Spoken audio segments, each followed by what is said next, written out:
Re-Zero, Volume 6, Chapter 1, Immature Negotiations. Right now, the return by death phenomenon was on the third series of loops from Subaru's point of view. The first set concerned the loops related to the badge theft incident on the day of the summoning. The second was centered around the Demon Beast attack on Roswell Manor. This is the third one. I've died twice already, and what do I have to show for it?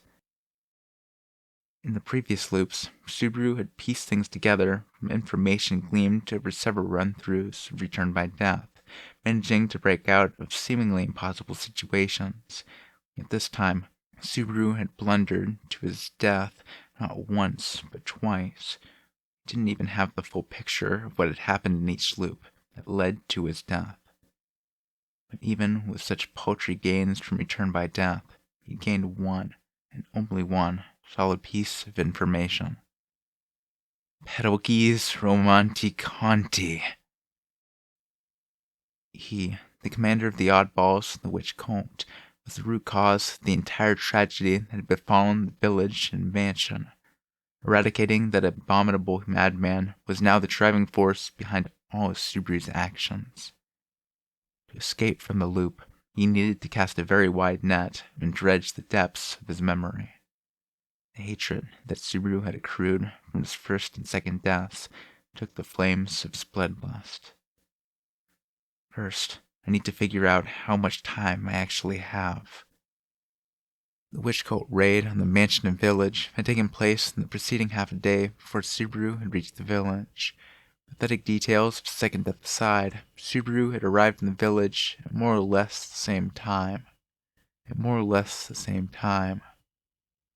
Working backward from that, I have at most 4.5 days. Upon voicing the words, Subaru ground his teeth at just how little time it was. Considering how long it took to travel from the royal capital to the mansion, that didn't leave him more than 2 days. In that limited interval, he had to stop the witch cult by wringing Perugis' neck. I can cry about it later. Next is figuring out the victory condition for breaking out of these loops. An absolute, unavoidable tragedy would unfold at the mansion and the village, and the witch cult was responsible.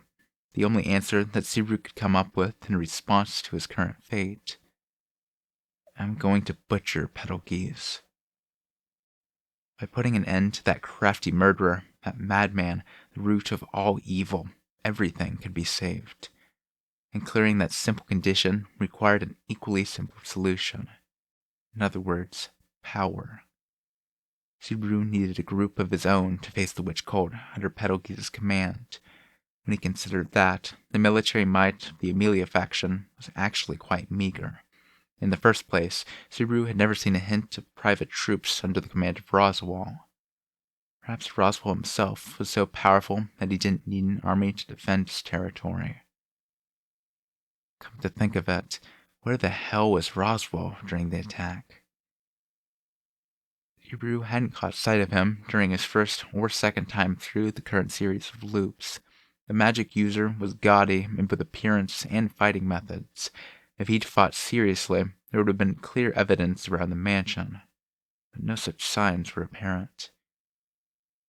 The witch cult attacks right when Roswell's away, or maybe Roswell couldn't fight because he was assassinated out of the blue. If it was the latter, then the witch cult had been meticulous, and if it was the former, Roswell had truly dropped the ball. Subaru could only sigh either way. Besides, I still don't know anything about that monster that wrecked the mansion at the end of my second time around.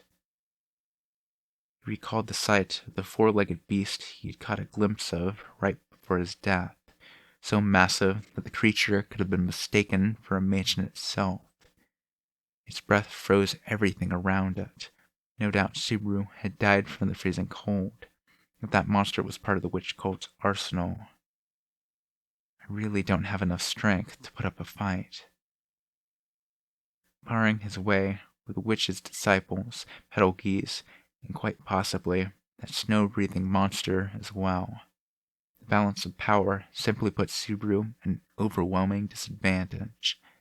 He needed a way to bolster his side, and Subaru knew just the place for that. After dropping by the shops and stalls along Merchant Street, running through the middle strata of the royal capital, Subaru and Rem arrived back at Crush's mansion right on the cusp of evening. Holding each other's hands under a sky gradually becoming scarlet, they were greeted by Wilhelm at the front gate. "I see you have returned." The aged gentleman, dressed in long-sleeve, formal black clothing, narrowed his blue eyes as he saw the two of them nestled so close. "Sir Subaru, I believe it is the nature of a boy to have a fickle heart, but as an individual, I cannot approve." "What are you talking about, Wilhelm? I'm just holding Rem's hand so I don't get lost. Isn't that right, Rem?" "Yes, of course it is. Subaru's sense of caution is rather lacking, so I would be too worried about what might happen were I to take my eyes and hands off him. Even when we were at the mansion, I couldn't let my guard down." I think that might be overstating it just a little." Subaru and Rem light-heartedly responded to Wilhelm's remark. Subaru smiled weakly after hearing Rem's seemingly earnest reply as he shifted his gaze to the area in front of the mansion's entrance. "Seems like someone's meeting with Crush again." He was looking at the dragon carriage outside the iron-barred front gate as he posed the question. The carriage lacked showy ornamentation, but was still somewhat refined, no doubt to display the owner's status. Subaru saw that the red land dragon drawing it along had a very glossy scaled hide. The driver, wearing formal clothes of his own, did not engage in pleasantries beyond a simple acknowledgment with his eyes. "Correct. Now that she is participating in the royal selection, Lady Crush cannot refuse those who request an audience with her. Of course, she invited some of them herself. Guess all sorts come out of the woodwork to meet with a potential future king. Well, I guess even people like that have their own problems." Wilhelm broke into a wan smile as Subaru briskly stated the facts, but then the old man's face twitched. His blue eyes peered into Subaru's, seemingly searching for something. "Sir Subaru, have you had some change of heart while you were away?" "Eh? What is it all of a sudden? Did I become a lady killer in the 2 or 3 hours I was gone?" "You wear the visage of a man haunted by an ordeal, and one of no small consequence." Subaru responded to the words with nonchalance, but his expression changed. It shifted from a vague smile to a real one. "Oh, Wilhelm, you big kidder. What, you think I went through some kind of weird transformation?" "It is difficult for me to call it a minor change. There must be a reason why there is now such a dark glint in your eyes. I understand it better than most." As the man nodded, Subaru realized that he had never taken a good look at Wilhelm's eyes. Wilhelm was an individual seething with hatred against someone for some unforgivable sin, which is no doubt why he had noticed the flames of hatred burning within Subaru. "Are you going to kick me out?" "No. It is no doubt best to let you do whatever you wish, Sir Subaru. I much prefer you as you are now, rather than how you were but a short time ago." The two exchanged dark smiles. Though neither shared what tormented him on the inside, they understood each other, at least on the surface. "Subaru, you're making a bad face." Ow, ow, ow! Hey, Rem, you'll tear it off!" The pair's excessively dark exchange was interrupted when Rem painfully pulled on Subaru's ear. "Please do not give me reasons to worry." "Hey, it's super rare for you to ask for something, but you're being way too vague. In any case, you can relax. I'll deal with everything from here on out, somehow." Rem, unable to keep track of the conversation, had grown concerned.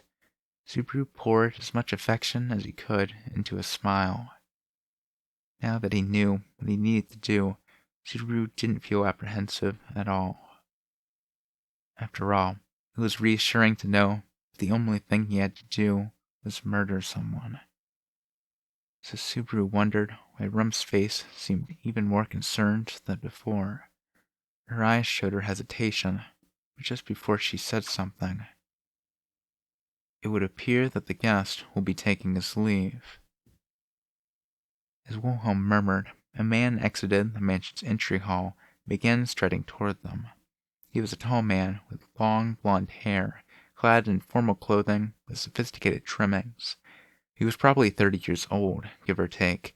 He had an air of capability about him. The man casually acknowledged their gazes as he reached the front of the gate, touching the well-groomed beard on his chin. My, what unusual people." The visitor's smile was warm. His manner of speaking was gentle, and he had a low, beautiful voice that seemed to naturally filter into people's minds. He gave them a friendly look, but Subaru did not recognize him. Naturally, this brought furrows to the young man's brow. "Ah, pardon my rudeness. I am called Russell Fellow. I hope we can see more of each other in the future. Subaru Natsuki." "Thank you kindly. Incidentally, how do you know my name? Someone give it to you? Anonymity is more my speed, so if my name gets around, I'll be too embarrassed to go about my business." "Just a little something I had heard through the grapevine. After all, you are a famous man who declared himself the knight of Lady Amelia, candidate at the Royal Selection Conference. That being said, few are aware that this very person is currently staying at Lady Crush's residence." Subaru was guarded, but Russell displayed no ill will in his face. Even so, Subaru was cautious of what might be hidden in the reply. The man seemed to be intentionally engaging him with a verbal joust, which made it hard for Subaru to like him. The atmosphere was steadily worsening when Wilhelm briskly interrupted with an aside. "Mr. Russell, did your meeting with Lady Crush go well?" Russell shrugged and shook his head. "Unfortunately, no. Lady Crush is a remarkably strict person. She turns rather sharp eyes towards us, and she is quite strict in her views.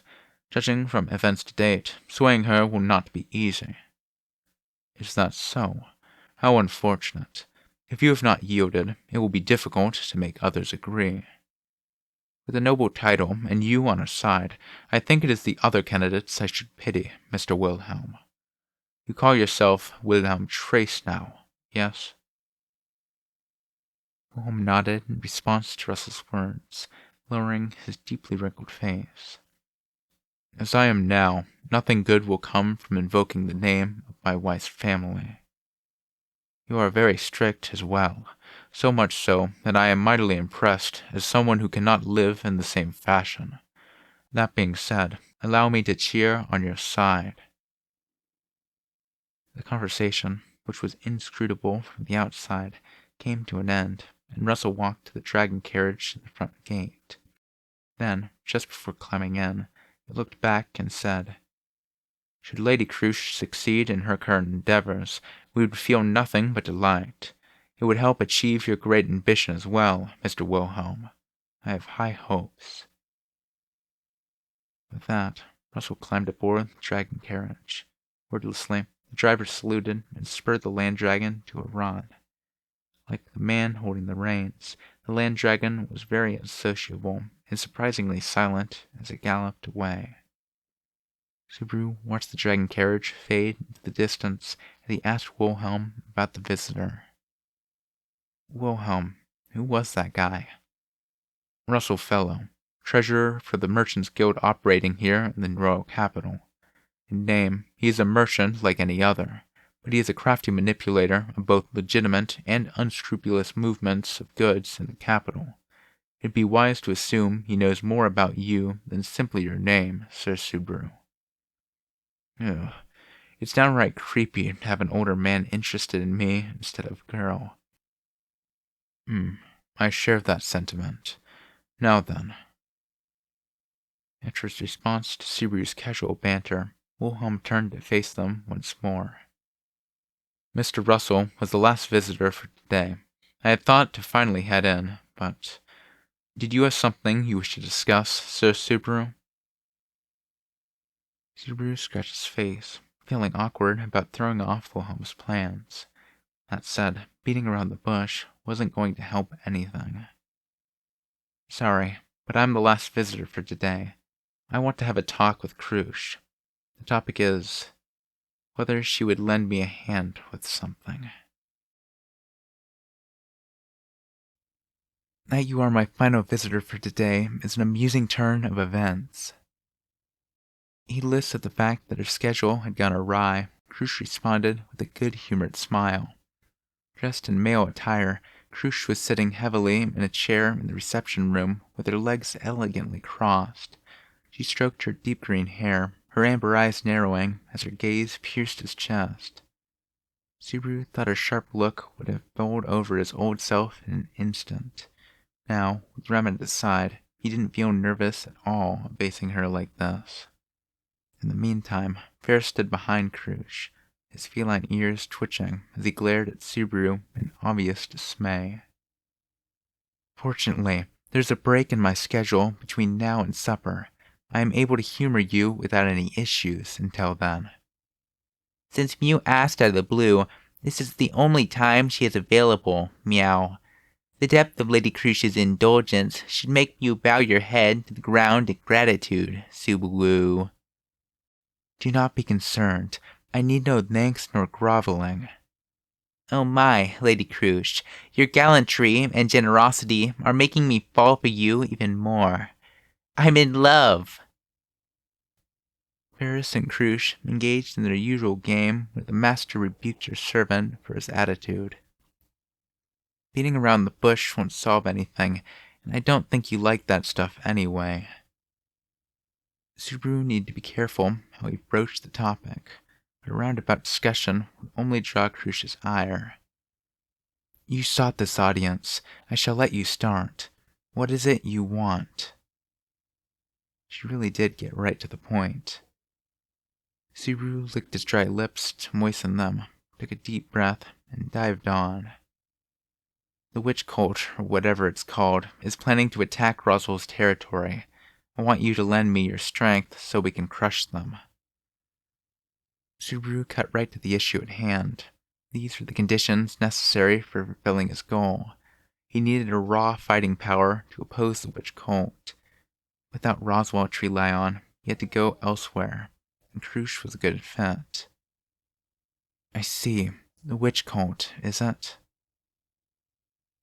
Subaru's request garnered various reactions from the others in the reception room, but Krush nodded. When her glossy lips turned up in a wry smile, Subaru was startled by this side of her he hadn't seen before. Her response had betrayed all of Subaru's expectations, but the fuse had already been lit. Subaru's heart beat hard and fast as he waited for Krush's next action, when... What is the matter? I told you, this is your time to speak. While Subaru hesitated, the thin smile remained on Krush's face as she inclined her head. The unexpected remark threw him off somewhat. It's as I said just now. Surely you do not intend to conclude with that request alone.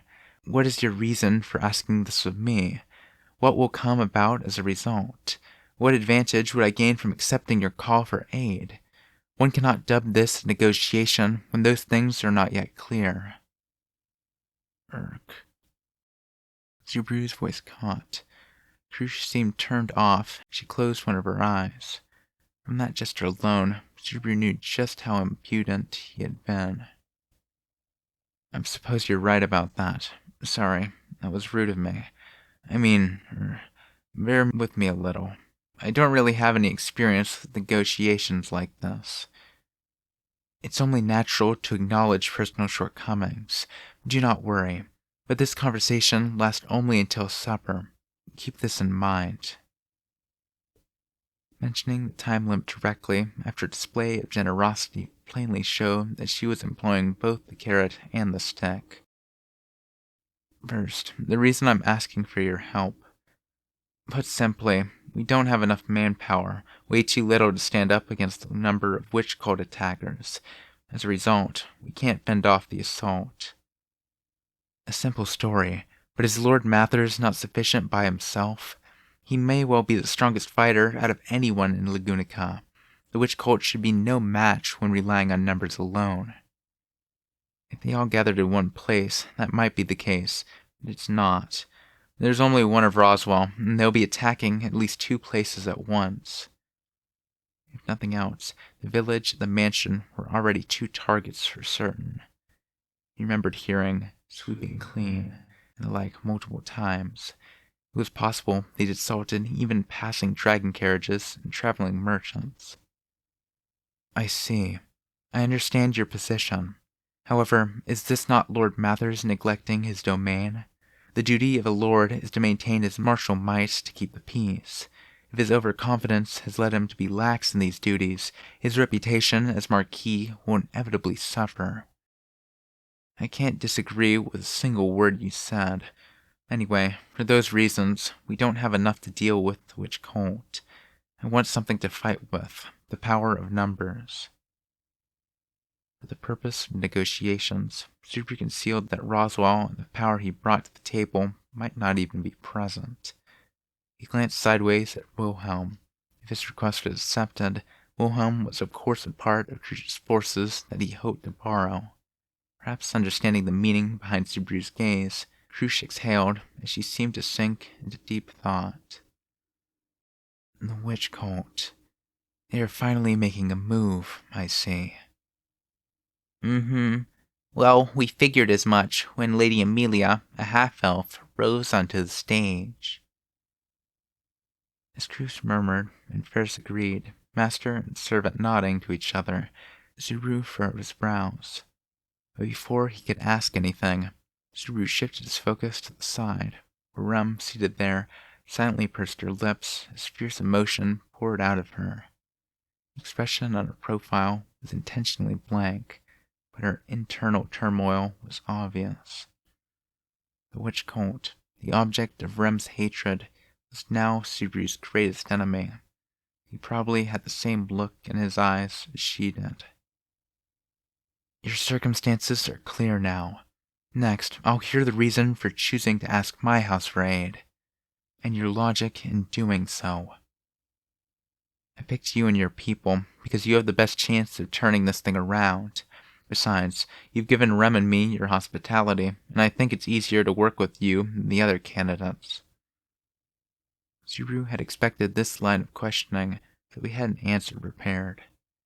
Deep down, he believed there were others who were easier to deal with than Crush, but Subaru's own sentiments and the ease of contacting her at the moment had led him to the current meeting. Easier to work with, you say? Yeah, that's right. That's why I wanted to come to speak to you about Subaru Natsuki. Allow me to correct you about one thing. As she received Subaru's reply, Crush gave him a beaming smile, rich in meaning, as she raised a single finger. My hospitality for you as a host has engendered a misunderstanding. For this I apologize. What do you mean, a misunderstanding? I am not treating you like an enemy. However, Amelia and I are already political rivals. Do you see? Amelia stands in opposition to me. But you took us under your roof. Because a contract has been formed. Your treatment is part of that agreement. Regardless of how I treat you in this mansion, it does not change our position as rivals beyond these doors. Even the first time around, Crush declared that Subaru would be her enemy the moment the contract was over. It was both a sincere statement of fact and a declaration that it was useless to seek anything from her. In other words, there's no chance of joining forces with you. This is a different matter altogether. As I said before, Subaru Natsuki, if there are to be negotiations, there must be acceptable benefits for both sides. Everything until now including your motivations, have served only to clarify your premises. I merely wish to ask from your point of view what I stand to gain from lending you military strength. After all, at that point, Crucia's words trailed off. She put down an elbow, resting her chin against her palm. It could be said that no explanation was really necessary. Now that Amelia's lineage is common knowledge, we have been expecting the witch cult to make a move. Regardless of the circumstances, we were already sure of this. Apparently, Crush had never questioned that the witch cult would try something. Perhaps it could be called common knowledge, peculiar to her world. Either way, it was working in Subaru's favor. That being the case, this negotiation hinges on mutual benefit. In your case, you'd be able to borrow my house's might to eliminate the menace of the witch cult. What of my house, then? This is what I ask of you. Simply saving people isn't. It would be ideal, in a sense, if that were reason enough for us to mobilize. The gaze Crush turned upon Subaru was like a blade, cutting apart the illusion in his reply as it aimed to inflict a mortal wound. Subaru desperately grasped for a comeback before he was shut down altogether. Ah, right. For example, lending a hand in this time of crisis would mean that our camp would owe you a pretty big favor. Am I to take that to mean you understand that if I accept your proposal, it would entail Amelia's forfeiture in the royal selection? The sharp thrust of her comment left Subaru's mouth hanging open. It is natural, yes. Throwing yourself at the mercy of another lord when your own territory is in danger is an issue of fitness for the throne. If someone cannot protect their subjects through the rule of law and strength of arms, how can they be expected to shoulder the burden of an entire kingdom? Subaru Natsuki, I shall correct you about one more thing. Crush pointed the tip of her finger towards Subaru, cowed into silence, as if ready to drive it through him. By conducting these negotiations, you bear Amelia's fate on your shoulders. Naturally, everything you say affects her, and it carries the same weight as Amelia's words. This is not a decision you should make lightly, nor are the words you say easily taken back. Moreover, I ask again, should you owe me in this matter, it would mean the defeat of the Amelia camp. Are you truly fine with this? It was only at this moment that Subaru began to genuinely understand his position. They were not participating in a light-hearted after-school debate club where Subaru had no real responsibility to bear. Theirs was a great stage where a single statement could alter the fates of many people or even decide the direction the entire kingdom would take. But even so, too late, he realized what a heavy burden he carried on his shoulders. But Subaru ground his teeth. Just as Crush said, borrowing her strength under the present terms meant that Amelia would lose her place in the royal selection, a failure from which there was no turning back. But if he didn't lean on Crush's strength, all that awaited was the rampage of the witch cult's fanatics and tragedy. Subaru's brain painfully creaked from the ceaseless back and forth of the scales in his head. Still, I want you to help us. Even if it means losing the royal selection. It's better to be alive than not. If you die, that's the end of everything. Subaru's shoulders fell as he replied, unable to conceal his dejection, despair, and his own powerlessness. If you die, then it's over. The terrible spectacle of the ruined village of Rem was sitting right beside him, meeting a cruel death. Subaru didn't have the courage to witness it again. He lowered his head and swallowed the humiliation. It was necessary so we could at least save their lives. Understood. In that case, The House of Garsten shall not lend you any assistance whatsoever. For an instant, Subaru froze, unable to process what had just been said to him. Huh? It was less a word and more a sound of doubt that was also a simple indication of incomprehension. Crush brushed it off, crossing her slender legs. I repeat, your request for my house to send aid to the Mother's domain, to lend military forces to Amelia, is hereby rejected. Subaru gritted his teeth as Crush spelled it out in terms he could understand.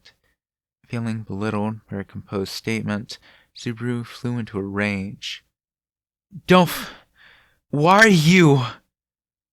First, the advantage to my side that you so bitterly conceded, Amelia's defeat in the royal selection, has no weight as bargaining chip of use in these negotiations. Do you understand why?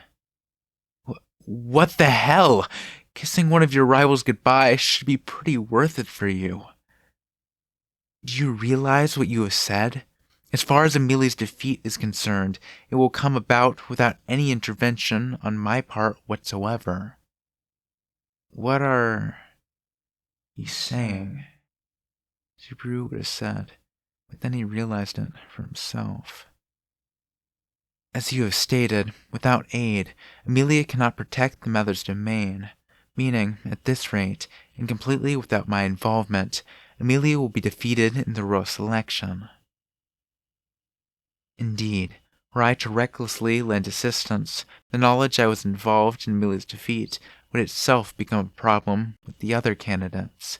As you are aware, my house is currently the favorite to win this royal selection. If it became known that I booted another candidate from the contest, I could not fail to attract the enmity of all the others. In other words, as long as she quietly watched, Shush would gain the benefit Subaru had indicated, no harm to herself. There was no reason for her to court danger unnecessarily. It would be akin to snatching chestnuts out of a fire. But that meant, you're going to let people in Roswell's, in the village, be slaughtered by the witch cult's attack? Subaru had shouted, but Crush's icy gaze gave him pause. I shall correct your misunderstanding, and I am changing the subject, Subaru Natsuki. Ugh! It is Amelia's lack of power to protect her domain, and Amelia's lack of ability that has invited disaster upon our populace, not mine. Lack of power, lack of ability. The weight of those words shocked him. Subaru felt a need to rail against Crush's claims, and yet the childish, emotional retorts welling up within him did not grant him the strength to refute Crush's sound argument. It would seem you have said your piece. Crush checked the time, as indicated by the amber light of the magic time crystal above the reception room's door. It shall soon be Earth time, time for supper, all according to schedule, apparently. Seeing Crush about to rise from her seat, Subaru was suddenly stricken by nervousness as he called out, Wait! He raised a hand to stop Crush from breaking off the conversation, desperately searching inside his head for some way to keep negotiations going. You'll really abandon them? The folks in the village haven't done anything wrong. There's no reason for them to die. But the words that came out of Subaru's mouth were little more than a feeble attempt to appeal to another's charity. A faint look of disappointment entered Crush's eyes. She listened to his immature reasoning. I told you, I am not the one whose strength is insufficient. Don't you feel bad knowing and abandoning them anyway? If you have the power to save them, why won't you? What's wrong with helping people? Because it's someone else's land, it's not your problem? Would you just shut up and listen a little? It's fine, Ferris. But Lady Crush, this time he's gone too far, meow. He's bared his spirit. It does not sit well with my beliefs to withhold an answer. Though Ferris howled in dismay, he quietly bowed to Crush's command. Watching him from the corner of her eye, Crush sat straighter in her chair. After taking a deep breath, she mulled over Subaru's statement. You ask what is wrong of me to overlook this, to allow them to die? That's right. You're aiming to be a king, right? Carry the whole country on your back? What kind of king overlooks a whole village? I shall correct one misconception of yours. Crush raised a finger. Her gaze shot right through Subaru's, seemingly reproaching him for his frivolousness. When I rejected your proposal, I stated one reason. I shall elucidate the other chief reason for my doubts. Crush had another reason for not being open to Subaru's proposal, the reason she was abandoning Amelia, and that is because I do not trust your story enough to order my house into action. Her statement threw the premise of the entire meeting back at Subaru, stunning him. What? The witch cult? Yes, it's possible that they would make a move at this juncture. It'd be consistent with their creed and their activities to date. I can make a deduction based on those factors. However, the problem lies elsewhere. Elsewhere? It is a simple matter. How is it that you can determine the exact place, date, and time where they will strike next? Pointing a finger towards Subaru, Crush's eyes and voice were like daggers. The cult is absolutely inscrutable, to the point that its true nature is completely unknown. It's telling that their organization has survived for hundreds of years while evading destruction, causing immense damage in the meantime. So how exactly have you learned of their next vile act? But you never said a word of that before. I did not feel the need to be that explicit. Since you could not accept it, I pointed out the heart of the matter for you. If you still cannot, there is but one possibility. In place of Subaru, cowed in silence, Crush slowly sputtered out for him. Naturally, wouldn't you know about the witch cult if you were a part of it? Don't mess with... This time, fierce, irreprehensible emotion rushed to his throat to turn into a scream. But it stopped just on the verge of that, and not because of Subaru's self-control. That reason was the increasingly ghastly aura rising from Rem as she silently watched the exchange between Crush and Subaru. Lady Crush, surely you jest. Crush showed her head at the modesty of Rem's tone, no different from before.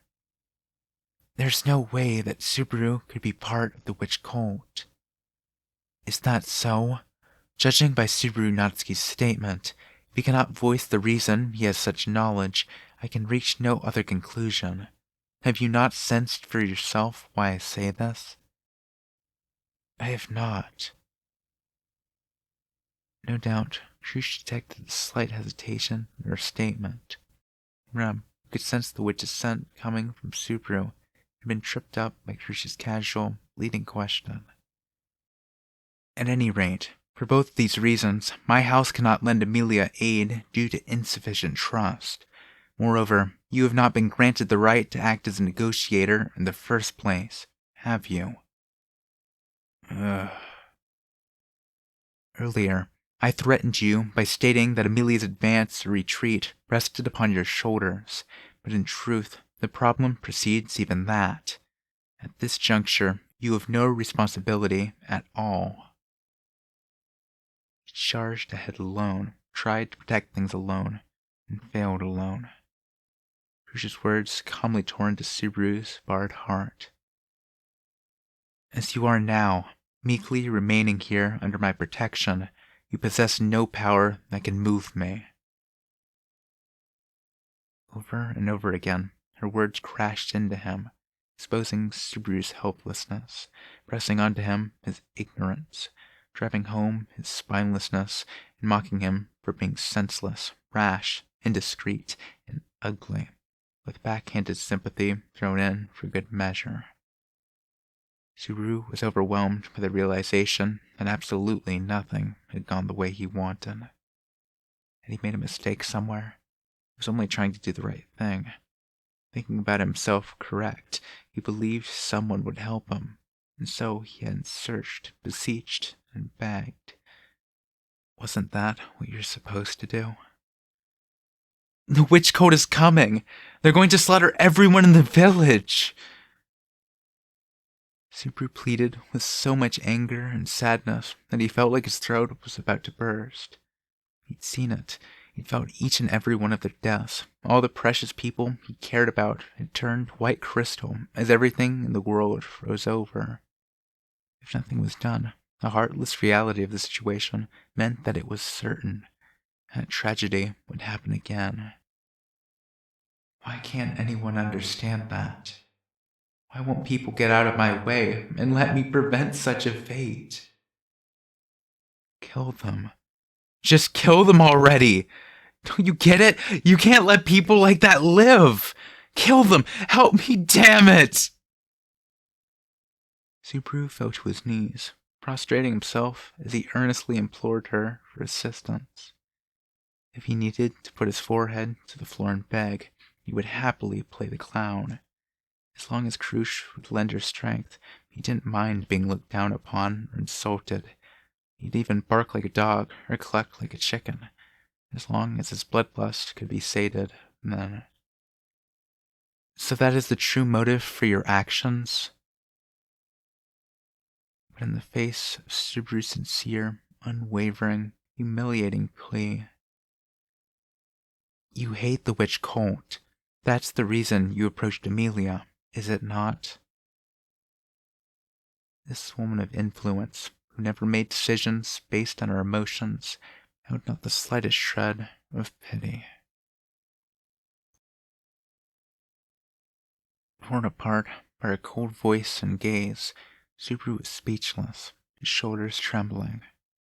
Engulfed by a torrent of emotions, Subaru no longer knew whether he was feeling anger, sadness, or some strange mixture of the two. No, I just want to save everyone. Crucia's conclusion was off the mark. The idea that he acted solely because of hatred for the witch cult was nothing more than a misunderstanding from an incomplete perspective. Subaru's feelings were always rooted in trying to help others, weren't they? And yet, he could not raise a single word in rebuttal. You cannot deceive others with the lies you tell yourself. Right now, the glint in your eyes can only be called bloodlust or madness. Have you not noticed, Subaru Natsuki? Subaru's gaze was both harsh and yet filled with something that resembled pity. They have been like that ever since the moment you returned to the mansion. Her dry observation elicited a dramatic reaction from Subaru. Unwittingly, he covered his eyes, as to find out for himself that which he could not see, even though it only further proved that he could not refute Crucia's accusation. I do not know why you are so obsessed with the witch cult. The cult has perverted the lives of many. Perhaps you are one among them. Perhaps your anger and hatred are entirely just. However, that is irrelevant in these negotiations. Even if I hate the witch cult, so what? They're the blight of this world. It'd be better if you just killed every last one of them. It's true, that's what I think. But it isn't a reason to break off negotiations and abandon people. Do not change the subject again, Subaru Natsuki. It's true. My suspicion that hatred is the reason for your conduct is unrelated to negotiations. More precisely, the fact that you are unfit to negotiate with me is of great import, for it brings into question the the propriety of what you seek to discuss. What do you mean, unfit? Subaru, clenching his teeth to the point they seeped blood, kept lobbing questions in an attempt to cling to something. The end of this conversation meant the end of the negotiations. That was his pressing fear. If my hypothesis is correct, and the motivation for your actions is an unbridled loathing for the witch cult, then I can only wonder if you approached Amelia purely to use her as a stepping stone in the first place. I approached her. Stepping stone? It was clear that if Amelia participated in the royal selection and the circumstances of her birth were made public, the witch cult would predictably move according to its beliefs. If someone was hoping to catch the cultist under their thumb, despite the fact that it was normally impossible to find even a trace of their activities, no other plan could have greater odds of success. You're saying I'm using Amelia as a pretense to get revenge? Subaru pounded his fist onto the table before him, raising a shout and the unbelievable accusation. Do you think your display just now, and simply yelling no, can convince me?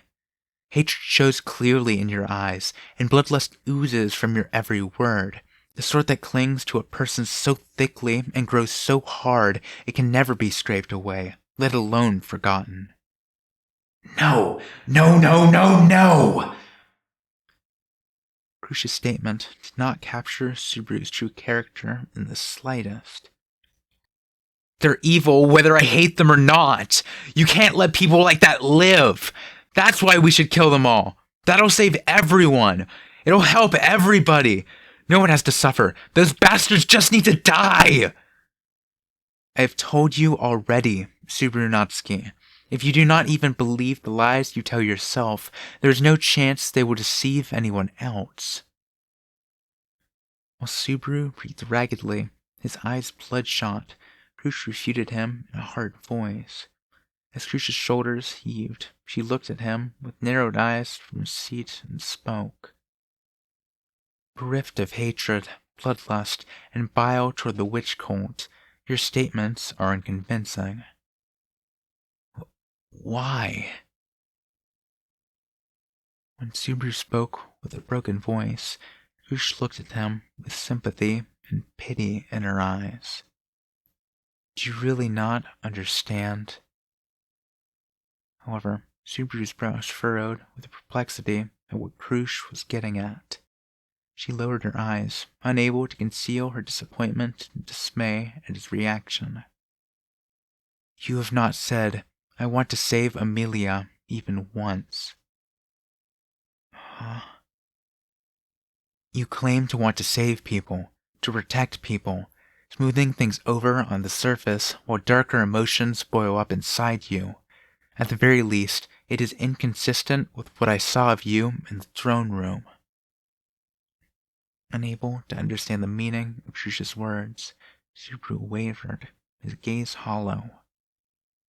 I wasn't thinking about saving Lady Amelia. It couldn't be true. Ever since he had been transported to this new world, from the first time she'd saved his life, Subaru lived for Amelia.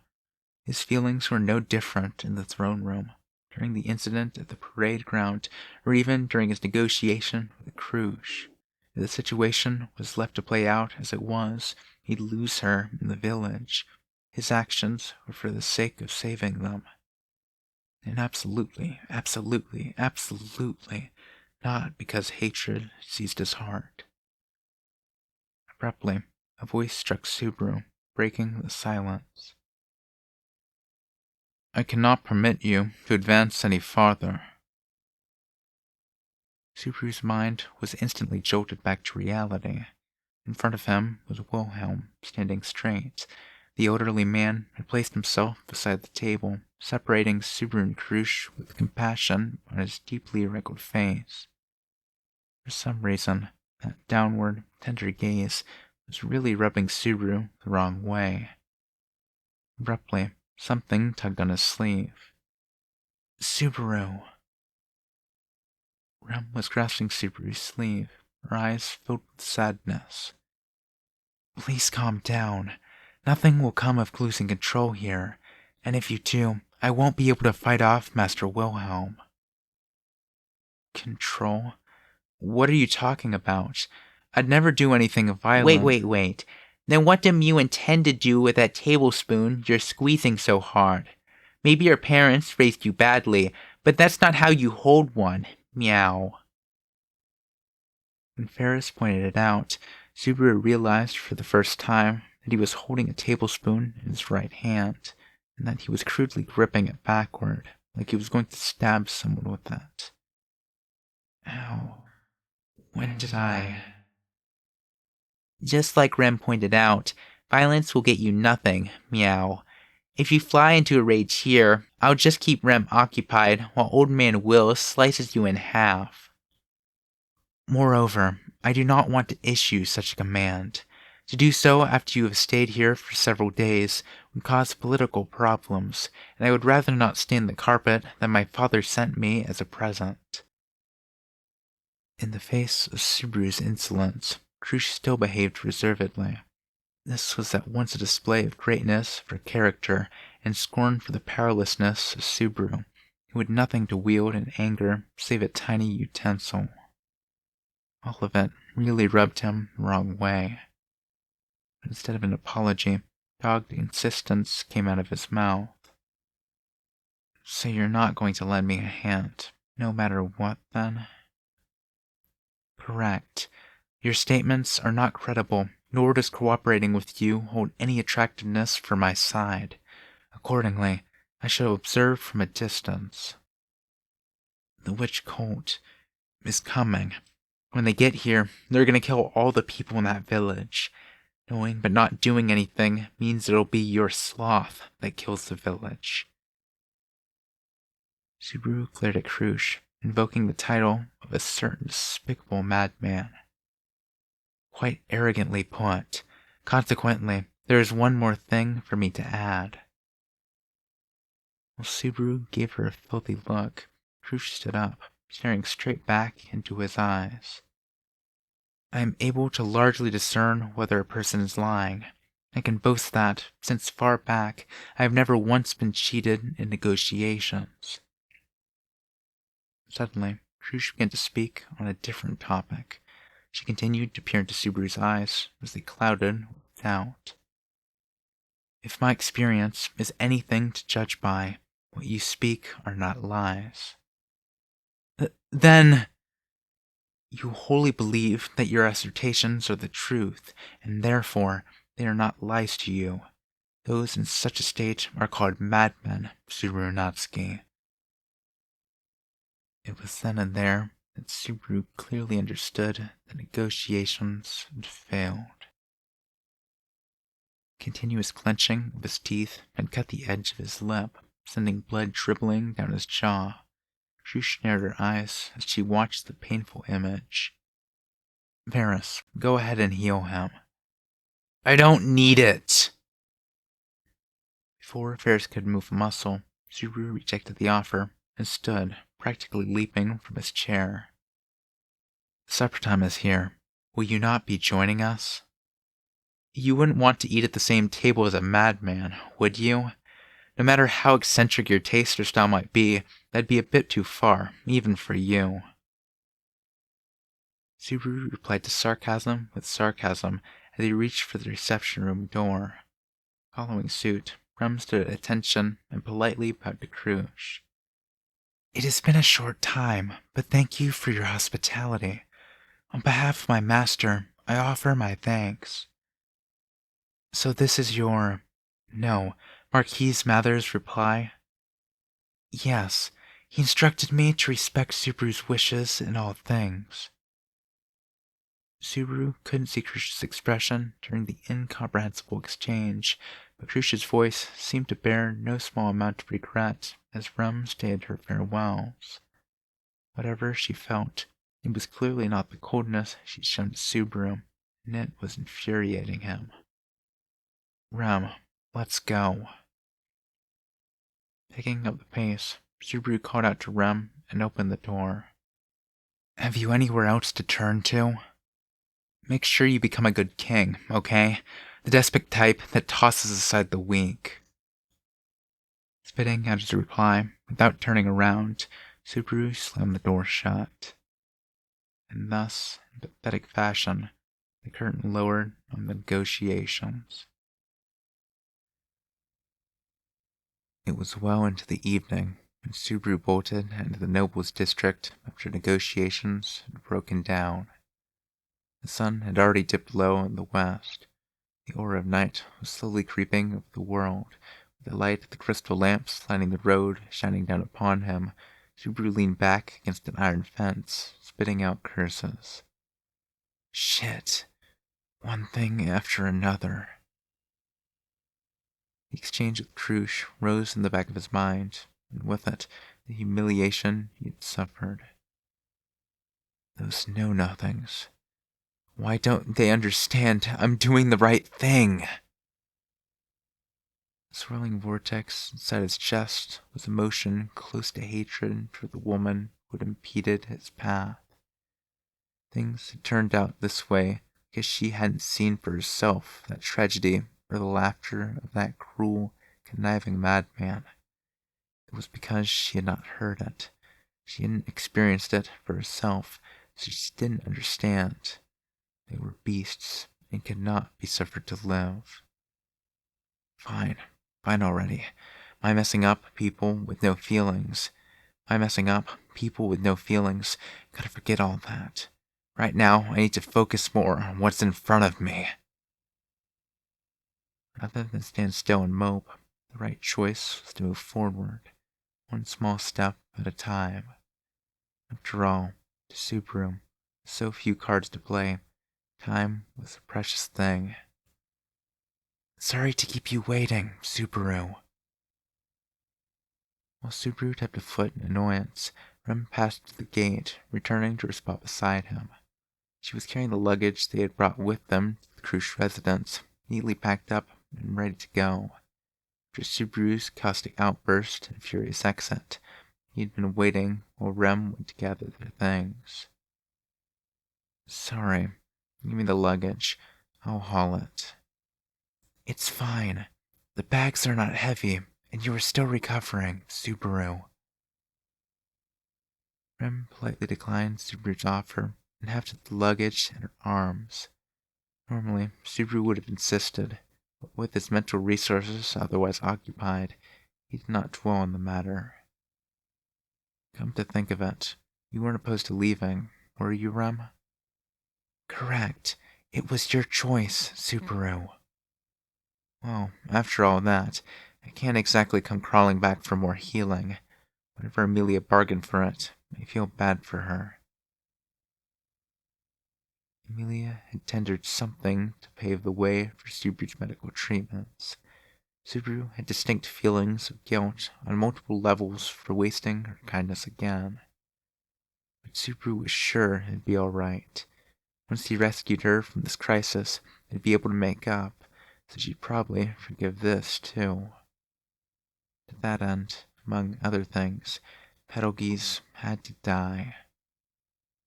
Subaru, about the negotiations with Lady Krush. She made a big deal about trustworthiness, benefits, and other pointless crap. No shred of human decency in her. How can anyone put up with that high and mighty attitude? Subaru interrupted Rem with his curses, cutting off her attempt to raise the subject. Perhaps she sensed a desire not to revisit the matter, because she brought up something else. What will we do now, Subaru? If what you say is true, there is not a single moment to lose. If there is not a single moment to lose, will we be returning to Master Roswell's mansion? Subaru interjected about a part of her line that bugged him, but Rem didn't bite. Subaru shook his head in response to her latter question. Nah, right now, if it's just us heading back, there's not a whole lot we can do. We've got to go with a big enough crew to put up a decent fight, and if we can't do that, we need to find another way somehow. If only Subaru and Rem showed up to help, it would result in a repeat of what had come before. Yes, if they departed sooner than previous times, there was a chance they'd make it back to the mansion safely without encountering the witch cult.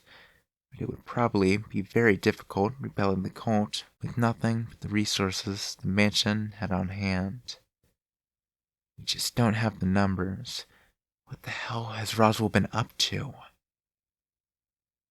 By himself, Roswell was powerful enough that they might be able to send the cult packing. So what was that court magician doing at the very moment they needed him most? Subaru. Actually, in regards to Master Roswell, there's a very high chance he will be absent from the mansion for several days.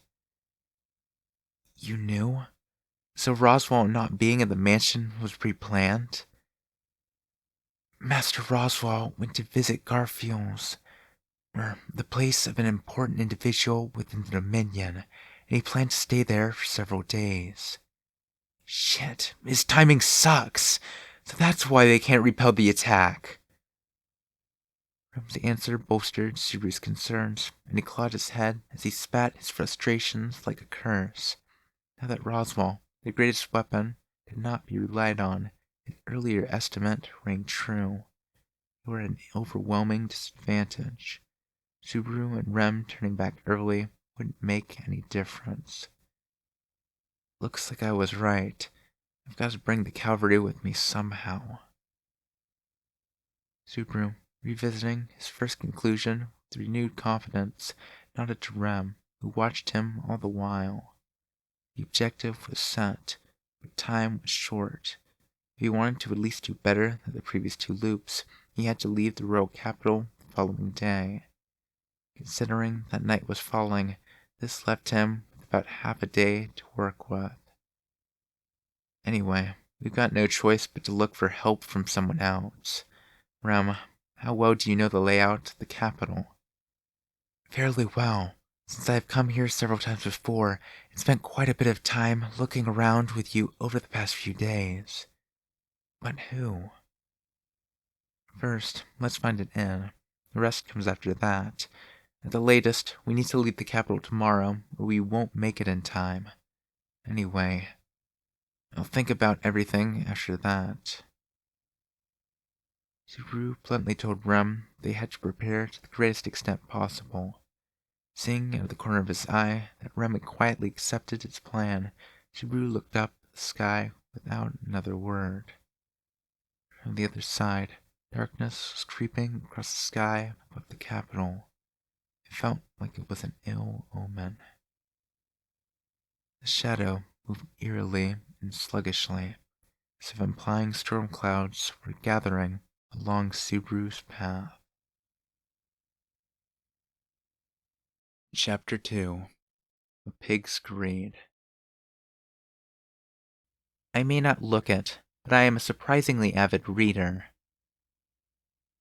The girl who spoke was sitting in an extravagant chair, resting one elbow upon it. She was flipping through an exquisitely bound book in her other arm, already perusing the latter half, and the sight made her seem different from the girl Subaru remembered. She wore a long-sleeved red nightgown similar to a negligee with an identically colored cape draped over her shoulders. Her voluptuous body was plain to see in her outfit, but the girl showed no outward sign of concern that a man was present. The girl was so natural, completely immersed in her book, that it was easy to forget she was in the middle of receiving a guest. Subaru felt himself unintentionally taken in by the solemnity of her gestures. Her graceful white fingertip traced the characters as her eyes passed over them. The young man felt like he could watch her all day. Perhaps it was because this unknown side of the girl before him had enchanted him. As Subaru stepped on the carpeted floor in his sneakers, he felt unsure of what to do now that he'd been ignored. Wondering if he was permitted to enter, the lady of the household was not paying him any attention. When he tried to forcefully begin a conversation, she rebuffed him at the first word. Surely she wasn't telling him to wait until she finished reading her book. That's excessive, no matter how much you cut it. He tried to deny his unease. Seeing her leisurely turn the pages made that difficult.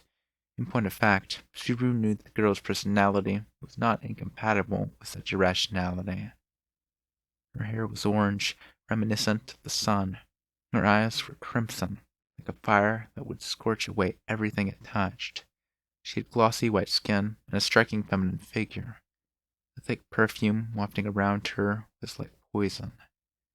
It was difficult for the word beautiful to sufficiently capture the sight of her as she silently examined her book. How much favor must the heavens have shown her to be loved by all? Her name was Priscilla Barrio. She was one of the candidates for the royal selection, as well as the next prospective cooperator Subaru sought an audience with. Subaru's shoulders sank when he learned Reinhardt was absent from the royal capital. In fact, he confirmed after departing from the Krush compound, and while Rem was securing an inn. Reinhardt was the last one Subaru had hoped to rely on. An elderly couple inhabited the villa in the capital set aside for the Estrella family and had been charged with its care. When Subaru arrived without any forewarning, the two had welcomed it in and lent an ear to its request, but the young master returned to the main household with his liege, Lady Felt, and her family some 2 days ago. We can offer contract with him from our side, but just as he'd mentioned during his visit to the Krush residence, Reinhardt had left. Even though he remembered what Reinhardt had said, Subaru had still clung to a slender thread of hope, was pleased with what had answered. Even if he could reach Reinhardt somehow, the distance from the royal capital to the main household of the Estrella family, and from there the distance to the Mathers lands, was fatal. The odds of him joining their forces in time were despairingly low. Subaru said his farewells to the elderly couple. Then, once he was out of sight of the mansion, he clutched his head. Roswell and Reinhardt are seriously useless, and right when I need 'em too.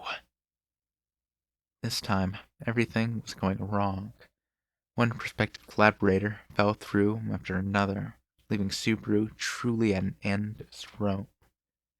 If only his return by death to Restore Point brought him back to the night when he parted ways with Reinhardt.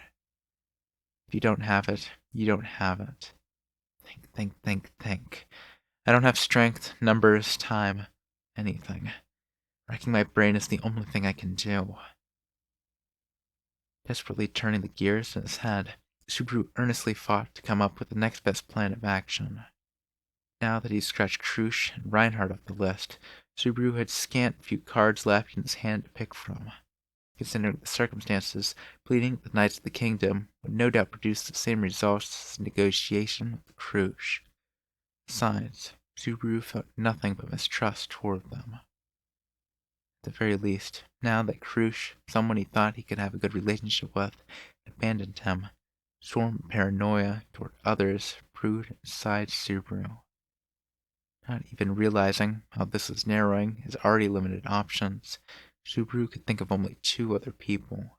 However, one meant bowing his head to the finest of knights, someone he hated more than the knights in general, which was unthinkable. That left Subaru with a single candidate. Rem caught up finally, seeing Subaru deep in thought, and called out to him. Subaru, what should we do now?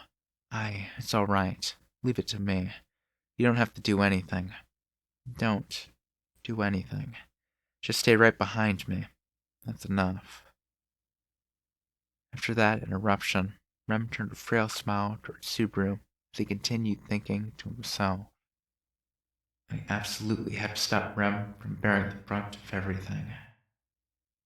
Subaru knew that if it was to save him, Rem wouldn't hesitate to hurl herself at danger and cast her life away. He had to protect her, no matter what. Subaru was certain that she was emotionally dependent on him, and it was his duty to save her. Whatever might happen, he had to avoid losing her. There was no other option. If he couldn't protect Rem, saving Amelia and the villagers would lose all meaning. Even indulging his hatred of petal geese would be. Wait, that's. Subaru touched his temple as an exceedingly violent thought instantly came to mind. Just then, it almost seemed as if eliminating pedal keys was a higher priority than saving Amelia and the others. Wasn't that exactly the thing Crush had pointed out earlier? It's all right. Everything's all right. I'll get this right. I'm gonna do it. I gotta do it. Subaru reassured himself, seemingly speaking for his own benefit. He ruminated on those words and pretended he had noticed nothing, as if he were putting a lid on top of a bottomless pit. This was the only way Subaru Natsuki could maintain his own sanity. The next morning, as dawn broke, the two returned to the nobles' district to follow the slender thread that bore Subaru's remaining hopes. The nobles' district on the upper section of the royal capital was lined with dazzling buildings. The showy facade of the stately mansion Subaru and Rem arrived at did not betray their expectations. No, it was more appropriate to say that it was showier and more extravagant than they had imagined. No need to ask for who this belongs to. I can't imagine anyone would have a hard time figuring out the owner of this place. Subaru was nonplussed. The sight of the luxurious mansion was not one he would soon forget, even from afar. The roof was painted over with gold that cast the light of the morning sun in all directions, while a number of intricate images had been engraved into the walls. As far as he could see, there were even reliefs adorning the windows, and a number of statues he could only call avant-garde art dotted the courtyard. The home was an acute reflection of the taste of a big spender.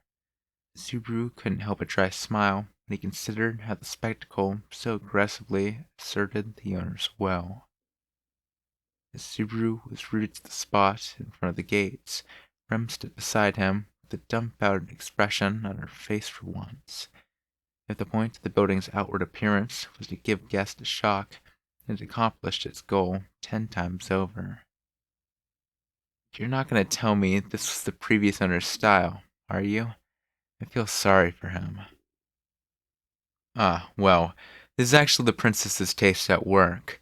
It was a pretty extreme makeover, you know?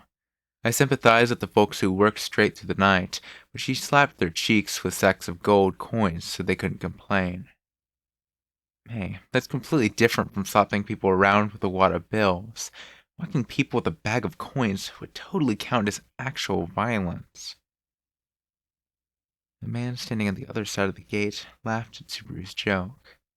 The man slid his thick fingers into the gap between the black helmet and his neck and scratched. Below his pitch-black full helm, the gentleman was dressed roughly, like some kind of bandit. Though he made for an odd sight in general, what stood out most had to be the fact that he was missing his left arm from the shoulder down. This casual one-armed man who concealed his face, named Al, served as the retainer of the woman Subaru had come to see.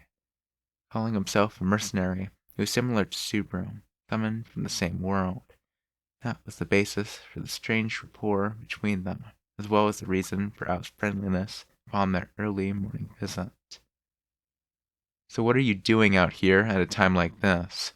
As you can see, I have low blood pressure, so I'm seriously not a morning person. If you're inviting me to go hunting for a bite or something, I might not be completely up for it. Nothing so tame as a family restaurant. Today, I'm here to speak with your princess. Princess? Unable to see the expression behind the helmet, he had no idea how Al was looking at him at that moment. An unpleasant pause followed as the one-armed man seemed to mull it over. Well, I did get to recharge my supply of maid energy, so I guess I can take a message. That was more meaningless than I expected. Besides, it's not like you don't have any maids in this mansion, right? Hey now, you don't understand Princess. You think we can have maids waltzing around when Princess thinks she's the cutest in the whole world? The only thing we have in the mansion is a cute young butler. My fault for asking. It might lower the value some, but yeah, Can you pass on a message for starters? Sure thing, answered Al in a casual voice, leisurely vanishing back inside the mansion. Rem, standing to the side and a single step behind him, maintained her silence as her neutral expression tightened. Through her fingertips, lightly grasping his sleeve, he could sense the worry she couldn't hide. Subaru wanted to wipe away her concerns, but that wasn't possible when he harbored the same ones. Well, it is ridiculously early in the morning.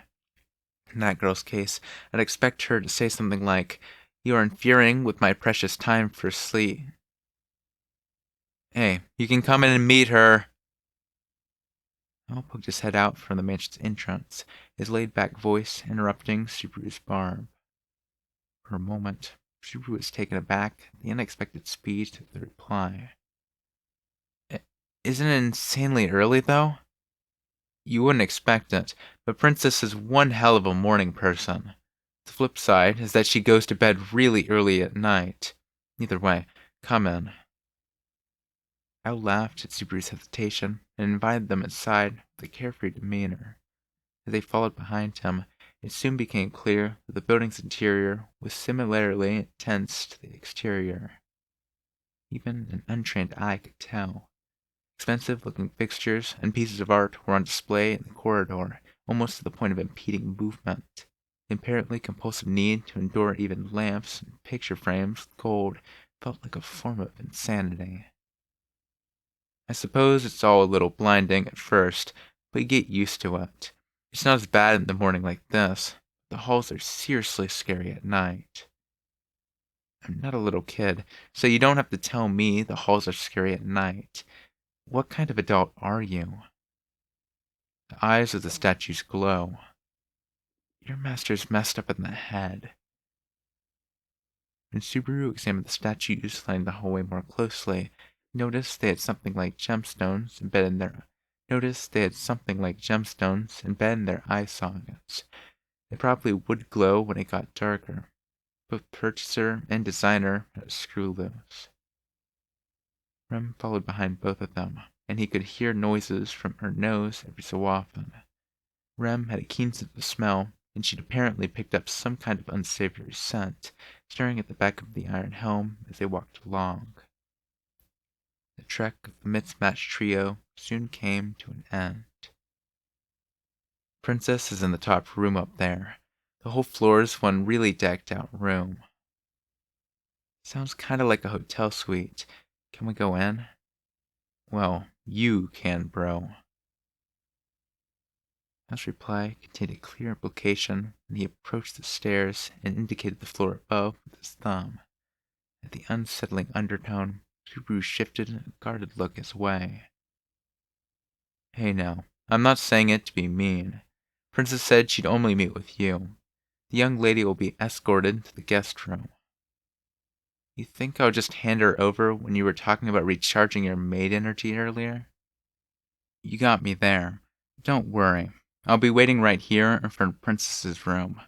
It's a pity, but I'll leave escorting the young lady to my senior scout." Anticipating Subaru's concerns, Al's voice suggested he was barely restraining his laughter when he snapped his fingers. Immediately, a young man with curly pink hair and red eyes appeared. The only words Subaru could think to capture the youth's essence were "pretty boy." His small frame was dressed in a butler's outfit, while his face showed a stern, fervent devotion to his duties. But somehow, he gave off the impression of a pervert. "Take good care of our guest now." "Yes, leave it to me." When Al gave the youth a pat on the shoulder, the pretty boy butler offered a formal reply and proceeded to escort Rem. Instantly, she glanced back at Subaru, seemingly at a loss. "Sorry, wait for me until we're finished talking. All the dangerous people in this mansion, helmet guy included, are going to be on the top floor, so just relax and wait up." "That's harsh, bro. Making me out to be some suspicious guy. The intruders do say that about me pretty often." Subaru ignored Al's peevish reply and stroked Rem's head to put her at ease. Rem almost closed her eyes like she was ticklish, bowing her head as she resigned herself to the inevitable. Afterward, she gently drew close to him and whispered an additional word of caution. Understood. Please be especially wary of that person. Rem's eyes looked at Al for only a single moment. Apparently, he'd really set off her alarms. Got it. If Subaru truly wanted to believe in his amiable compatriot, Rem's appraisal of his trustworthiness was more natural. Considering the back and forth at Crucia's residence, it was best to regard Priscilla's people as opponents as well. Subaru nodded and smiled.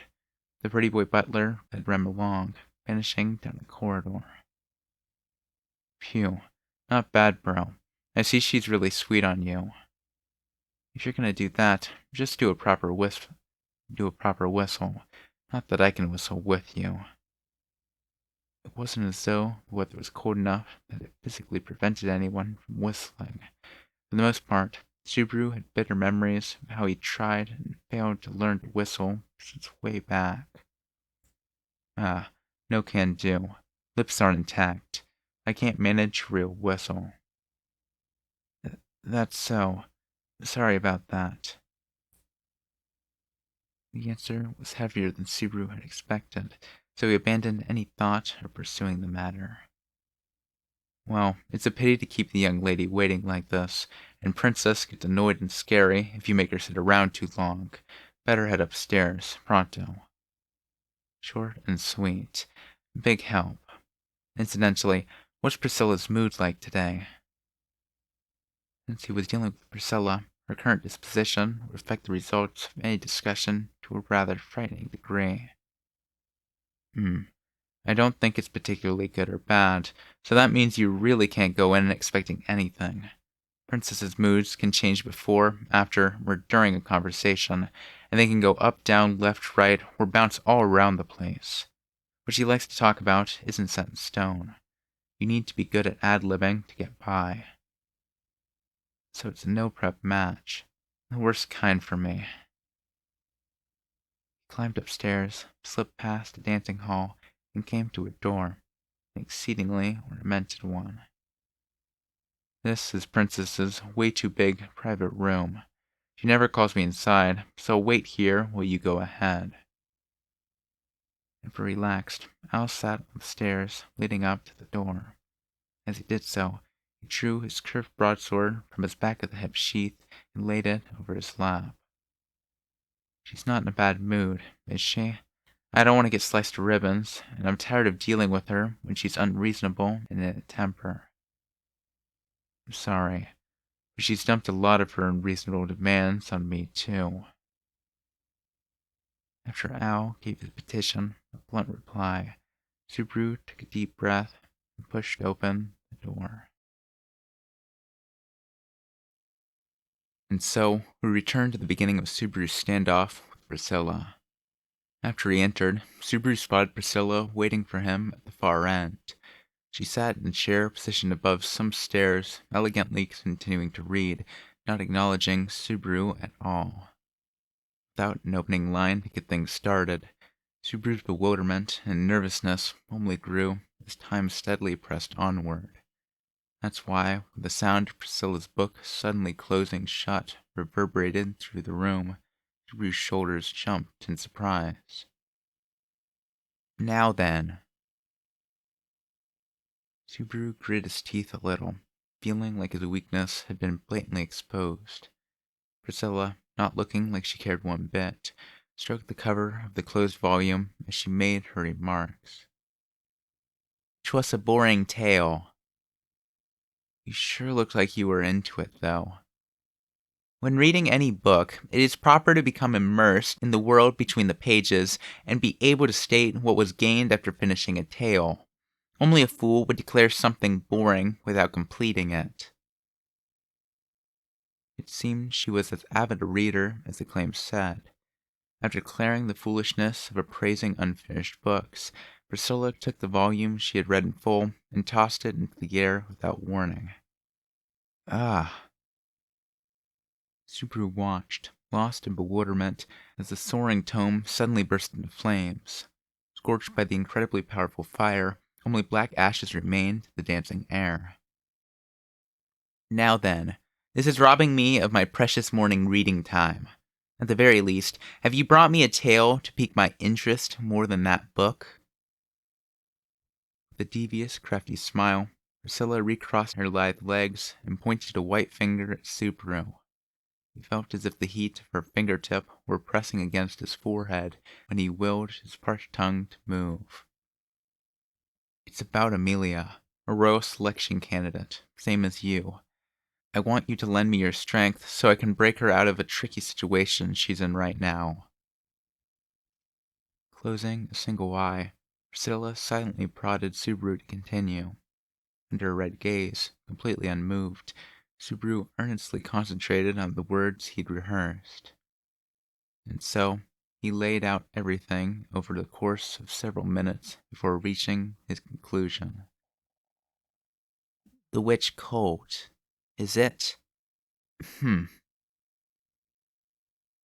Propping herself up on her elbow, Priscilla supported her head with her hand as the other hand slapped her knee. Having listened to the very end of the modified version of what he'd said at the Crush mansion, she had murmured to herself with some deep-seated emotion before she closed her eyes. Yes, the witch colt. If no one does anything, they're going to hurt an awful lot of people. Amelia won't be the only casualty. I want to take them down before that happens. That's why I need...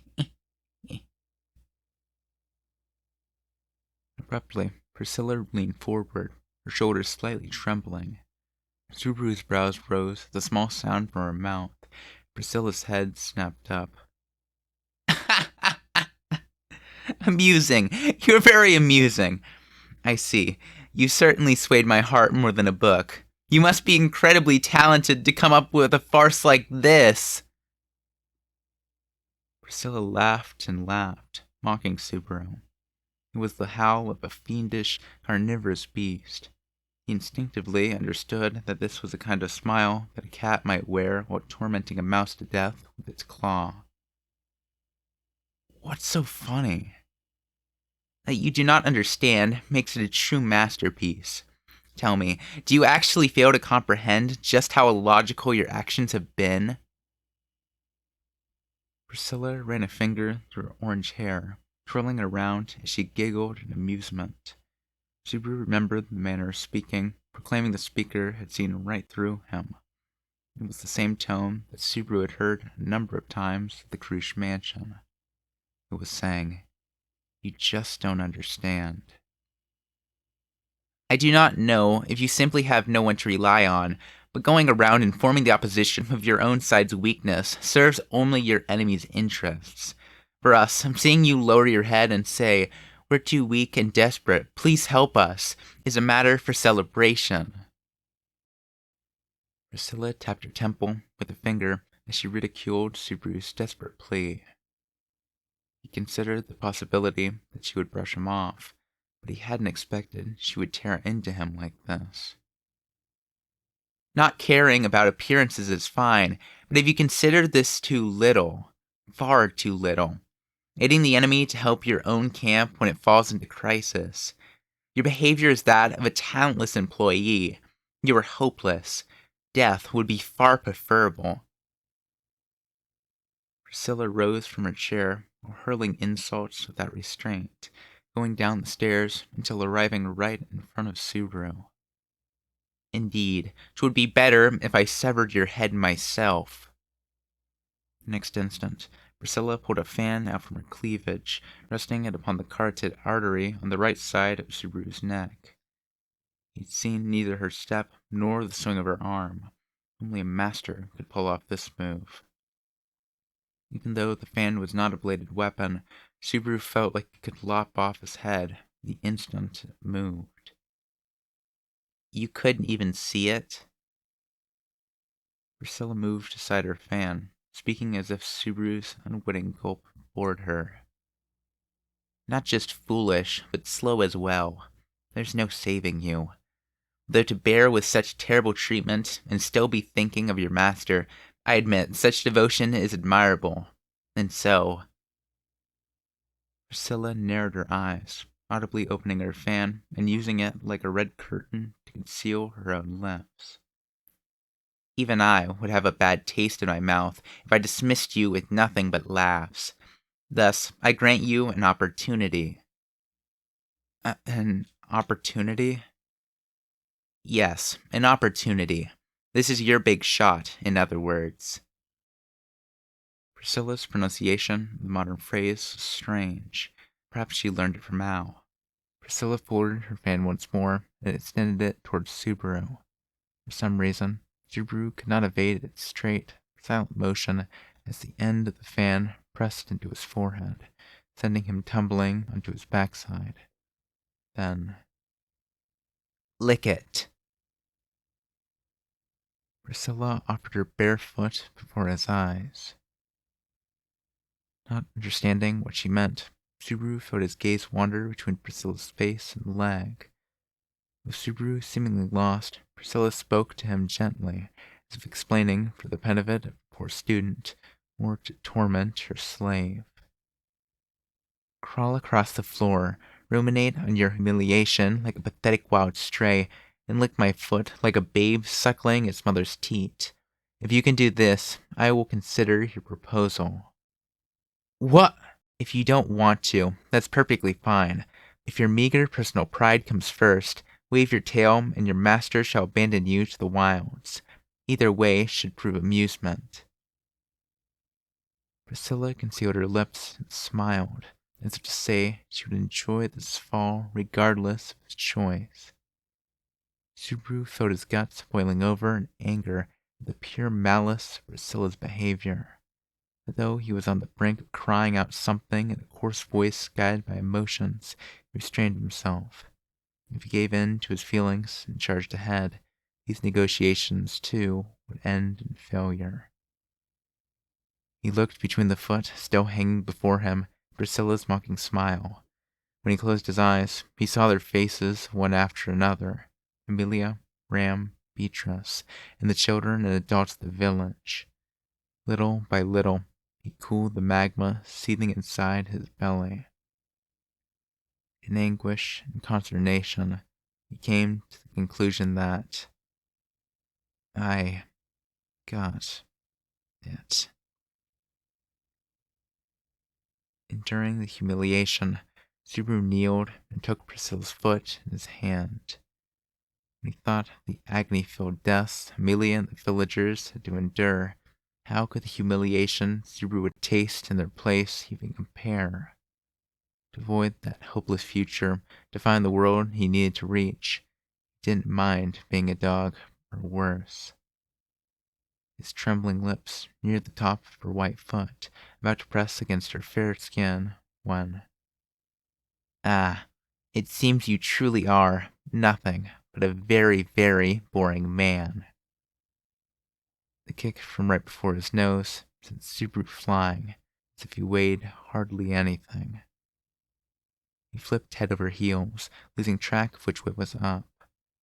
Subaru couldn't comprehend what had happened. An incredible blow slammed into his head, and after a few moments in the air, his entire body crashed into something.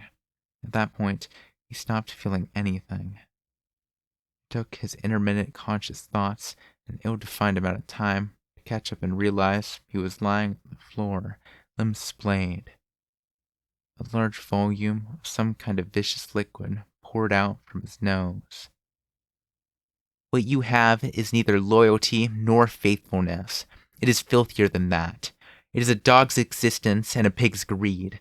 A lazy pig that wants. A swine's greed is the most unsightly of all. Neither the ringing in his ears nor his nausea would stop. The inside of his skull was spinning. He heard Priscilla's voice from somewhere, but the details weren't sinking into his head. Even if you drive off the witch cult, I shall destroy your camp by my own hand for harboring such a beast. I have reached this decision based on your thoughtless actions. As he lay down, she gripped his collar and violently lifted up his body. When his torso was raised, more blood flowed out of Subaru's nose. Subaru coughed, finding it hard to breathe as she insulted him mercilessly at close range. Take pride in this. It is you who has invited that woman's, Amelia's, destruction. She thrust him away at full force, and Subaru's body rolled and slid all the way to the entrance. Otterbaran!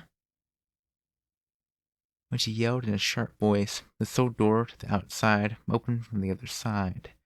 Al poked his face in and looked at Subaru, who was covered in blood by the door. What in the world happened here? Throw out this repulsive fool, or cut him in half. I care not. Well, I sure care. Hey, come on, bro. Without a single word of rebuttal to his enraged master, Al easily hoisted up the fallen Subaru and passed through the door. But on his way out, he gently turned his face to Priscilla, the center of the room. Don't be angry, Princess. Violence ruins your pretty face, you know? If you do not wish me to break your broken visage even further, take him and go. I will not say it again, Aldebaran. Like I said, don't call me that.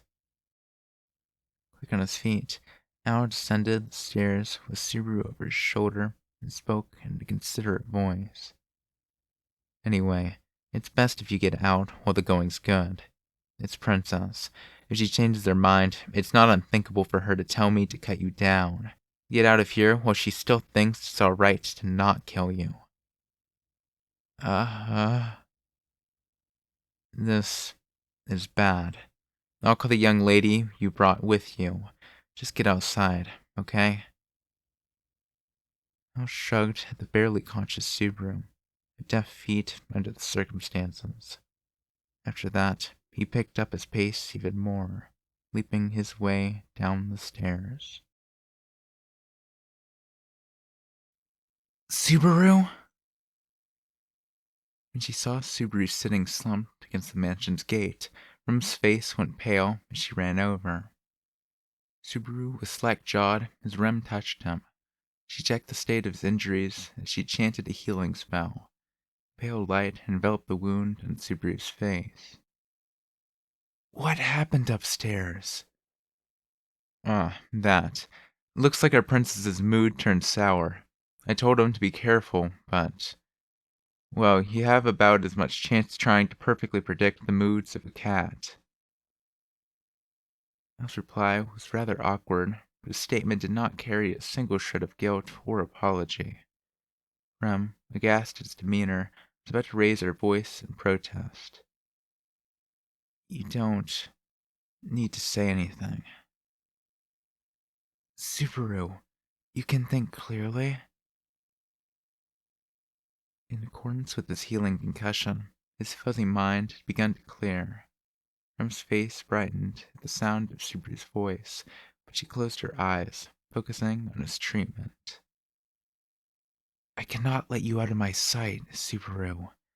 You were away not even an hour, and yet you return with such grave injuries. Hey, it's not like I'm trying to get hurt. Now that his circulation had returned to normal, blood poured freely from his nose once more. Rem immediately caught the trickle with a hand she had held over him, drawing a handkerchief from her side and placing it against his head. Please, hold this on your nose. The bleeding will stop on its own. I will continue treatment.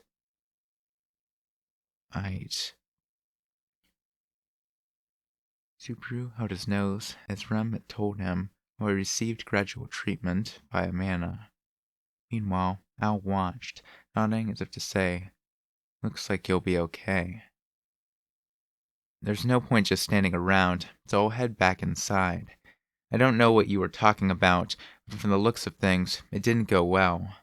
If you take too long leaving, Princess will seriously tell me to cut you down, bro. Cut Subaru down? Hey, don't make that scary face, young lady. I'm saying she will, so get out of here before she gives me any orders. It's not like I want to do something like that. After his dramatic reply to Rem's reaction, Al's shoulders sank as he shook his head. Well, take care of yourself, bro. And young lady, that's right, you're Ram. Take good care of bro here. Ram is the name of my older sister. My name is Rem, Master Owl. When Owl gave his flippant parting words and turned his back, Rem formally introduced herself. That instant, Owl's feet stopped. Rem. The one-armed man stopped before he looked up and slowly turned around. Don't be silly. You're Ram, right? I am Ram. Forgive my rudeness, but where have you met my sister, Master Owl? Ram explained how he'd mistaken her for a nearly identical older sister as she posed the question. However, Owl made no reply. He raised up his one arm and touched his helm, busily poking the metal. What the hell is going on here? Owl sounded nervous, seemingly unable to process the information. Increasingly, rapid tapping offered further proof. So you're Ram, and your sister is Ram? Yes, that is correct. This might be a weird thing to ask, but is your older sister alive? I do not understand the meaning of your question. Sister is alive, as she should be. The instant Rem gave that answer, Subaru, who had been listening to the conversation in silence, felt goosebumps all over his flesh. This ain't funny. A low, cold voice, accompanied by a grave echo, reached his ears. Al was leaning forward, his hand over the forehead of his helm, murmuring as if wringing the words from his throat. It was only then that Subaru understood that Al was the source of the dreadful chill he was feeling. An instinctive alarm went off, telling him that he could not stay there. Rem, sensing the same thing, gently pulled close to Subaru. She suspended the treatment, still bent over, as she asked a question in an audibly guarded voice. Subaru, if I lend you my shoulder, can you stand? At those words, Subaru dipped his head in a nod, doing his best to match his movements to Rem's. Hey, relax. I'm not gonna do anything. With a shake of his head, Al reeled in his ghastly aura and acted like they were needlessly concerned. Subaru's shoulders subconsciously eased as the tension in the air dissipated. Even Rem's neutral expression softened as she, too, felt a sense of relief. Sorry to say this when the bad atmosphere just lightened up, but you better get going. Feels like I'm not in a great mood myself. Understood. Please tell her thank you for her time. Roger that. Take care now. Including the proper social pleasantries with Al, Rum lent Subaru her shoulder. They walked off together, her petite frame supporting his weight as they put Barrio Manor far behind them. They descended the hill, growing more and more distant from the mansion, as all the while Al continued to stare at their backs. You gotta be joking me.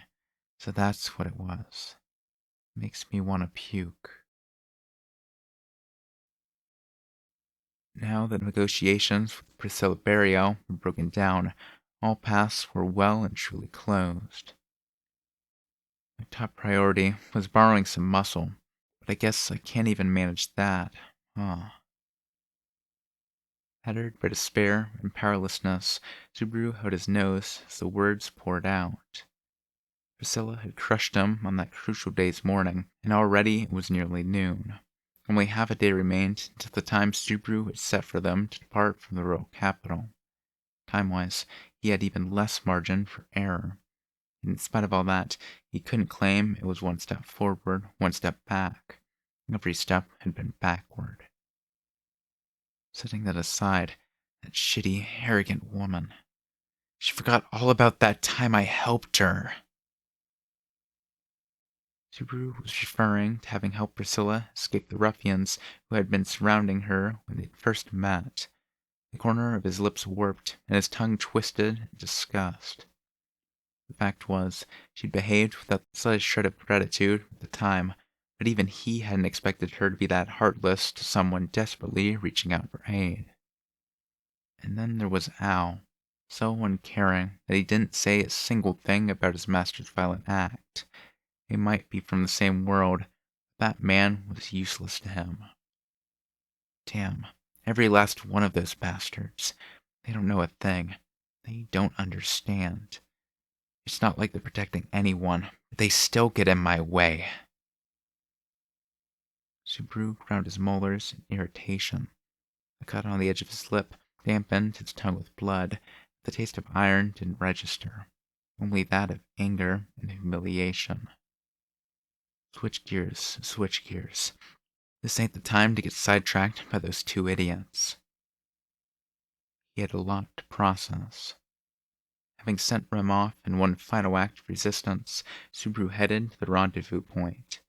His feet took him down the street, out of the noblest district, into the capital's central strata, the commercial district. From there, he navigated the crowds, heading straight toward his destination. Wow! Hey you, mister!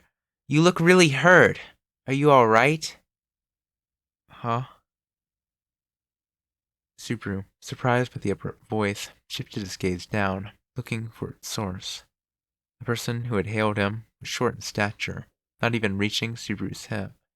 It was a beast-man child with an orange pelt, big round eyes, and an adorably joyful face, who was apparently stretching upward to get a better look at him. You're bleeding, aren't you? Sometimes I cut my mouth when I'm eating, so I know. That must really hurt. You look like you're ready to cry. I'm not bleeding for a little kitty reason like... I'm busy, so later. Don't you want me to heal it? Besides, the smell isn't just from your mouth, mister. You're bleeding from your nose too, you know? The wound Priscilla had given him ought to have already closed, but the girl's sense of smell could apparently still pick it up. The unpleasant memory resurfaced as Subaru tried to brush the girl off. But before Subaru could do so, another girl found her first. Hey, Mimi, don't be causing people trouble. You know you shouldn't make so much mischief. At the sound of a soft voice, Mimi looked back, waving energetically with her short arms. The person who had found her approached, smiling at her enthusiasm. I'm very sorry that my girl caused you trouble. Subaru's breath caught. She immediately noticed his expression, which made her stop mid-apology. The momentary surprise vanished. Instead, a look entered her eyes that seemed ready to welcome an unexpected event with open arms. That's right. You're Subaru. Amelia's knight, Subaru Natsuki.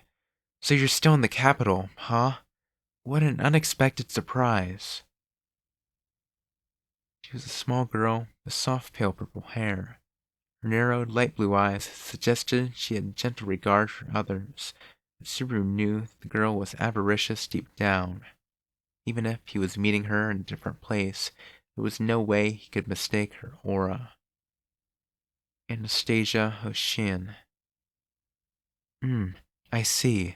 You actually remembered me. I was right worried I didn't make much of an impression back there, so I'm kinda relieved.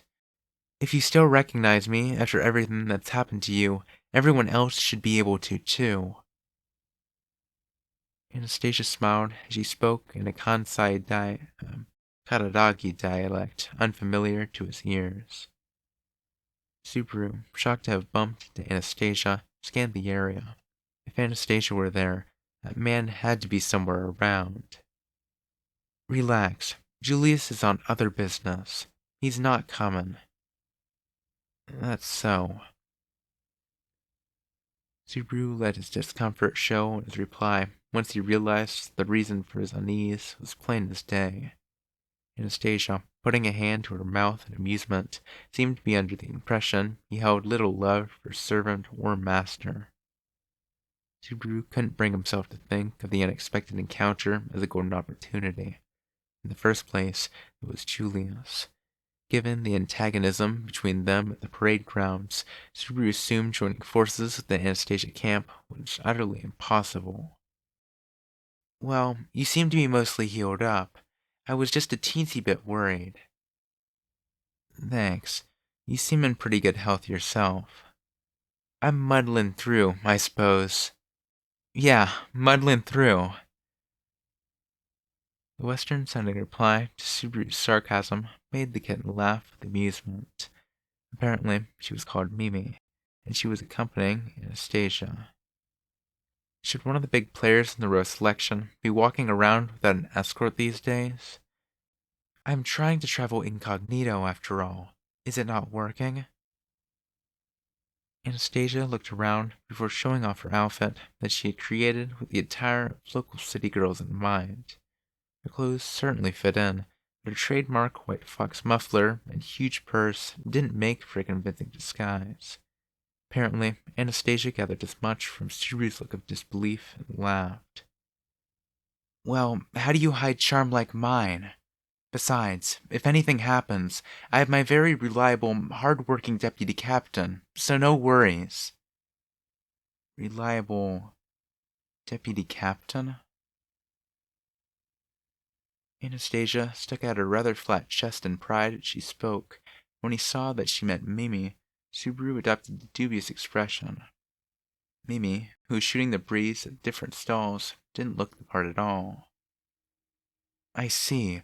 You don't believe me, but it's true. She's the second in command of my private army. I think she'd hold her own against Julius a lot better than you would. Did I make you mad? I'm sorry. My apologies. You just look like a funny person to tease. So, oops. Oops my ass. Subaru pursed his lips, making his displeasure clear. If this is just small talk, would you mind letting me be on my way? Unlike you, I have things to do. Well, you're no fun. Things to do like what? I have to meet up with the girl who's traveling with me. After that, I gotta get a dragon carriage and leave the capital. Stuff. He was supposed to meet back up with Rem at one of the restaurants lining the royal capital's main street. Whether his pathetic attempts meant failure or success, the two had planned to procure the dragon carriage they needed to leave the royal capital within the next few hours. Getting a dragon carriage. So you might say, but can you really? Right now, it's a lot of work finding one here in the capital. I hear it's just one mess after another recently. Hard getting a dragon carriage? That shouldn't be a... Subaru would have continued to say, problem. The word caught in his throat. In previous loops, he'd taken his dragon carriage for granted when he'd returned to the mother's domain. The vehicle from the first time around was a loan from Crush. Considering that circumstances had been similar the second time around, he had assumed Crush had lent them one then as well. Someone's buying up all the dragon carriages in the capital or something, so if you want to rent one right now, it's gonna take a lot of legwork. Seriously? Anastasia suppressed a giggle, while Subaru could only murmur bewilderment. She had no reason to lie. That would be an obstacle to even exiting the capital. Subaru clutched his head, almost unable to believe the difficulties besetting him. Miss, you shouldn't tease people. Emmy tugged on Anastasia's sleeve at the sight of Subaru bent over. Dragon carriages. You mean those lizard thingies? You can just lend him one, can't you, miss? Wait, you have a dragon carriage I can borrow? I'm company president, so dragon carriage or two is no big deal, see? But it seems you don't want to talk with me very much, Natsuki. Sorry for how I behaved earlier. When she pointed out how Subaru tried to cut off their conversation, he replied with an awkward expression.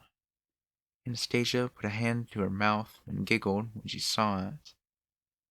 It's fine. I forgive ya. In exchange, would you stick with me for another chat?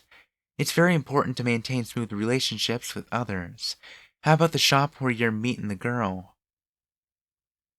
Subaru couldn't summon the words to refuse the adorable merchant's smile. It's still a bit early for lunch, but it ain't good to sit down without ordering. Anastasia said this as she returned from the counter carrying a light meal, vegetables and meat sandwiched between two pieces of bread, kind of like an elongated hamburger. Mimi took it from Anastasia and happily buried her face in it. It was a casual eatery along the main street, right in front of the main gate of the royal capital. The gate had the most traffic in the entire city, where people ceaselessly entered and exited. The shop was packed. Subaru and the others had taken the last open seats. Natsuki, you should eat all you want. Since you were planning to meet that girl here, you must have meant to eat, right? I kind of feel bad making you treat me to lunch when I'm asking you for a favor. If I really want to eat something, I'll make my meal with my friend later. And, er... There were many people around, but the establishment wasn't very large. He hesitated to call Anastasia by name in such cramped corners. I don't really mind much, but if you're having trouble using my name, you could call me young lady. It'd be even harder to say that. Anyway, about the dragon carriage. Cutting right to the chase, You won't please your business partner if you prioritize only what you want. The core of negotiation is how much you can please the other party. You're not too good at that, Natsuki. Chiding Subaru for being in such a hurry, Anastasia bit into her meal of vegetables and meat. The way she licked the sauce was charming somehow. As she differed from Krush and Priscilla, Anastasia similarly possessed a unique charisma in each and every gesture that was nothing like ordinary people. Perhaps he ought to say that all the royal candidates had a special essence. It's a little awkward if you stare at me while I'm eating. I wasn't raised with very good manners, you see. Am I doing something strange? I haven't been educated in high culture enough to judge something like that. And I don't think it's weird at all. You just don't often see a woman opening her mouth wide like that. Are you trying to get into my good graces? If so, you gotta do way better than that. Anastasia snickered as she criticized Subaru's clumsy approach. Her heartless appraisal had quickly brought Subaru to his knees. I'm not kidding around here. I'm really in a bind. That's why I want to get to the point. If you want to appeal to my sympathy, that's the worst plan possible when you're dealing with a girl like me. But I applaud you for trying. You need a dragon carriage, right? Anastasia spoke while pulling a pen out of a pocket. From there, she spread out the paper wrapped around the pen, quickly jotted something down, and neatly folded the sheet. I've written down the location of a shop that should still have a dragon carriage and added my signature. This is all you need to accomplish your goal, Natsuki. Well, no need to act all high and mighty about it. I sure will. It's no fun if I just hand it over for free, is it? Speaking softly, Anastasia put the folded piece of paper down on the table. She gently rested her palm over it, hiding it from view, and grinned at Subaru when he winced. The smile on her face looked different from the ones he'd seen on her before. Don't tense your shoulders like that. It'll be fine. I just want you to stick with me for a little chat. It's sad when you can't talk about anything except what you really need to. I don't think I'm being too greedy for wanting to shoot the breeze with you till that girl of yours shows up. Why? There's a lot of trouble just for some small talk with a guy like me. Not like you're gonna get anything out of it. I don't think there's a single thing in this world that's meaningless. You never know who might end up giving you insight. And out of everyone, I feel like you might have something special for me, Natsuki. I'm really not grateful if that's the impression you got from me in the Royal Selection Assembly. It's not like I've met you anywhere else, Natsuki. Subaru's desperate attempt at sarcasm was sliced down and cast aside by sound argument. After evaluating Anastasia's request and goal, Subaru immediately resigned himself to his fate. Just to be clear, we're only going to talk until Rem gets here, and then I'll have you hand over that paper. I certainly lie and deceive people, but I assure you this is true. I can put that in writing if you'd like. You didn't even blink when you said that. What do you want to talk about? I told you when we started, didn't I? The core of negotiations is to get in good with the other party. If you want to get better at talking, you gotta get better at listening. A solid start would be finding out what your partner's interested in. More candidly, don't look like you're simply putting up with the conversation. It would be bad for Subaru to stray from his commitment and sour her mood. He scratched his head and sank into his thoughts. Hey, miss, I want to eat more of what I just had. Please? Sure, eat all you like.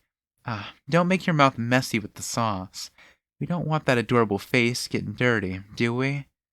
Well, that's kinda cute, too. Wipe it for me. Rub, rub. Yay!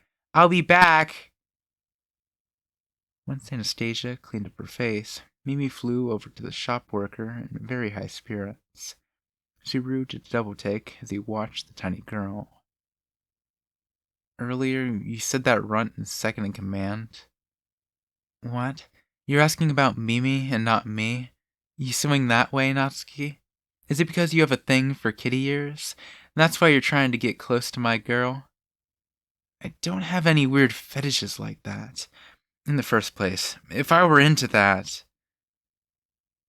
Subaru clenched his teeth as he recalled the image of the cat-haired knight at that mansion full of know-nothings. Anyway, no. It simply caught my interest. I think you said something about a private army? For what it's worth, they're pretty famous in Kararagi. They're the Hoshin Company's own mercenary band, the Iron Fangs. I'm their sponsor, so of course I get the privilege of choosing the members. Anastasia spoke while shifting her gaze to Mimi, who looked absent-minded all the while. She's super cute, isn't she? She's so much fun to hug and go to sleep with, you know? It's my turn to ask if you swing that way. Jeez. You're not telling me you twisted arms to get someone like that in the second in command, are you? No need to worry. It's fine. I told you, didn't I? That girl's the number 2 of the Iron Fangs, all right, and she has skills worthy of deputy captain. That's why I can stroll around the capital with only her. Sensing absolute trust in Anastasia's comments, Subaru observed Mimi's back once again. She really didn't look strong at all, but her master's words were convincing all the same. A candidate for the royal selection would never walk around with a lone bodyguard if that person wasn't capable. Just to get this out, I won't talk in detail about the members, okay? I'm not generous enough to put all my cards on the table. In fact, I'm pretty confident it's a bad idea. Well, that doesn't make you sound as confident at all. But she blunted any effort to poke deeper. Subaru engraved the name of the Iron Fangs into the back of his brain as one more potential threat. If he and Anastasia became overt enemies at some point, it'd be yet one more wall to overcome. Natsuki, your brow is too wrinkled. You look like you're glaring. Hey, I was born with this face, okay? No need to go picking on a guy's complexes. Complex? That's fine. That said, you mentioned your birth, but where were you born, Natsuki? We don't see black hair very often around these parts, and your outfit stands out too. I was born in Japan on Earth, and this is a tracksuit, probably the only one in this world. It was a strange topic. His honest answer sounded like he was dodging the question entirely. Sure enough, it made Anastasia pout. Her face clouded. Japan of Earth. Never heard of it. But Where is that? Past the Grand Cascade, far to the east, and far east past that is Pang. The Grand Cascade. Subaru gave a flippant answer, expecting her to burst into laughter, but Anastasia sank deep into thought. Subaru raised an eyebrow at her completely unexpected reaction. You're not gonna laugh? Reinhardt thought it was pretty stupid. Well, you see, once in a very great while, you hear about people who hail from beyond the Great Cascade. I never expected for you to claim your homeland is there, though. What, and there's other jokers besides me? Famous people, even? If you want to know more, I think you should study up on Potion of the Waste. Anastasia still wasn't laughing when she offered him a piece of advice. Subaru cocked his head at the mention of Hoshin of the Wastes. After all, that was Anastasia's family name, and Subaru would recall that Hoshin of the Wastes was also a heroic tale. You're not actually related to this Hoshin, are you? I thought I heard you saying you took up the name for yourself. It's the name of the founder of Kararagi. As a Kararagi native, I'm not completely unconnected, but there's no blood relationship. I just decided to call myself that. Fitting for someone who rose up to become a goddess of commerce, don't you think? Damn, you got a lot of guts to come right out and say that. She apparently rated her exploits high enough to warrant declaring herself a goddess without any hint of irony. He recalled Anastasia's boast at the royal selection meeting that she wanted to get a kingdom for pure self-interest. That performance put her on a one-way train. There was no going back for her now. If I fail, people will point at me and laugh, though. But I've come this far. I'm not going to talk too highly of myself when I'm still halfway to where I'm going. Subaru had heard only a tiny bit about Anastasia's birthplace during her demonstration and conviction at the royal selection meeting. Apparently, she'd been born in the slums at Kararagi and afterward rose to her present position on the merits of her genius alone. A great mercantile house, as famous as any nation, served her, and she had declared herself as a candidate for the royal throne. Not for the first time, Subaru felt like the person before his eyes was unlike any he had seen before. How can you do that much? Aren't you afraid of failure? Oh my. Natsuki, have you finally taken a proper interest in me? Subaru didn't have a plan. He simply voiced his honest doubts. Perhaps just as Anastasia had taken it, he'd asked the question because he was finally looking straight at her. Not a troublesome opponent, not someone connected to Julius, but Anastasia, the individual. Failure, huh? I'd say I'm afraid of that too. I'm not exactly claiming I've won every battle I've fought to get to where I am now. I've just kept winning the ones that really mattered.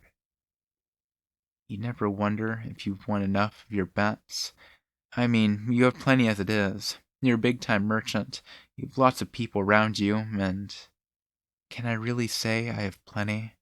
I don't even know what would satisfy me. Her low voice and piercing light blue eyes made Subaru unwittingly stare at her. As Subaru fell silent, Anastasia finally softened her lips and suddenly changed the subject. I have a dream. Subaru said nothing as she tapped a finger against the counter, ignoring him. I've carried that dream with me since my time in the slums, never knowing what the next day would bring, trying my hardest to live. I want everything I can get my hands on. Everything you can get your hands on. My dream is just to see who I can become, just how far I can go, but I won't compromise one bit until I'm satisfied I've done that. As long as I live, everything I can reach and take hold of will be mine. Why die penniless? or will I die fulfilled by the innumerable possessions around me? My life is one big contest until I get one result or the other. Subaru was overwhelmed. He realized that the small-statured girl before him was an amazing person, someone he might even look up to. Her fundamental character as a human being differed from Crucia's and Priscilla's. The power of her charisma was in no way inferior to theirs. No, to Subaru, in that moment, he had a much more favorable impression of her than the other two. With the division between him and the know-nothing Cruche, and considering Priscilla's arrogant dismissal, he thought that Anastasia might just be a heaven-sent final thread of hope that he might be able to count on. For Subaru, unable to gather any reinforcements, this was one last possibility if he wanted to borrow strength from others. Hey, Anastasia, there's something I really want to talk to you about. Subaru, who had initially treated Anastasia as a nuisance to be swept aside, was now meek toward her. I can depend on her. At that thought, the image of Julius flickered in the back of his mind, dabbing Subaru's chest. But he suppressed that emotional wound with all his might as he tried to broach the topic. Hey, time out. It's just been you asking questions this whole time. I'm happy that you've taken an interest in me, but this isn't very fair, is it? Anastasia cried foul and brought his determined move to a halt. That's not really enough to call it No, never mind. Talk to me. Yes. Compromise is real important. It's an issue of personal relations that comes even before negotiating. Natsuki, you look like you're leaving the royal capital, but have you done enough sightseeing? Don't call it something casual like sightseeing. Jeez. I'm not, and I'm sure you aren't either. Is this really the time for a trip just to feel better? Subaru shut down the topic, interrupting its subject. I don't plan to just travel around, but don't turn up your nose to seeing the sights. People get something out of just exploring a place with lots of people in it and taking a look here and there. Midway, Anastasia's strained smile vanished as she lowered her voice slightly. That change in her demeanor and expression stole Subaru's attention. She indicated the street with her chin. I don't plan on just traveling around, but don't turn your nose at seeing the sights. People get something out of just exploring a place with lots of people in it and taking a look here and there. Midway, Anastasia's strained smile vanished, and she lowered her voice slightly. That change in her demeanor and expression stole Subaru's attention. She indicated the street with her chin. The atmosphere on this avenue's changed, like the shopping area before it. Did you notice, Subaru? Now that you mention it, it feels way more hostile somehow. Subaru had known the sights of the royal capital for only a total of several days and hours, but even he could sense that the air of the royal capital felt different on his skin. The looks on people's faces have changed. The talk about the royal selections brought all kinds of misers out of the woodwork. I think you're the pot calling the kettle black, especially when you're the one poking into their business. Hey, when you compare the people going for tiny piles of coins to a gal who's after a whole kingdom, they're pretty pathetic. Besides, in business, speed is the name of the game. When you look at what people with a nose for money are doing, you see more of the big picture. Anastasia thought about the big picture in a way Subaru could not fathom. When the ones at the top move, then the people start to move. When the people move, things move too. So right now, traveling merchants are pouring into the royal capital from all over. If the people are there, things follow. So I can see this and that about what's to come. The things you see are merchandise? Is there some special meaning to what they're selling in the capital right now? You caught on fast. Incidentally, the prices of quite a few goods are in influx around here at the moment, but things made of metal have gotten especially expensive. Someone's snapping up weapons like swords and spears inside the capital and out. Iron and weapons. I feel like I've heard about that before. From Otto. The conversation was from when he traveled with Otto during his first time going through the loop. Otto had been drowning in drink because he'd been carrying a large quantity of hard-to-sell goods. Apparently, his bankruptcy really had been assured.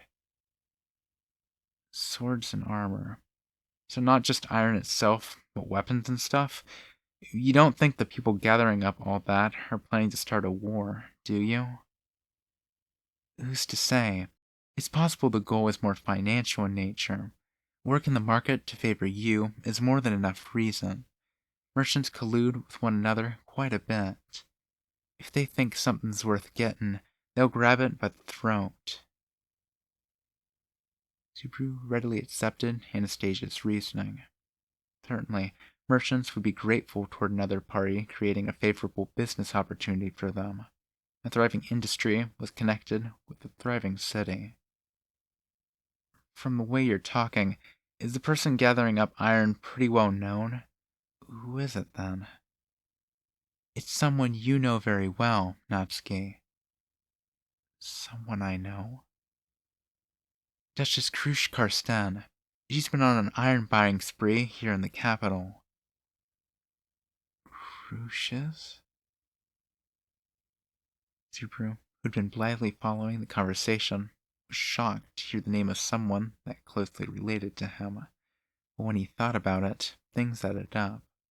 Crush had been receiving guests day after day. Maybe she wasn't just dealing with influential political figures, negotiating with merchants, and bargaining for merchandise as well. I see. So that's why Russell showed up. Russell Fellow? He's a big fish. Quite naturally, Anastasia instantly recognized Russell's name, and thanks to Anastasia's information, scattered pieces of the puzzle were connecting inside Subaru. So all those people heading in and out, putting cargo in the courtyard even in the middle of the night, that was all a strategy to get merchants on our side? You remember that on the night he'd exchanged wine glasses with Krush, servants were busily working all around the place, but they seemed to move with a purpose greater than simply gathering metal wares. They seemed to be expecting something bigger than that. Well, not like it has anything to do with me now.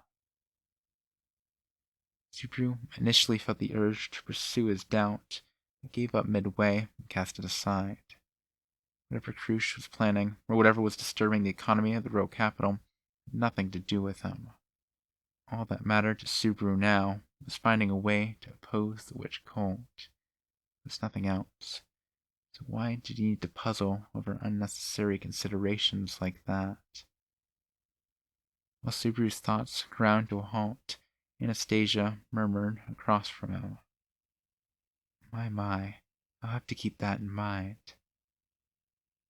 Subaru looked up, sensing a particularly waiting tone in her voice, when he saw that she was gently holding out her palm. Without thinking, Subaru took the scribble that he would need to obtain a dragon carriage. Thank you, Natsuki. You've given me enough of what I wanted to hear. The scribble and Anastasia's smile told Subaru that the conversation was over, but Rem still hadn't arrived at the establishment, and yet she'd used the word enough. When Subaru's thoughts reached that point, he realized, far too late, that something wasn't right. Was this a coincidence? Well, Natsuki, what do you think? While Subaru gritted his teeth, Anastasia addressed him casually. Her light blue eyes seemed to see right through Subaru, as if they would never let the change in his expression slip past her. Just like a con artist watching for someone who completely fallen for her act. So you set up that whole little chance meeting in the street just to ask me about this. You got into a tiff with Crush last night and went your separate ways, didn't ya? I figured you'd be easier to read now, in all kinds of ways. Your words, your eyes, and even your expressions. She tricked him. It made Subaru's blood boil. His throat tightened. How can you be so satisfied with yourself? Ambushing people like this? It pains my heart, too. But it's hard to smile and trade info smoothly with our relationship. It's natural to want some insurance when you're doing business with someone you don't trust. The way she looked straight at him and pegged him as untrustworthy needled his heart. Putting a hand on his chest, Subaru glared at Anastasia with resentment. So you misjudged me just because you don't like me, too. Misjudged? I'm saying you're distracted by the stupid stuff right in front of you and missing what's important, even though you regret your mistakes and missing the right path later. I wonder just what is right and what is mistaken here. Well, everyone's got their own opinions, but I'll give you mine. Anastasia cocked her head slightly, while Subaru ground his teeth, her charming smile never faltering.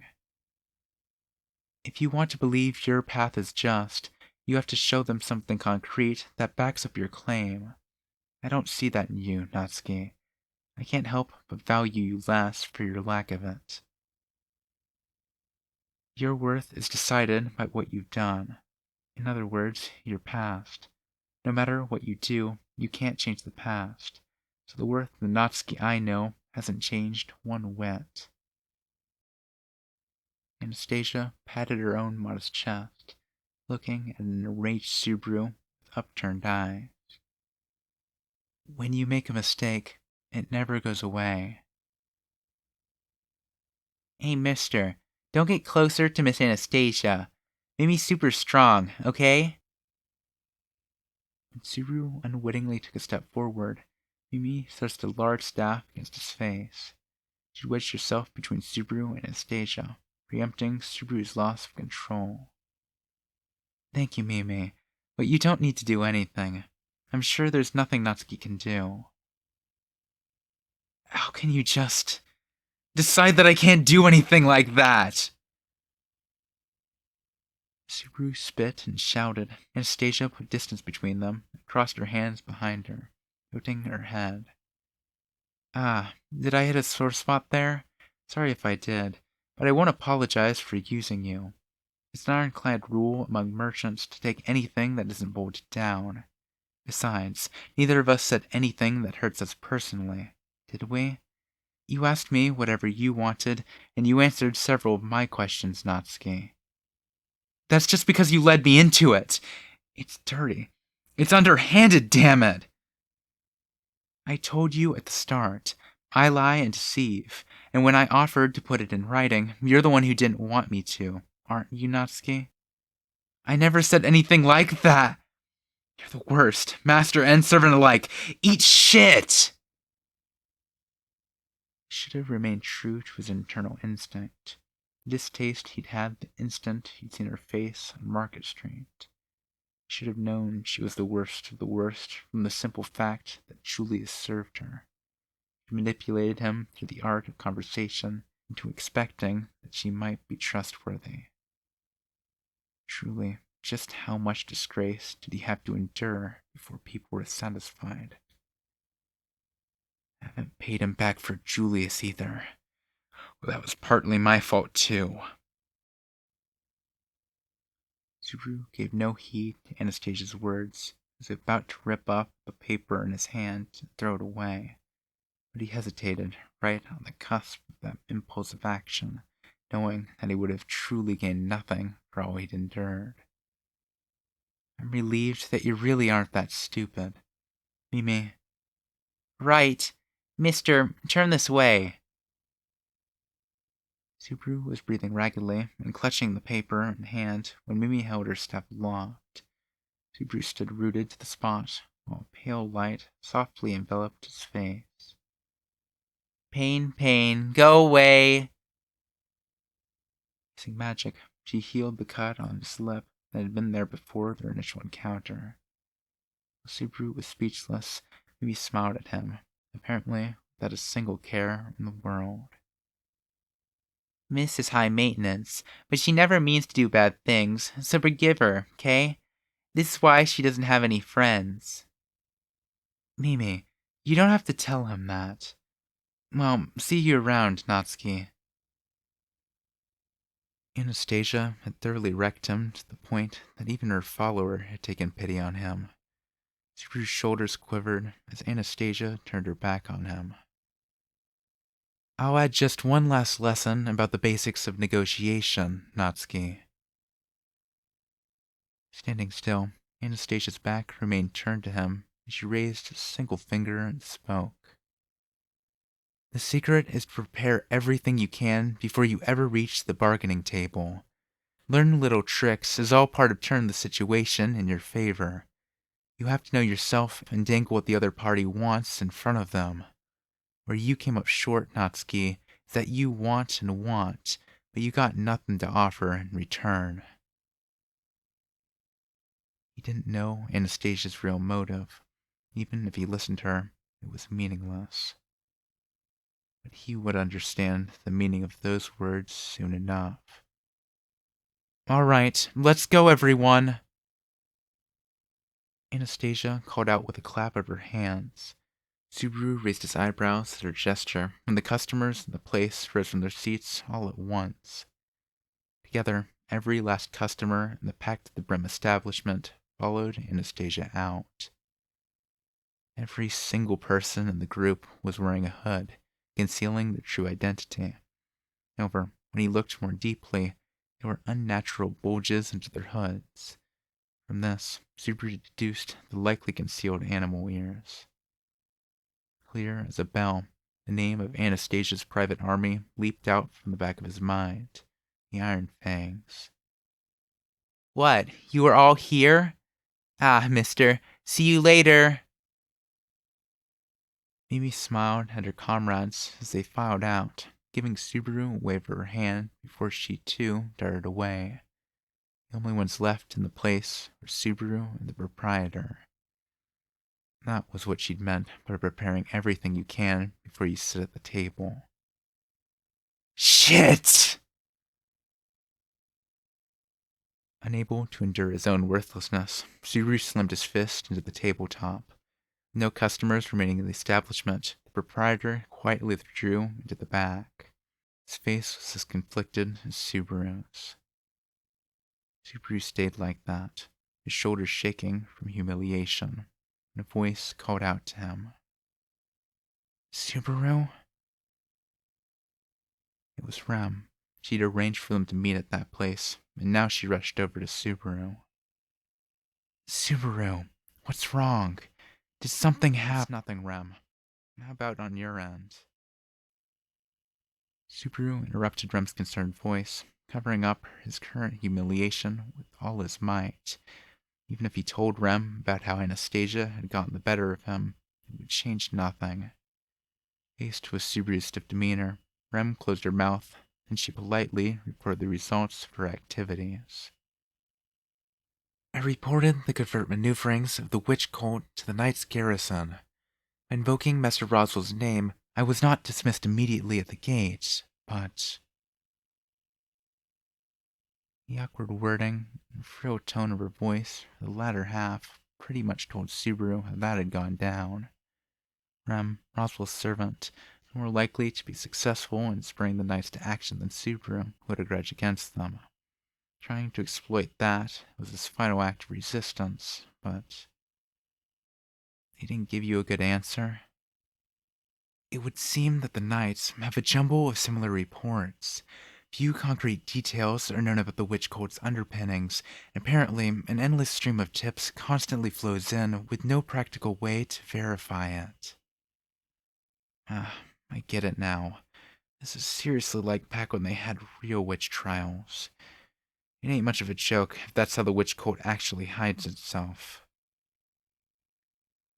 The sheer number of people afraid of the witch cult lurking nearby gave birth to imaginary phantoms in every corner of the land. Those fears took form as tips to the knights, dragging down the value of any real leads as a result. That seemed backward somehow. Both the arrogance of the knights and the vileness of the witch cult were at fault. The knights should have been rigorously checking out any and all potential leads related to the witch cult, considering how they were applied to all. With that, Subaru understood that all his plays had failed. If gathering reinforcements is impossible, I hate it. There's no avoiding it. What will you do? Goes without saying. We head back to the mansion and get Amelia and Ram out of there. We'll bring them back to the capital or wherever Roswell went off to. The destination doesn't matter. Anyway, where they are now is dangerous. Betelgeuse's loud laughter came back to life in the back of his head. Subaru's fist trembled in frustration. Even if he wanted nothing more than to pulverize that bastard's skeletal face, he didn't have the means. Even if he did choose to take on the enemy with his current resources, it would invariably entail putting Rem at the tip of the spear. He would avoid that at all costs. Getting Rem hurt because of Subaru's thoughts and actions was unthinkable. He couldn't bear it. If he couldn't drum up the strength to battle Betelgeuse, taking them on was unthinkable. Any option that meant losing Rem was out. Even then, bloodlust made his insides seethe. The inescapable hatred was like a curse echoing over and over inside his skull. Excuse me, Subaru. Actually, about the dragon carriage, need to return to the mansion. It's tough to get one, you mean? In that case. While Subaru's blood boiled, Rem broached a topic that seemed difficult for her to bring up. He nodded at her concern and revealed the paper Anastasia had handed him. As promised, it had the name of the store and her signature. It was Subaru's consolation prize for his ignominious defeat during negotiations. If we go to this place and talk to them, they should treat us all right. I'm sure of that much. Really? Where in the world did you? Just as I'd expect of you, Subaru. As you'd expect, huh? You're funny, Rem.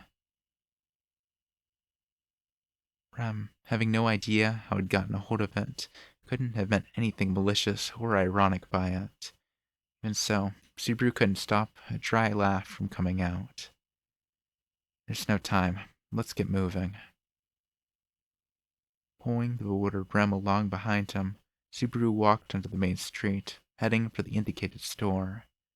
Annoyed by the jarring, disorganized noises, he clicked his tongue as he walked along.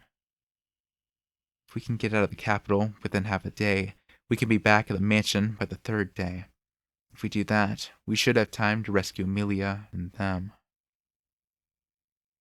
Subaru had gone over his memories the first time around again and again to make sure of that. The reason he couldn't state it with absolute certainty was because he couldn't rely on his memories from the second time around. Subaru Natsuki had frittered away the time that would have allowed him to compare and be on sure footing. The second time. Shit! How many days was I not in my right mind? He scratched his head, berating his useless memories and his useless self as he continued to walk. Behind Subaru, Rem, whose strides were a different length from Subaru's, worked earnestly to match her speed to his. But Subaru never noticed Rem doing that, for he had forgotten to look back. Chapter 3. The Maw of the White Whale. Anastasia's introduction had led him to borrow the largest dragon carriage he had yet seen. Boasting a huge size, the land dragon's hind legs thudded along, making the ground shudder as it raced across the grassy plain. It's as fast as it is huge. That's great, but could it do something about kicking up all this dirt? The dust dancing upward clouded his field of vision, making Subaru squint in the driver's seat. This appears to be a land dragon normally used to haul freight. Therefore, its manner of running has no consideration for passengers, and since it is specialized for speedy travel, it has not been trained in running quietly. It was the last one, and it's running without a break. Beggars can't be choosers, but this is still kinda tough. Fortunately, thanks to the land dragon's blessing, a special power belonging to particular individuals and species of that world, dust did not directly affect them. The Subaru could not help be annoyed at the poor visibility. Subaru wound up looking at the sky, hoping for any change. The clouds floated overhead as the sun gradually changed its angle. These signs meant the passage of time, and thus Subaru's heart smoldered little by little. Surely, they were moving far quicker than they had during the previous iterations of the loop. He had not been able to gain reinforcements, but departing by dragon carriage on the second day was a major departure from before. He'd be able to make it over the highway in half a day, arriving in the mansion on the dawn of the third day. They were gaining more than half a day over the first time around, surely enough time to get Amelia and the others out of the mansion and to flee from the witch cult. The problem is, the possibility of encountering the witch cult along the way like last time. According to his vague memories of the second time around, he'd been inside a cave when he truly regained consciousness. If he had been en route back at the mansion, it was possible that the same thing could happen this time too. When he thought of how Rem had been killed and how he had spent nearly an entire day pulling her along before they left the cave, it means they must have infiltrated the area outside the mansion days in advance. He didn't know exactly which day that was. The tragedy would fall on the morning of the fifth day. The second time around, Subaru's dedication that it had taken him a day's worth of time to get out of the cave put his encounter with the witch cult between the third and the fourth day. In other words, even if we arrive tomorrow morning, it doesn't mean we're any less likely to bump into them. Not knowing what they could expect made him grind his teeth hard enough that blood seeped into his mouth. Subaru glanced to the side at Rem, who was holding the reins and concentrating on driving. Once again, were they to encounter the witch cult, he'd have no choice but to rely on Rem. Subaru had thought of making clear beforehand that they might encounter the witch cult, but when he tried to speak the words, he realized that his voice simply wouldn't come out. It was not fear of the penalty for divulging information gained if I returned by death.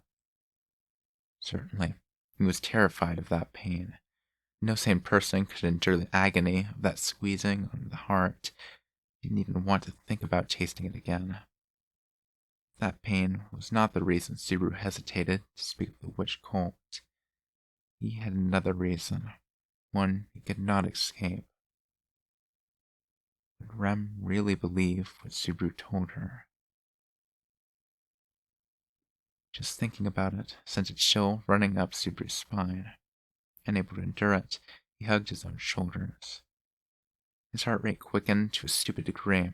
The urge to vomit seized his innards. The stress of his extreme situation had kept him from getting a wink of sleep. Physical fatigue was rotting his mind and body alike. At that moment, Rem was the person he could trust most in that entire world. Even Amelia cast him aside. After Krush, Priscilla, and Anastasia had rejected him one after another, Subaru had fallen into paranoia, doubting anything and everything. In that moment, Rem was all Subaru had. Rem was the only one he could call an ally beyond suspicion, someone in whom he could unwaveringly place all his trust. He revealed things about the witch cult to her, and her face became clouded with suspicion. What would it do to him? It frightened Subaru to even think about. This isn't the time to get cold feet. Hinting in a hoarse voice was the only thing he could do to drive away his cowardly emotions. The land dragon had drowned out his voice, fainter than a whisper, and reaching only Subaru's ears.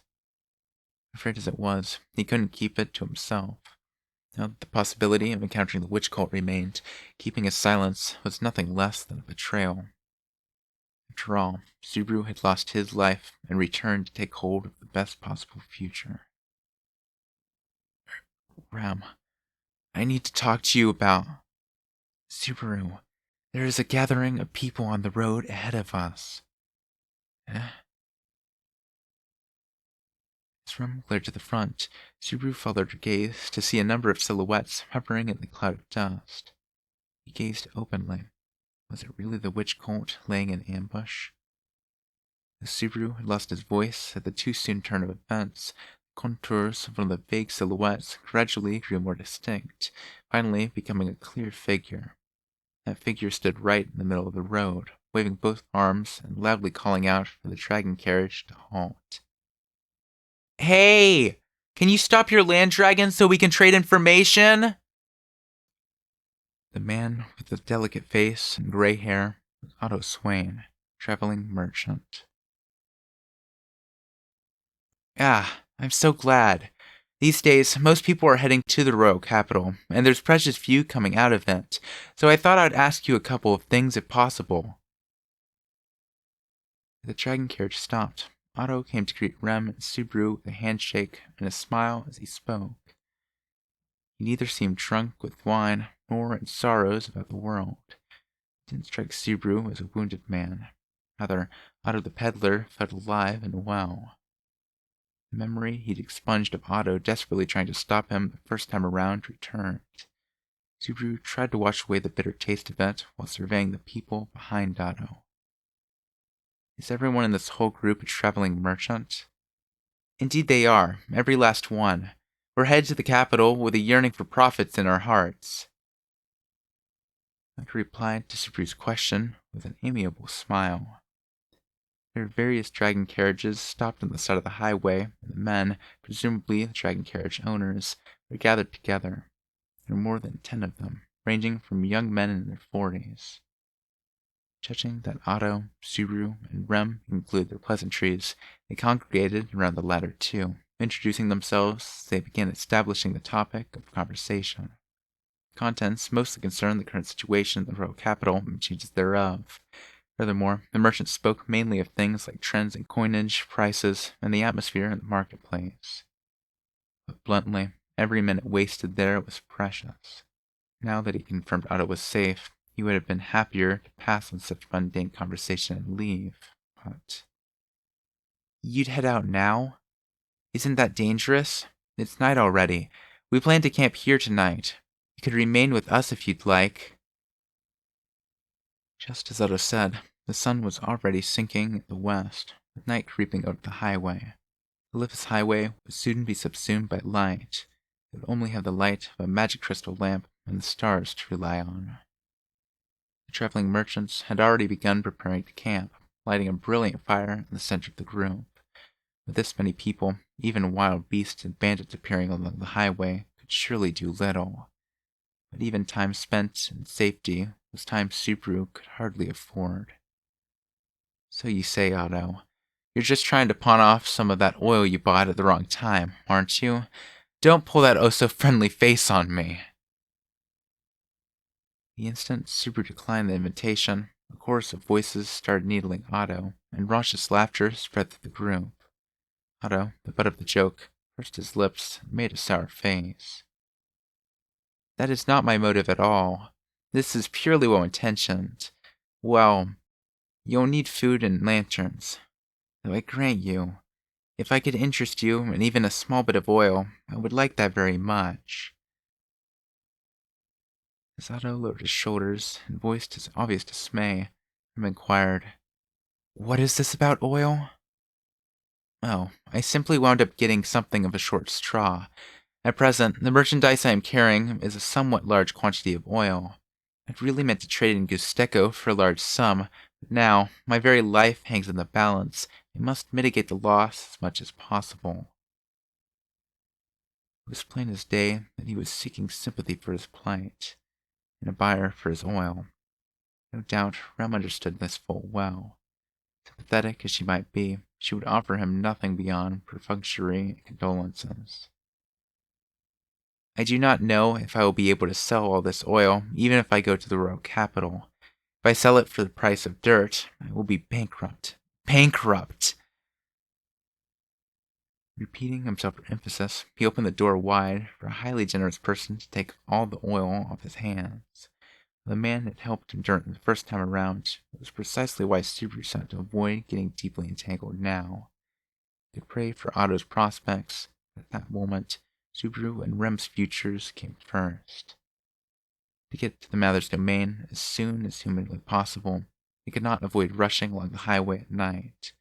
But just as Subaru was about to say his goodbyes, he suddenly realized something. If trust wasn't enough to put things into motion, maybe he could move them with money. Otto, there's something No, I have a business proposal. Otto's eyes opened, and how the expression on Subaru's face vanished, and the air around him changed. But perhaps sensing from Subaru's voice that he wasn't joking, he immediately adopted the posture of salesman. If it is business, I will listen to anything you have to say.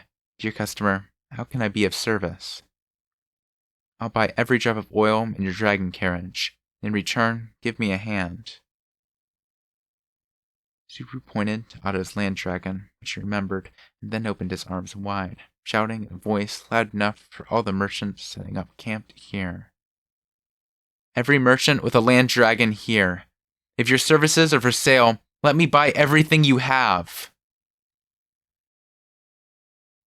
At first, the merchants looked at one another and laughed at Subaru's business proposal.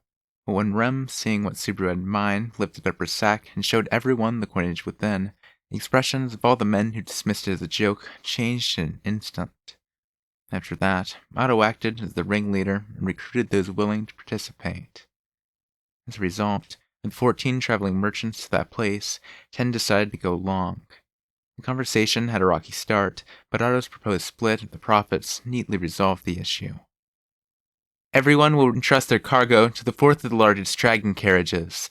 The net proceeds from joint sales in the royal capital will be distributed at a later date. The sales will offset the freight cost of accompanying Mr. Natsuki. Thanks to Otto's skill in bringing everyone to a consensus, no doubt in the fact of his desperation when faced with the chance of a lifetime, he was unanimously voted to represent the group. Seeing Subaru with his arms folded, concerned about their departure time as he watched fellow peddlers transferring their cargo, Otto asked him, I'm pleased that you're buying up my oil, but what do you intend to use all these dragon carriages for? Subaru touched his chin as he mulled over the question. We're on our way to the Mather's domain. I happen to be a manservant working for Marquis Mathers, you see. I'm aware of him, Marquis Roswell L. Mathers, with his penchant for demi-humans. They say that he is an eccentric, even by the standards of Lagunica nobility. Had Ram overheard that appraisal, she would have no doubt been indignant. Subaru's shoulders sank at Otto's description. Oh, no denying that. It's true he comes off as a perv. But he is your employer, you say? I broached the subject because I rather expected a reply of that sort. Though I must confess that you do not look like a noble servant, Mr. Natsuki. I'm still in training. I only make the grade in sewing and making beds so far. Either way, I trust your story about serving the Marquis. But why hire all these dragon carriages? A Marquis can surely afford his own. Otto's probing questions were proof that he doubted Subaru's true intent. Like I said, we need a bunch of dragon carriages. We have a lot to haul, so it's best to have them as empty as possible. In your case, that means having to buy up all your oil. For which I am very grateful. What is the freight you intend to transport, then? From Otto's repeated questions, it seemed like he did not doubt Subaru's station. He appeared to be pressing out of simple concern that the freight to be transported might be dangerous. There was no need to conceal it with a lie. He couldn't let this talk foster doubt and lead to the deal being called off. We're transporting people. Don't tell me this is slave trading! Nothing shady like that. There's a whole village near the Marquis's mansion. It's a small settlement, and the villagers put together don't even number 100. I want to get those people aboard and move them out. That flash of inspiration was why Subaru had hired Otto and the others. A large dragon carriage for commercial freight that Subaru and Rem were using could run with more than 10 people aboard. With similar dragon carriages put together, he figured they could evacuate every last villager. You are not telling us to carry corpses, I take it. If so, I would have to decline with deep regrets. I want you to bring them out of there so it doesn't come to that. In his haste to reunite with Amelia, Subaru had forgotten about the villagers. He was upset with his own lack of consideration, but coming across Otto and the others was a very considerable stroke of good fortune. Yet, conscience or fate, Subaru was fortunate to be on something's good side for once. Actually, we're planning on doing a large-scale mountain hunt in the area around the Marquis's mansion in the near future. A mountain hunt, you say? There's been a bunch of demon beasts breeding in the wilderness around there since way back. Barriers isolated the people from the demon beast until now, but not long ago, those monsters injured some people in the village. And this mountain hunt is the result of that? But Otto couldn't quite let it go. He seemed to be having trouble with something in Subaru's explanation. Subaru remained silent as he rolled up the sleeve over his right arm, showing him the cruel scars the beast had left on him. Otto drew a small, sharp breath at seeing the deep wounds of claw and fang. Many more had been carved into Subaru's body that would never fade. In his goodwill, the Marquis sent me off to the royal capital to be healed. Now that I'm partly recovered and no longer at death's door, I'm on my way back. I see. But why, then, are you procuring dragon carriages along the highway without the Marquis being directly involved? The Marquis decided to start the hunt right away before moving the residence. That's why I want to make sure it's covered. It's not that I don't trust my master, I just have prior experience with this. Subaru offered that humble statement, lowering his eyes. Otto made a small sound and sank into thought. Understood. Sorry for prying into things you didn't want to speak about. I shall explain this to the others without mentioning the scars. A pained expression came over Otto's good-natured face as he made a show of consideration for Subaru. No doubt he regretted unintentionally dredging up Subaru's past trauma. Subaru thought that his sudden change in demeanor, shifting from thoughts about commerce to simply worrying about his business partner, showed that Otto was a real softy at heart. Don't sweat it. Please just explain it to everyone straight so that no one gets any weird doubts. Well, if you insist, though I'm not really cut out for that. Making light of Subaru's decision, Otto smiled apologetically. Subaru thought himself a far greater villain for internally making excuses. Namely, that he wasn't really lying. He just wasn't telling the whole truth. It was another 2 hours until all preparations to pull out of the campsite had been completed. After the freight was transferred to the 4 large dragon carriages, Subaru and the others departed along the highway by night. There were 11 dragon carriages heading toward the mother's domain.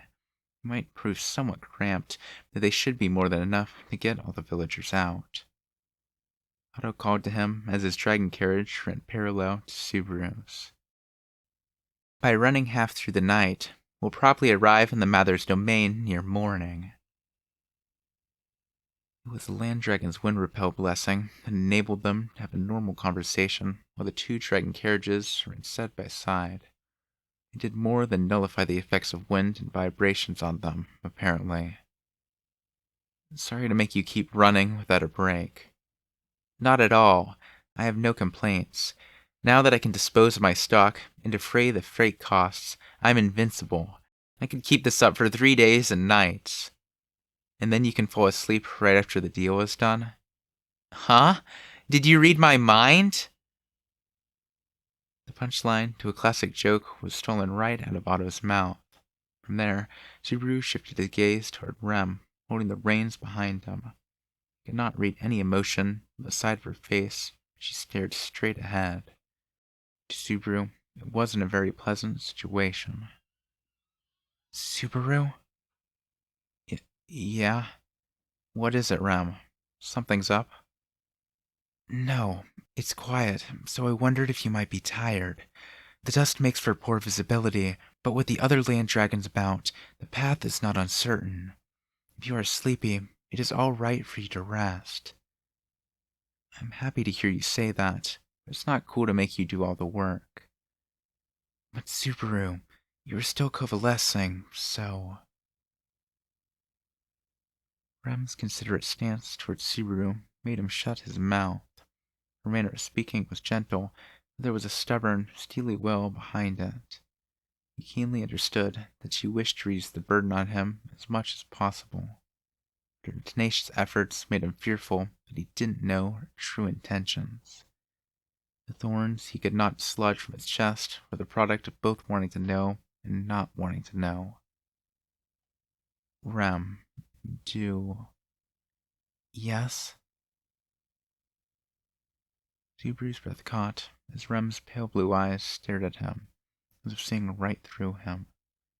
He wanted some way to redirect her attention from his doubting, hesitant silence, but Subaru shook his head, brushing aside such thoughts. If he doubted Rem's intentions enough that it hurt, it was far better to get them out in the open. Rem, do you have any doubts about what I'm doing? I didn't explain anything to you. Not about the witch cult, not about the traveling merchants. He was painfully aware of how Rem had kindly indulged him in spite of his duty to explain himself. That was precisely why he was worried about how Rem felt about following him without question or debate. Rem closed her eyes but once Subaru's question. Master Roswell told me to respect your actions in the royal capital. Subaru's expression stiffened, reply leaving him lost for words. Roswell told you to? Yes. He did not command me to do any specific thing, but rather to go along with your plans in the royal capital, whatever they might be. I also planned to do as much as I could. Roswell's orders. Rem's words somehow weren't sinking into his skull. Instead, the fact that Roswell had ordered Rem repeated itself in his head, over and over. Rem's lack of dissent towards Subaru's actions were because her master had directed her to shut up and obey. Did that mean, in other words, that Rem's actions to that point had not been of her own will? Hell, even her staying by his side at that very moment might not have been... Subaru? Subaru fell silent. Rem peered at him, her shapely eyebrows drawing together. Yet, in that moment, Subaru was unable to take even that expression of concern at face value. I'm all right. It's nothing. Shaking his head to flee from Rem's gaze, Subaru gave a perfunctory reply to keep the peace. Her caring concert, her support when he was on the brink of collapse, her being by the isolated Subaru's side, were all because of Roswell's orders. Beyond that, deep down, did Rem approve of what Subaru was doing? His paranoia brought bile up from his stomach. Subaru swallowed down the acidic liquid filling his mouth. With his nausea having nowhere else to go, fright and despondency raged inside his body. His limbs felt numb, his vision narrowed, and there was an unbearable physical itch in his brain. His breath was ragged as he fought the urgent desire to crack his skull open and jab his fingers in to scratch it. He didn't want to think about anything. The more he thought about things, the more he mulled over them. The more he sought answers, the more distant his desires would become. The more his ideals would turn to fantasies, and his dreams to hopelessness and despair. Subaru, did you fall asleep? hated it. He wanted no more of it. He didn't want to think. He didn't want to doubt. He didn't want to trust. He didn't want to be betrayed.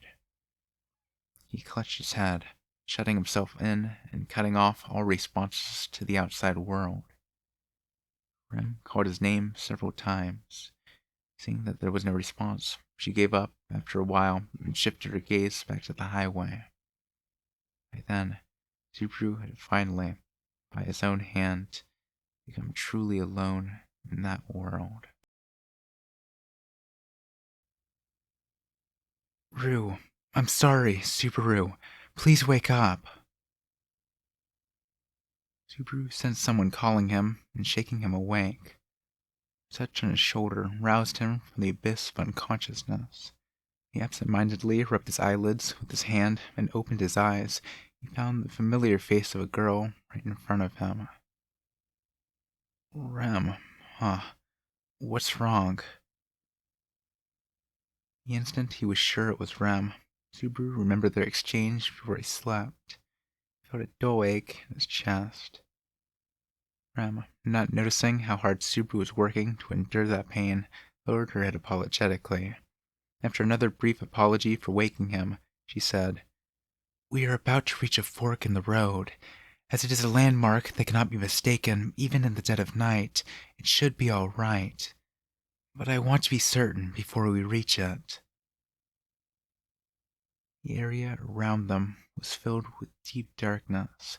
Even with Rem sitting right beside him, her face seemed indistinct. The crystal lamp hanging from the land dragon's neck and the simple light attached to the dragon carriage itself provided the only illumination. There was very little to go on, if not for the land dragons with good night vision, then certainly for the humans. I see your point. What do you want me to do, though? I want you to check the map, but I cannot take my hands off the reins. I put the map in the sack at your feet. Could you get it out for me? At my feet. This, huh? In the dark, he pulled over a fairly heavy sack. He set it on his lap and thrust in his hand to fish around, but finding what he was after proved rather difficult. I can't even tell what's a map and what's not. Isn't it too dark to even read it? That is... that could be a problem. What shall we do? Yeah, what can we? No, wait a sec. Ren's expression was clouded when a light suddenly turned on in Subaru's head. Once again, he searched at his feet, picking something out from a different sack, the one with Subaru's personal belongings. Oh, I found it! He took out the object, cool and hard to the touch, and thrust it in Rem's face. Right in front of her wide eyes, Subaru pressed the power button of something he hadn't held in ages. It hasn't been charged in a while, so I hope the battery isn't dead. Oh! After a single tense moment, the boot-up sequence appeared on the screen. A few seconds later, a dazzling light shone from Subaru's hand. Rem looked at Subaru with surprise at the brilliant sight. Subaru, what's that? Lost technology, or future technology, a cell phone. Looks like it still has a little juice left, luckily for us. The cell phone had been off ever since his generous use of it on the day he had been summoned to this other world. It was one of Subaru's few possessions from home. He had a few other personal belongings, but this was by far the priciest and most useful, at least as long as its battery held out. I never imagined the next time I'd use it would be as a flashlight, though. Using it in a manner inconsistent with its original purpose, Subaru shone the light of civilization upon the contents of the luggage. After he easily found the map he'd been searching for in the sack, Subaru spread it out over Rem's lap. I'll shine this on the map, so take a look-see. Yes, thank you very much. At that moment, Otto poked his head in from the side, his interest keenly piqued. Mr. Notsky, what is that? I've never seen such a thing. Leaning over from his dragon carriage, immediately to the left, he tilted his head in confusion. A crystal lamp I have never seen before. No, not a crystal. It seems to be made of some material unfamiliar to me. Noticing Otto's reaction, a man in his prime, with a bandana wrapped around his head, pulled his dragon carriage along the right side as well. The eyes of the driver glimmered as his gaze remained pinned to Subaru's cell phone. Ordinarily, the reactions would have doubtlessly brightened Subaru's mood, inspiring him to casually show off and brag. However, the current Subaru was in no mood for such pleasantries. Sorry, it's a secret item the Marquise gave to me. If I told you about it, you might vanish without a trace. Best forget you ever saw it. Ooh, that secretive explanation just reeks of money. Otto's interest seemed to have only deepened. Before a long cover-up conversation became necessary, Rem lifted her head from the map and nodded. I realize where we are now. A little farther, and we should be able to see the great flugel tree. From there, we take the road northeast and enter the Mather's domain shortly after. The great flugel tree? Subaru inclined his head at the unfamiliar term. Otto raised a finger.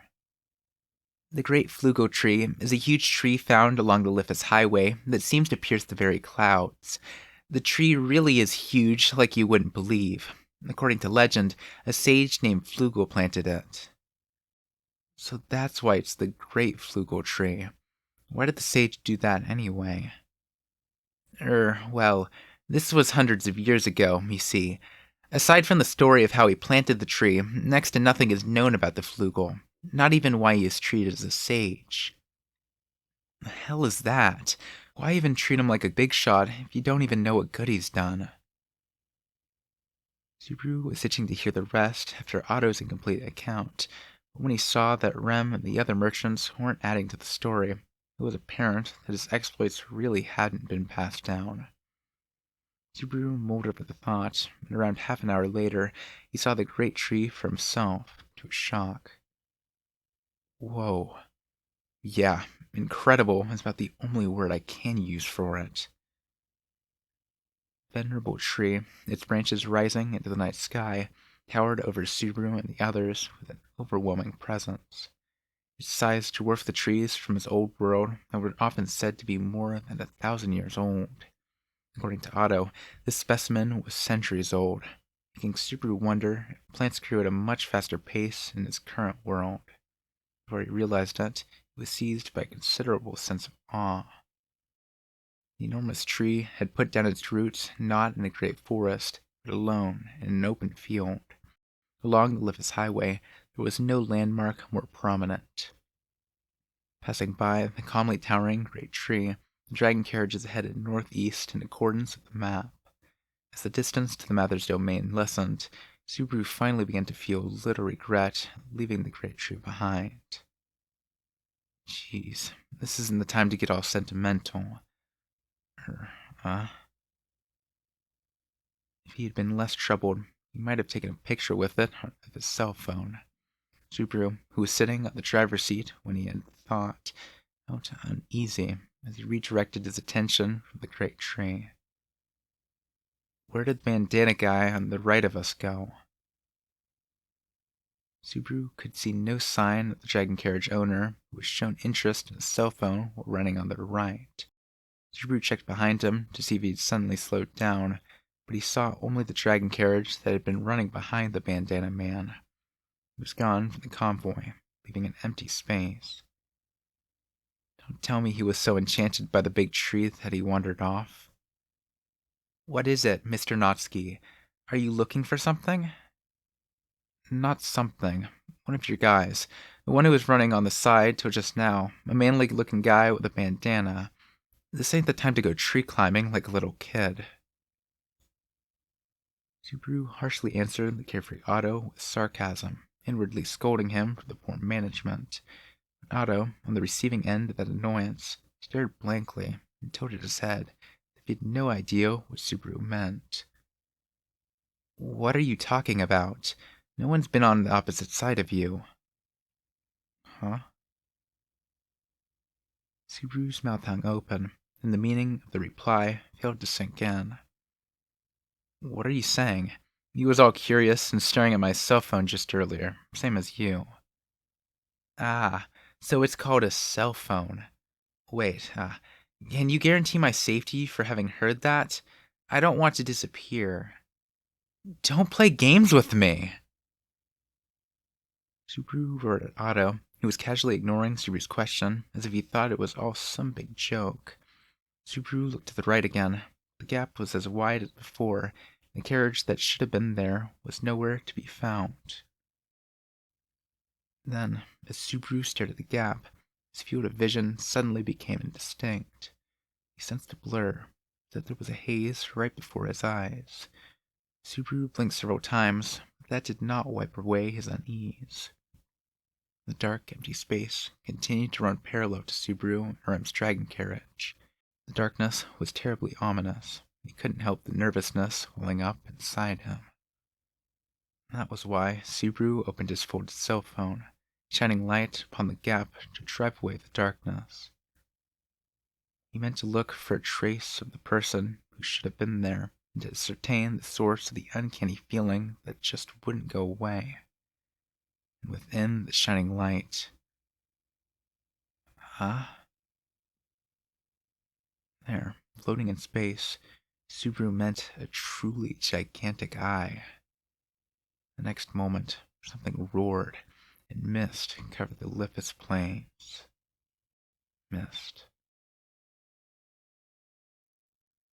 Bathed in a powerful gust of wind, Subaru felt like he'd been smacked in the face. Hounded by the gale, Subaru's body floated up, in danger of being tossed from the driver's seat altogether. He instantly reached out, but his fingers found nothing to grasp. Subaru's body flew straight forward, hurtling toward the darkness. Or it would have, if she had been a moment later. Subaru! His collar was grabbed from behind, forcefully pulling him back down. The hard impact of his butt upon the seat made him see stars. Amid them, he saw Rem, holding him down while handling the reins. Rem's mouth was open as she abandoned her usual neutral expression, howling desperately. Her shouts became a chant. Mana gathered according to Rem's will, transforming the world around them with magic to create spears of ice as long as Subaru was tall. In the blink of an eye, 3 frozen missiles formed in midair, shooting out like arrows with incredible force. The icy spears raced through the sky, landing with a sound like steel smashing stone. The darkness before them was shattered. Oh, what? The next moment, Subaru was grabbed by his neck once again and instantly hoisted straight up. As he floated upward and away from the driver's seat, he saw the dragon carriage beneath him. The land dragon, not realizing its passengers had vanished, continued kicking up dust as it sprinted along the highway with all its might. In the next instant, a hit from the side with the enormous mass behind it reduced the dragon carriage to splinters, sending the land dragon hurtling along with it. The unadored vehicle for hauling commercial freight was torn apart like paper. The huge animal slammed into the ground, burst apart from the impact, turning into a smear of blood, innards, and fragments of flesh on the highway. Subaru's mind went blank from the overwhelmingly unreal spectacle. Left! He thought he heard a shout from right beside him. A second later, his body landed on a hard floor. Dull pain coursing through his shoulder and hip dragged his mind back to reality. However, the blows assailing him, one after another, gave him no opportunity to lift up his head. The dragon carriage he was now riding made a sudden turn, and the centrifugal force flung Subaru to the side. When the vehicle tilted, the rope wrapped around his fingers was the only thing keeping him from being hurled right out. Turning his head, he came to realize that he'd leaped onto Otto's dragon carriage. Wrapping the rope for securing freight around his wrist, Subaru tried to get up amid the shaking. No, Subaru, you mustn't! The dragon carriage's blessing has given out. It's dangerous for you and Rem to get up. When he looked, Rem had impaled the floor with her own right arm to support herself. It was difficult for her to keep steady during the rocking, even with her physical abilities. Without the effects of the wind repel blessing enveloping the land dragon, Subaru's body was mercilessly subjected to the ferocious wind and shaking. He grew ill. He couldn't even try to stand. Rem had clutched Subaru and leaped from their dragon carriages to Otto's. If she'd made that decision even a second later, she and Subaru would have shared the same fate as the pulverized cart. What happened? What the hell's going on here? The overwhelmingly destructive change had happened in mere tens of seconds. Subaru couldn't even begin to wrap his mind around the sequence of events. Don't you get it? Otto responded to Subaru's confused question in a near scream. When Otto looked back, his face was white as a ghost, his teeth chattering as he pointed to the sky. The fog appeared. The giant thing swimming in the sky can only be one thing. It was as if Otto was convincing himself because he refused to accept it. He grudgingly shook his head, convulsing with fear as he desperately drew air into his lungs and shouted with all his might, "The white whale!"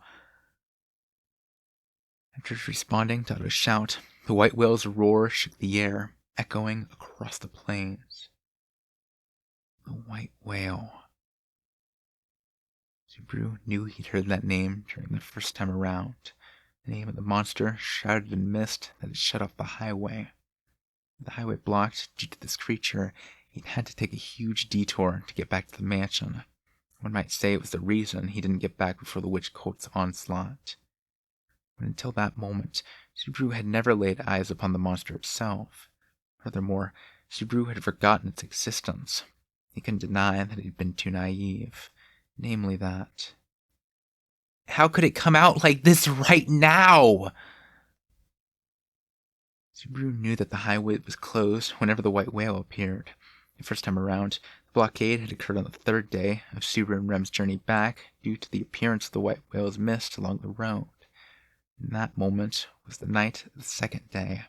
No doubt the royal capital would be informed of the appearance of the white mist in the morning. The highway sealed during that day. That night was the only one when they were unaware of the white whale's presence. They had blundered into the menace.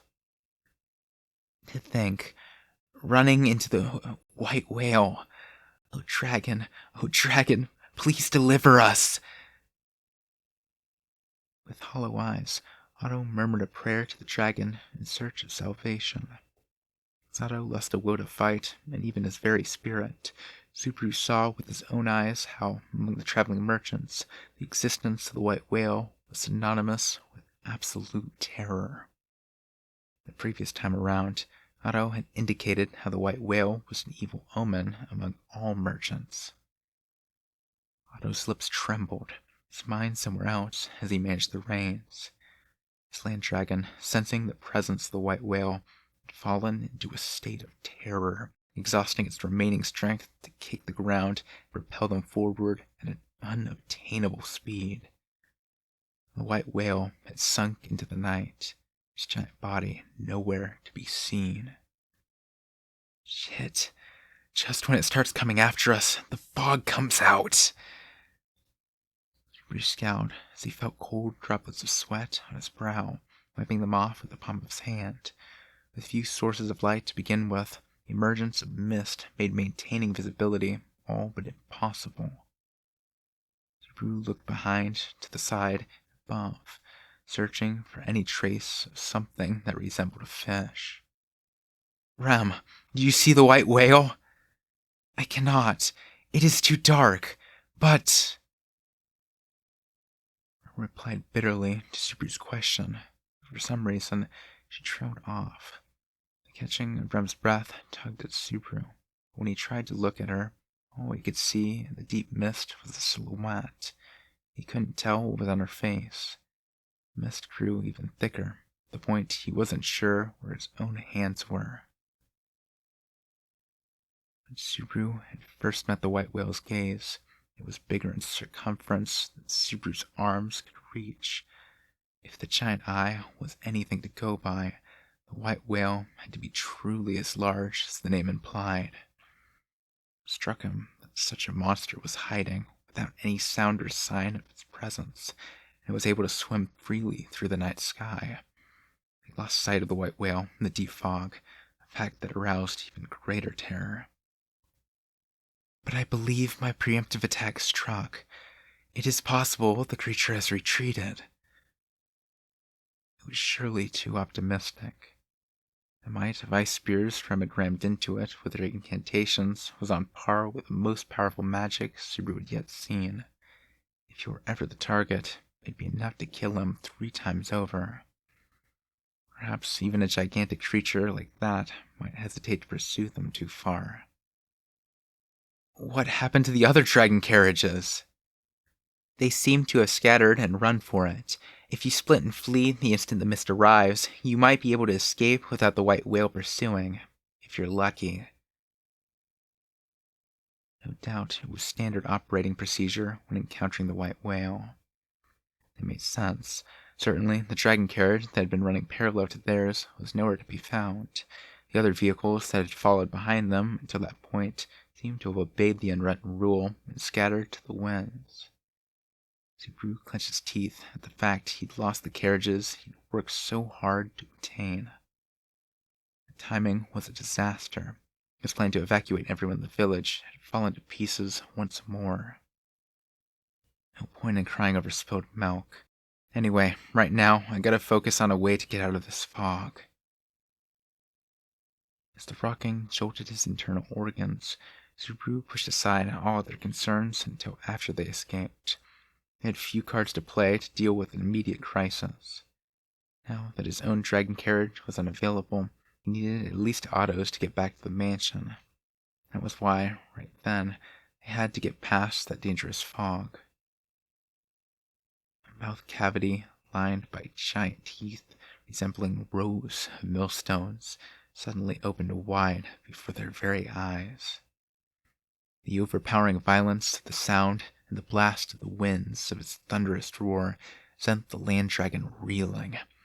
The ground split, tripping up its feet, and the dragon carriage's wheels lifted as the wagon tilted far to the side. The canopy holding down the jugs of oil broke, and the cargo went flying outside. Subaru, holding his cord, was in danger of being thrown out himself. Subaru desperately clung to the wagon as he saw the enormous mouth lined with filthy teeth in front of them, bearing down, seeking to swallow them whole. It was in that moment that Subaru truly grasped just how little he'd understood. And now, in that instant, plunged into the encounter with the white whale within that deep nighttime mist, was the gambling table upon which they would wager their survival. Roa! The instant the maw came to swallow the dragon carriage, there was a great shout as something shot into the air from the wagon's floor. Rem had leaped, shooting in front like a bullet, shattering the floor in the process. From the hair under her hairpiece, buffeted by the blast winds, a sharp horn protruded as she entered her Oni state. She swung her personal weapon, a spiked ball on a chain. Slip past it to the left! Left, left, left, left, left, left! The iron ball smashed straight down into the white whale's upper jaw, sending a pitch-black cloud of blood splurting forth as the enormous yawning mouth snapped shut. The lower jaw gouged out the earth, but even so, momentum continued to propel the giant head forward. Otto poured his entire being into controlling the land dragon, slipping right past the side of the head.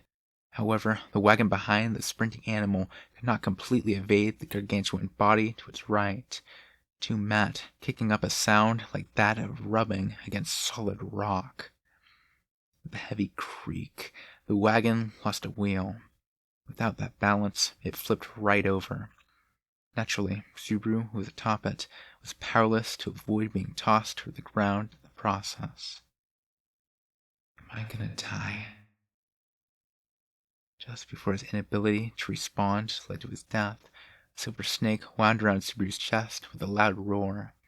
Subaru was forcibly dragged up from a steep descent and plopped headfirst onto the driver's seat. "Take this!" After dragging Subaru up with the iron ball in her right hand, Rem smashed the joint connecting the lugging compartment to the driver's seat with her empty left hand, grasping the edge of the separated section. Instantly, the land dragon pulling the dragon carriage let out a painful neigh from the strain. The parts of the large commercial freight vehicle were torn apart. Even if half of it was gone, it was a super-sized bullet made of almost as much wood as a log cabin. It squarely struck the white whale's straying belly. The white whale thrashed, its tail blasting apart the earth and the trees, kicking up clouds of dust. Did you get it?" Even if Otto didn't know what had just happened, he'd surely noticed the fact that most of his dragon carriage was missing. His voice was tinged with bitterness as he sought hope that would warrant the sacrifice. A roar made the air tremble as an even worse mist blotted out the light. The pressure bearing down on them from behind, one known as absolute despair, he knew that hope had been shattered. "Why is it only after us? Aren't there other carriages?" Otto let out a lament as he cursed the misfortune that had befallen him. He blamed the sheer rationality of the other 8 carriages being ignored while he was attacked. Subaru felt the same way, but he swallowed his complaints when Otto launched a string of curses. He felt like he was getting a good, hard look at the ugly truth. Against the witch cult, he and the others Subaru brought along would have served only as sacrificial pawns, perhaps meat shields. Besides, cursing my fate won't change a thing. The menace of the white whale continued to press upon them from behind, swimming through the sky faster than the land dragon. Even though the land dragon was running with a lightened load now, it had abandoned the freight. It was only a matter of time before the white whale caught up. Think. There has to be a way. Something. Subaru desperately put his head to work, but no plan for a counterattack came to mind. With a sense of urgency weighing on him, and the night mist so thick that he couldn't see his own feet, Subaru couldn't find a single hint. As time idly wasted away, they forced yet another difficult choice upon Subaru. The carriage was heavily rocked. As Subaru clung to the floor, Rem approached. She should have been shaken too, but she didn't seem bothered by it as she nestled close. "Subaru, please take this." "What? Did you think of something?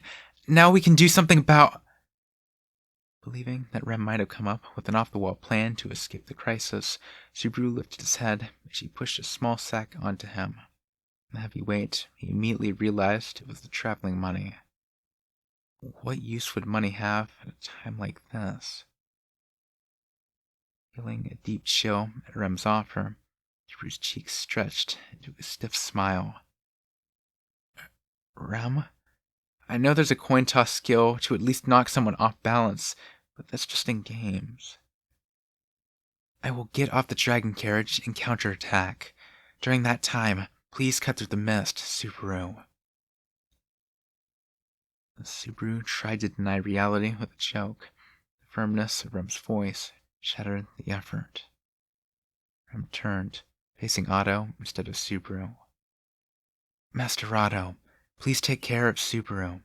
He's able to pay the promised reward. Cut through the mist and report the appearance of the white whale to the Mather's domain." Otto, not having heard the previous exchange, replied, "Reward? There's no time for that. Right now, our very lives hang in the balance." Despite his protest, Rem was relieved to see that he was earnestly making his land dragon run so that he might live. Her lips softened as she looked back at Subaru. "Subaru, please forgive me. I'm not very bright, so this is the only plan I can think of." Wait, Rem! You sent a report about the white whale showing up, didn't you?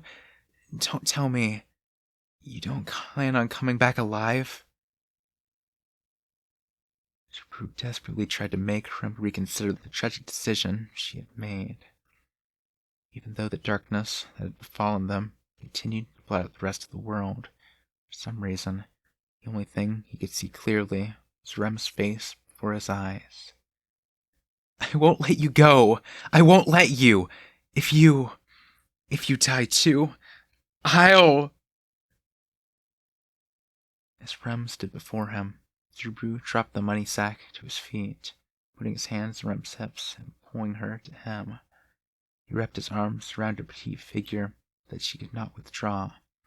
If he loosened his arms, he would be releasing Rem's life to fly away too. He had to at least stop that. At least that. With emotions raging within her, nearly enough to bring her to tears, Rem let out a heated breath as she accepted his embrace.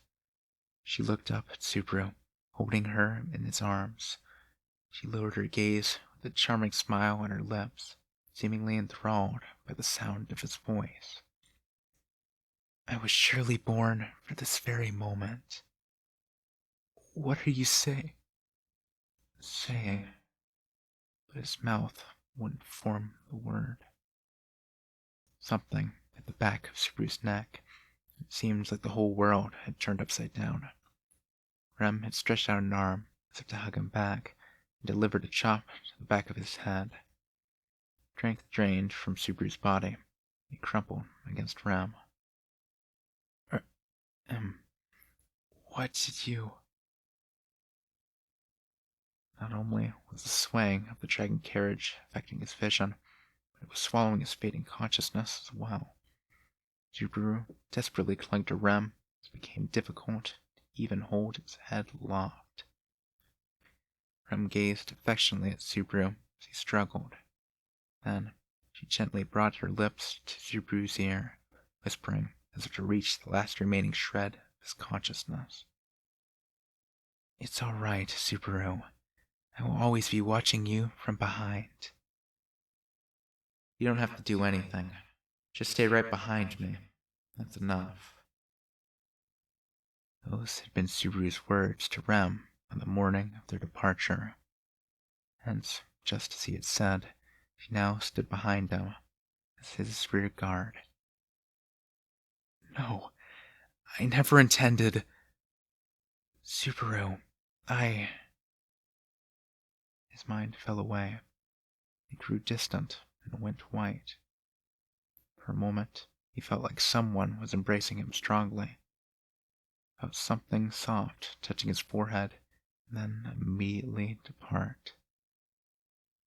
And that was the last thing he knew. He could feel the repeated rocking and jolting of the carriage, as well as something bumping into his head over and over. Gradually, it called to Subaru's blanked-out mind, bringing him back to reality. He tried to lift his head and sit up. The rocking was fighting him. His hand was slippery, and he was about to fall onto the floor head first once more, but this was averted because something heavy was pressing down on his belly. The pressure on his gut came from something hard.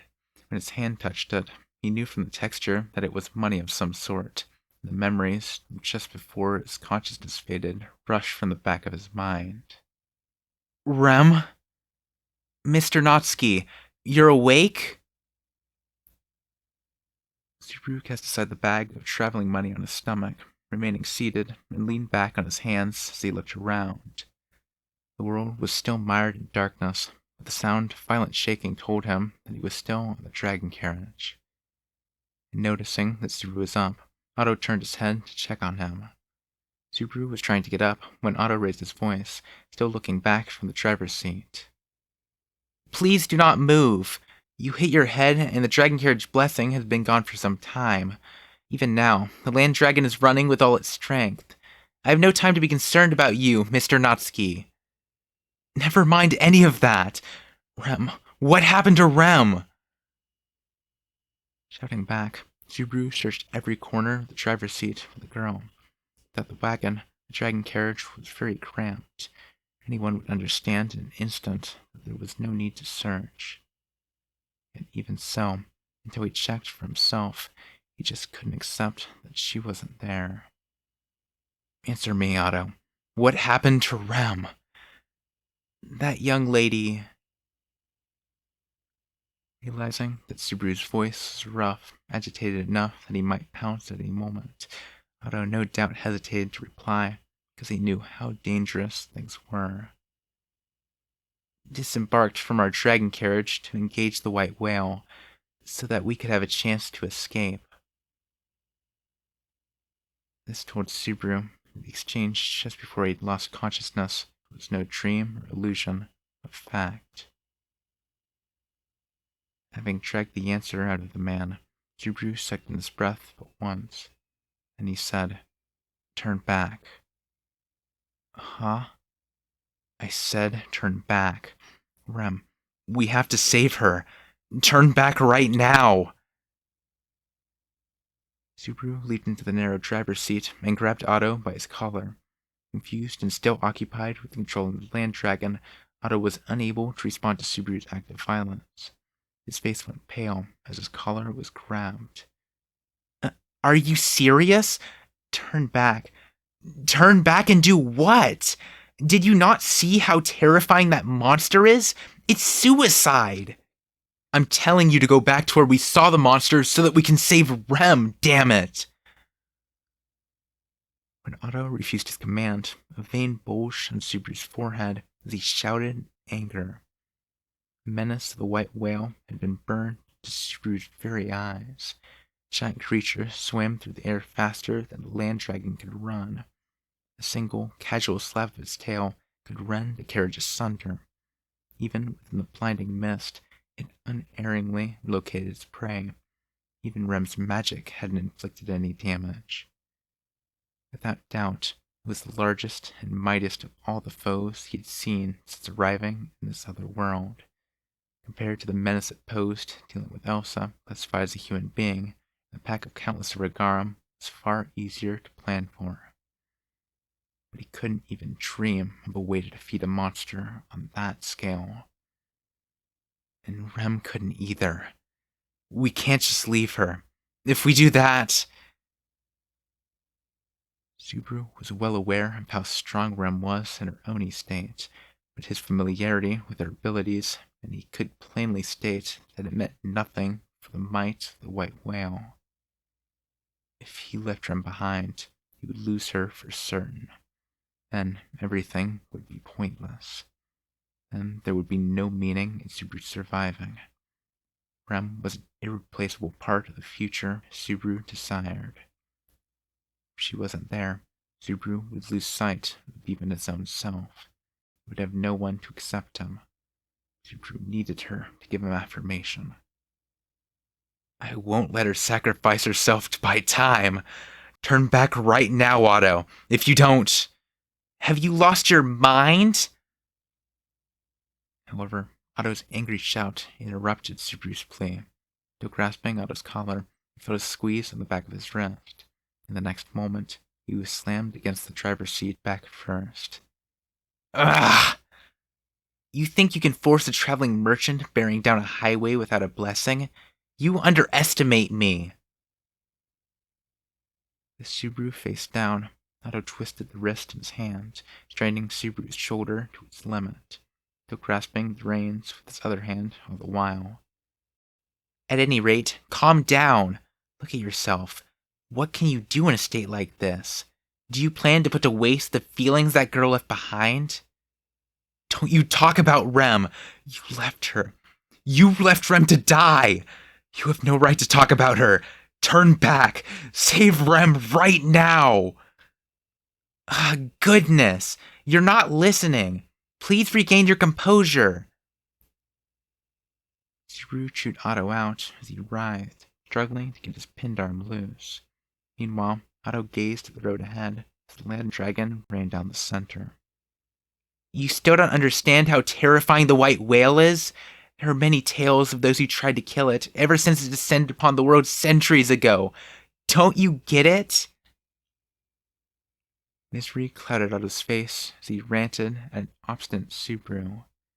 They couldn't kill it, even with 100 challenging it all at once. We don't even have weapons or power to fight with, so what can we do? Stand before it and rescue the girl? We can't do that. There's no way. Shut up already. I've heard all that before. Then it should be obvious. Even when the kingdom of Lagunica assembled a great expeditionary force to quell it, the monster killed the last sword saint. We can't beat it. Otto's face trembled with bitter regret as he unwillingly confessed the truth.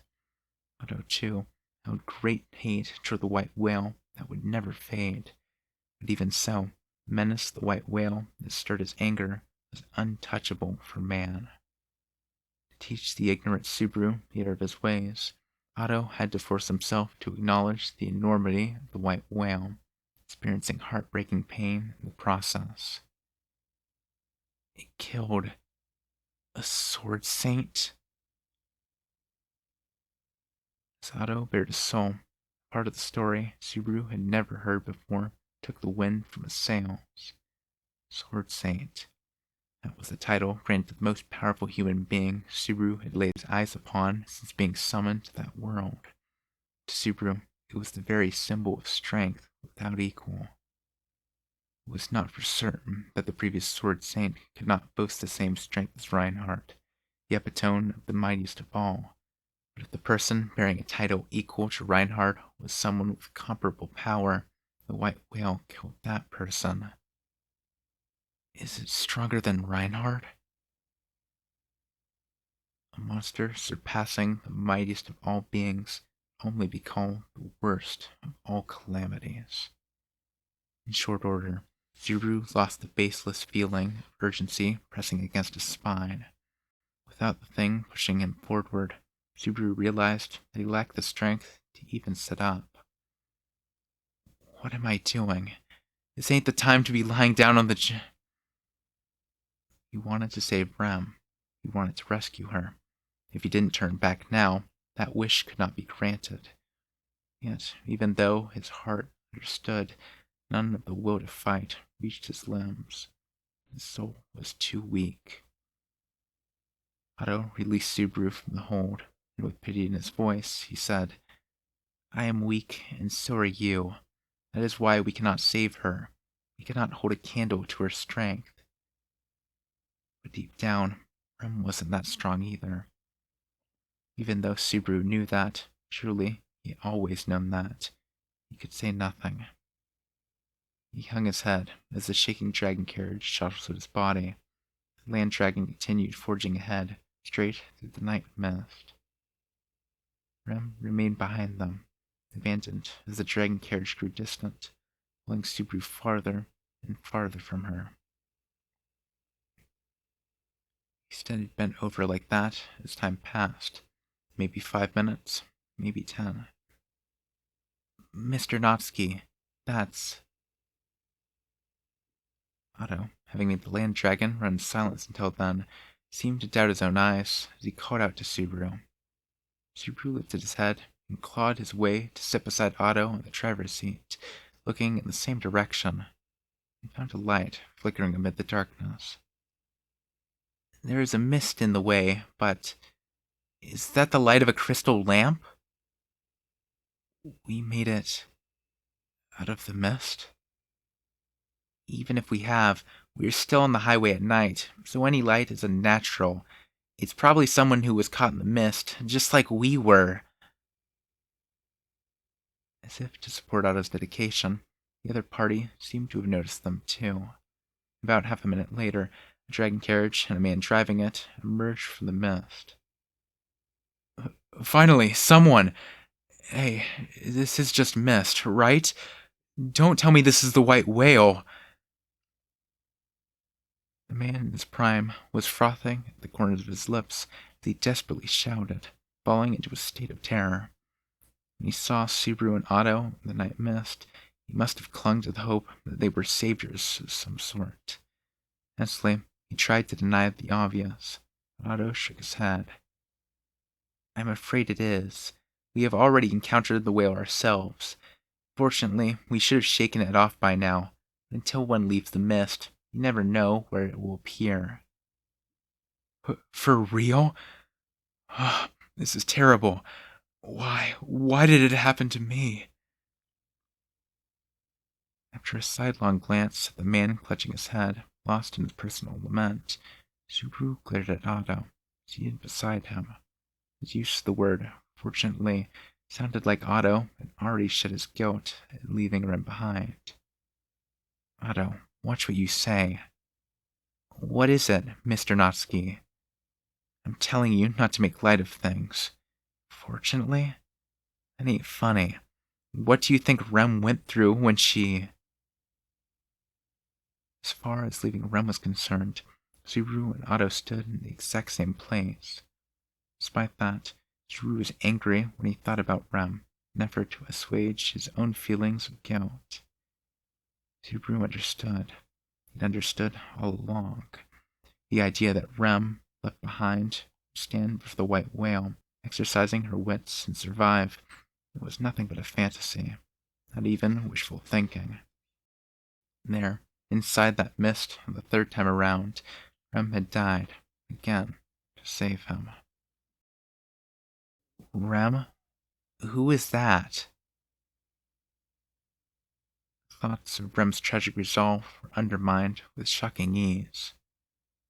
Huh? I mean, who is this Rem?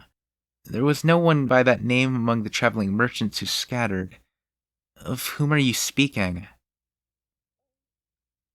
Otto tilted his head, not understanding what Subaru meant. To Subaru, that casual treatment towards her existence was like trampling mud all over her noble spirit. He swung his fist into the side of Otto's face at full force. Instantly, the reins communicated the chaos atop the vehicle with the land dragon, resulting in the dragon carriage swerving violently to the right.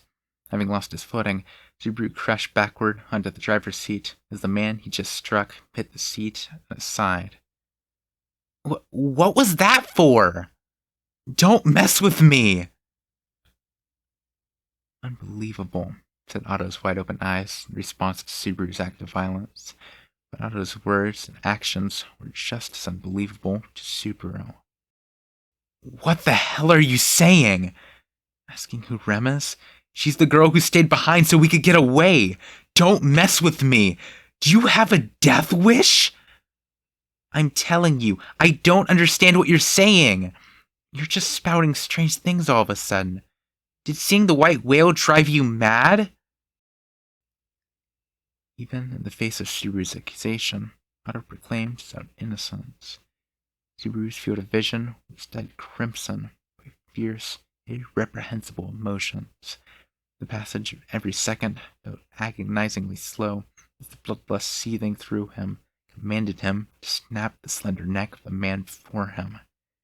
And just as his hands stretched out to wring the life out of the ingrate, the man at the dragon carriage alongside them, in shock as he saw the angry quarrel on the verge of escalating to murder, shouted to try to stop them.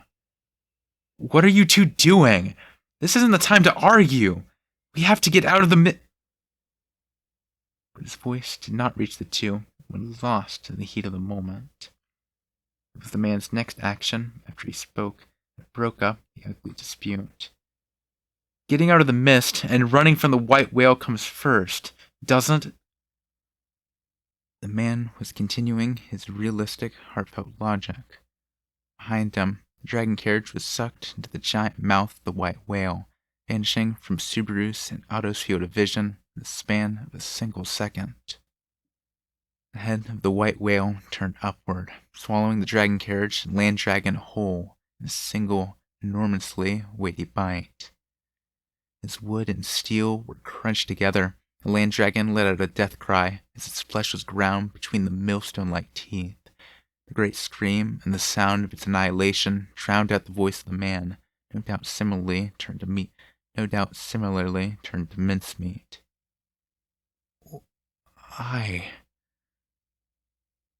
The silent approach of the enormous creature shocked both Subaru and Otto beyond words. Otto's knees trembled as he beheld the awesome spectacle of the white whale once more.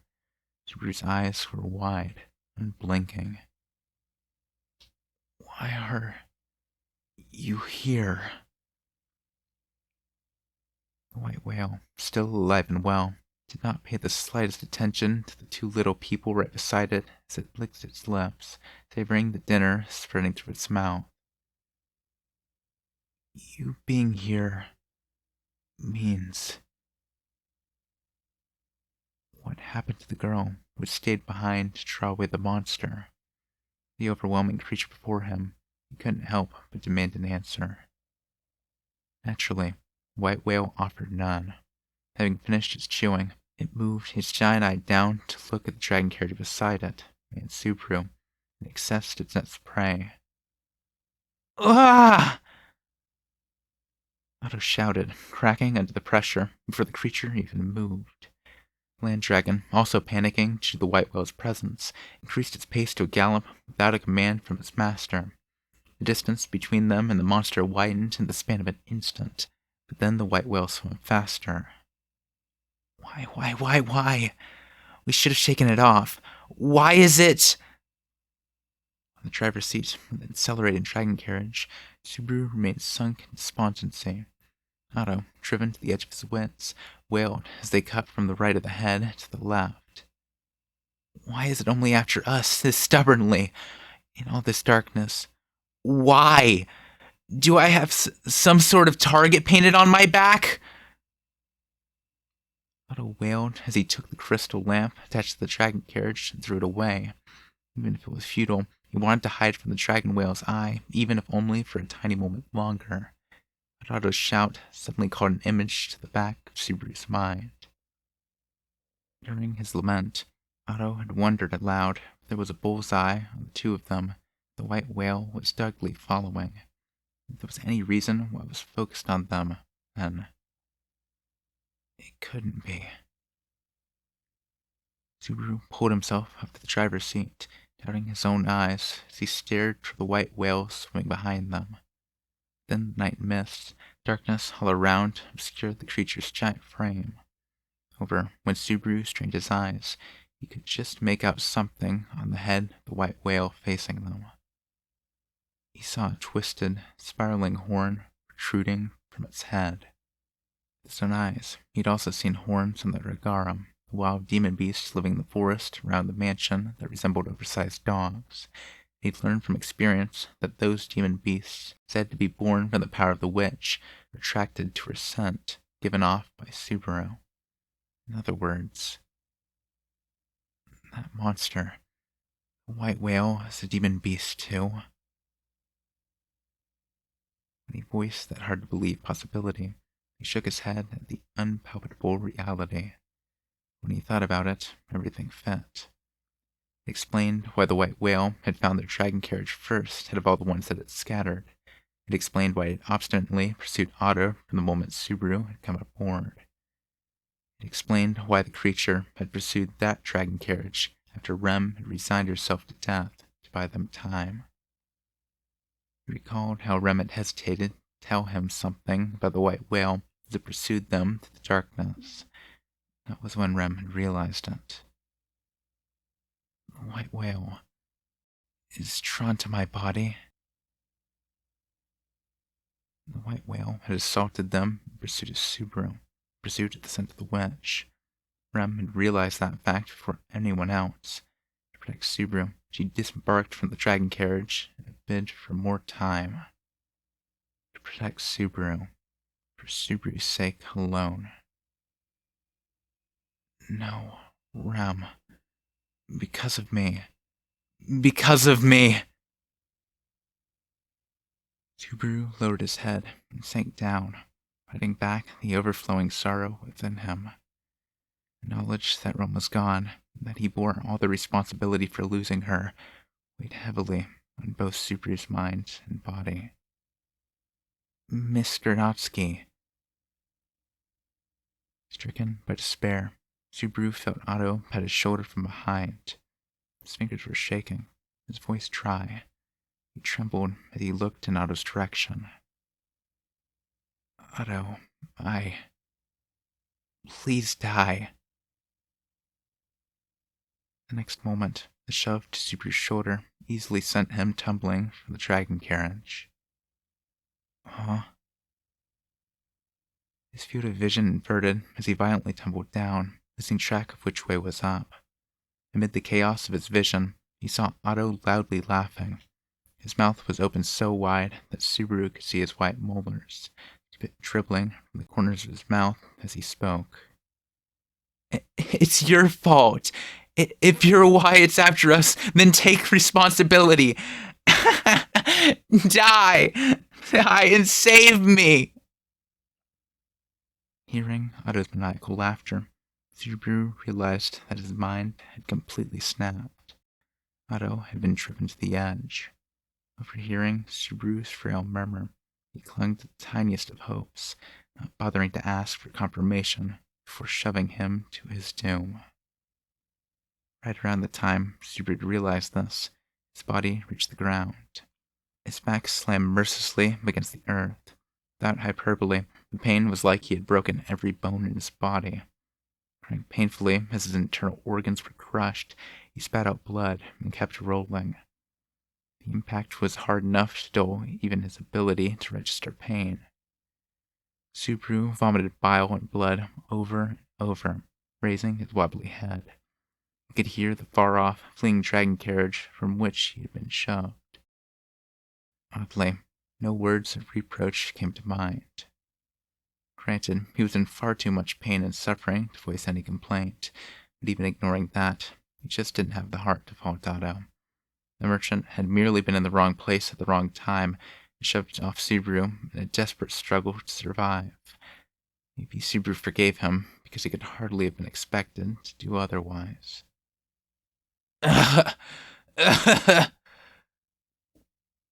Such sentiments, tastes of blood filling the inside of his mouth, the ferocious pain his body was trying to remember. All these things were forgotten when the overwhelmingly huge creature showed itself before him. With a single glance, Subaru came to understand just how foolish it was to defy this awesome and terrible menace.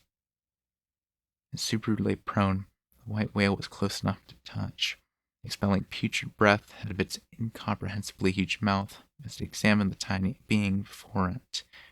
To the body of a diminutive man, a mere exhalation from the white whale was a ferocious gale. Subaru, unable to support his own body, sent rolling across the ground with that single burst of air. Then, while Subaru writhed with agony, the white whale remained silent as it looked down at him, almost as if toying with him. A word like careless did not apply to the creature, as it casually loitered in place. The difference between them was simply that great. It would have been like an ant challenging an elephant, or a man challenging a whale into the ocean's waves. Inside Subaru's head, overwhelmed by pain and nausea, he knew he was feeling death drawing near. It was a feeling of despair he had felt several times over. Slowly but surely, he was keenly aware of the despondency of what he had lost and his helplessness, that once more he had left the things he had to do unfinished. The emotions came to him like old friends, wrapping their arms around his shoulders like best buds as they laughed at his embarrassing troubles and his laughable struggles. He no longer had any idea what had gone wrong, and now that Rem was lost to him, Subaru had nothing left. He chuckled at himself for his ridiculous attempts at resistance and survival, even in his pathetic state. Stupid, worthless, the lowliest of all lives, with nothing left to do whatsoever. He felt the white whale right before him, drawing its nose close. Its open mouth was lined with the unyielding teeth that had chewed up even hard-scaled land dragons with ease. These teeth would bite down on him, chewing and grinding his flesh, bones, and very soul. His lips quivered, trying to say something defiant like, "Kill me already," or "Hurry up and do it." don't want to die. This time, Subaru truly despaired at how he was too weak to manage even that. Inside his chest, a sense of powerlessness like none he'd ever had before impaled him like a cold blade. His blood froze throughout his body. He despaired as everything in front of him turned black. No, I don't want to die. Don't want to die. I don't want to die. No, no, no. Save me. Rem, save me. Tearful words and whimpers poured out of his mouth as the inevitable end to his miserable life drew near. It was pathetic, repulsive. It could be called only a truly shameful sight. Anyone would avert their eyes at the spectacle and scoff at him. No doubt it would have hurt to even watch. He could not cling to life like this and hold on to his dignity as a human, too. It was wretched. Even bugs were more adorable and lived with more pride. This self-pitying boy, too filthy to count as a higher life form worthy of respect, was truly the greed of a pig. No, I don't want to die. Save me. Even so, he crawled in an effort to escape, grasping for whatever possibility might let him keep his life.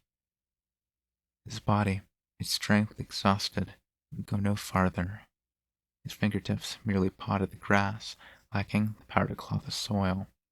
Even the will to cry was now lost to him. Rolling onto his side was his final act of physical resistance. I don't want to die!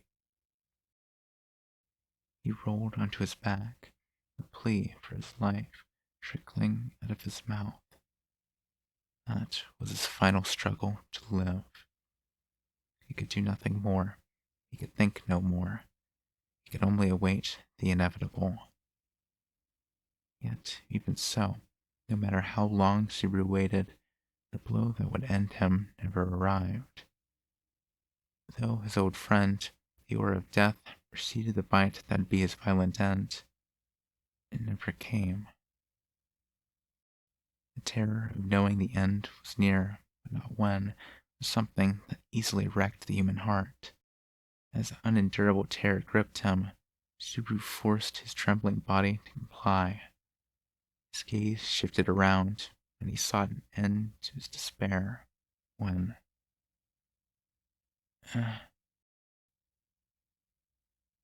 he realized that the white whale, supposedly drawing near with every moment, was nowhere to be found. From there on, desperately clinging to life was the only thing that kept Subaru going. I don't want to die. I don't want to die. I don't want to die. He was out of breath, tottering on his feet, droplets of blood in his eyes, clouding his vision. But Subaru took no heed as he ran. It changed nothing. He'd been lost in darkness and mist to start with. Within the embrace of the moonless, starless night, Subaru couldn't even see his own feet. And perhaps the white whale had swallowed him long ago, and he simply hadn't realized it. Perhaps even in that very moment, he was in the belly of the demon beast, running only toward his doom. Amid the darkness, Subaru kept running and running, all alone. He'd lost Rem. Otto had abandoned him. Even the white whale had left him behind. He didn't know why. I don't want to die was the only thought he had. What meaning was there in living? What meaning was there in not dying? Perhaps the incoherent thought rose to the fore as a simple, instinctive means of protecting himself from fear and pain. It's disgusting how, even at that juncture, self-pity was at work. As he paraded himself to no end, the mist suddenly, without the slightest fanfare, fell away. Subaru crumpled to the ground with an expression of disbelief at the abrupt end to the darkness that he thought would continue forever. Soft moonlight poured down on him as it sunk in that he survived. Subaru, feeling blood flowing through his limbs once more, stretched both hands toward the night sky. What made him do so was not unbridled joy of grabbing hold of life. He did it again. He despaired at himself, having once more cheated death after another wretched struggle. Having obtained the life he had so craved, Subaru could take little joy in it. An unquenchable sense of guilt burned in his chest, and his shame at forgetting about her almost made him crave death again. Rem. Rem! Covering his face, he called out her name as irrepressible hot tears continued pouring out from him. Doing so, Subaru sought forgiveness so that his own soul might find comfort. He rubbed his head against the soil as he wept. He didn't know how much time had passed like that. He heard a slow creaking sound drawing closer to the hunched-over boy. You're... It was a land dragon, holding the blood-stained remnants of what had once been its carriage. He remembered it. It was no mistake. It was Otto's land dragon. There was no sign of the young man who had shoved Subaru off. Why are you... Where is he? Where's Otto? He voiced the question. He, of course, received no reply. The land dragon tottered closer. Subaru, in turn, rose and walked toward it. As Subaru looked up at the cruelly damaged animal, he realized it. The driver's seat was stained with blood, impaled with crucifix-like daggers. Someone had attacked when they'd left the mist. Subaru couldn't even imagine what despair Otto must have felt, having gone mad and even leaving Subaru to die in his efforts to escape with his life, only to be ambushed afterward. The fact that his land dragon was alone made it all too clear what had resulted. Let's go. The muted murmur, Subaru dragged his pain-racked body up onto the driver's seat. Grasping the reins with his right hand, which was somehow still functional, he did as he'd seen others do and ordered the land dragon to move out with the flick.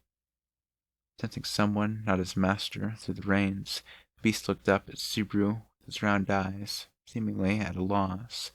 When Subaru flicked the reins once more, it gently began moving down the highway. To the gleam of the silvery moon, the land dragon smoothly ran along. The man and the land dragon, having both lost someone precious, were licking each other's wounds in a sense. They bathed in the soft, soft laughter, moon, stars. Gently, gently, the land dragon continued to run. And kept running. Chapter 4. Won't let me say the words. Making creaking sounds, the land dragon continued moving forward. Subaru's mind was hazy, leaning deep into the driver's seat. He was the driver in name only. It was partly fatigue, partly the effects of his wounds, but it was chiefly the wearing down of his spirit. His broken bones and cut forehead had not healed. His dislocated left shoulder was crying out painfully. His broken teeth felt extremely unpleasant. His clothes, filthy from blood, mud, and urine, transferred the chill directly to his skin. Why had he survived? Protected by Rem, only to lose her, abandoned by Otto, spurned even by the white whale that had spared his pathetic life, he blundered his way along the highway through the night mist, being free of it, and thus prolonging his life. Just where would this path leave him and the surviving land dragon? Once he arrived, would there be anything he could do? Desire to protect someone, to save someone. He trusted it with that feeling that had spurred him forward. Yet, having seen things he wished he hadn't, he knew he had simply been consoling himself with pretty words. He'd come to realize that he needed his own life above all else. He was a lump of flesh wrapped in self-pity. When they'd left Rem to face the white whale, and Subaru had ordered Otto to turn around, maybe he'd only pretended his heart was broken by Otto's rebuttal, but it was actually relieved deep down. If it was an opponent, even someone like a sword saint could not defeat, going back meant only a dog's death. Rem wouldn't want that. So he told himself he didn't need to go back. He didn't need to die. As a matter of fact, Subaru had gone back to save Rem. He even begged the white whale, the reported target of his hatred, for his own life. He shouted, "I don't want to die!" as he fled in a daze, peeing on himself all the while. At the time, Rem's safety, or lack thereof, never entered the back of his mind even once. Rem had done a pretty stupid thing, throwing her life away for a man like him. But the stupidest thing, there was no Rem anymore. Otto was gone, as were all other traveling merchants. Subaru was alone, save for the land dragon silently continuing to advance along the well-maintained highway in search of human civilization. It didn't matter where. Subaru just wanted it to bring him somewhere. Subaru grew apathetic, releasing his hand from the reins as he collapsed into the driver's seat. As he rolled onto his side, he could see the crucifixes still jabbed into the hard-to-see nook. It was evidence that Otto had been attacked by witch cult adherents he apparently encountered after slipping past the mist. All that time, Subaru had been wondering if the witch cult would appear before him as well. Would he meet the same fate as Otto? Would his meaningless life be cut down as well? If it came to that, would he be spared once more, even if he was face to face with Petal Geese? Petal Geese. Haltingly naming the object of his hatred, Subaru knew just how hollow his own heart was.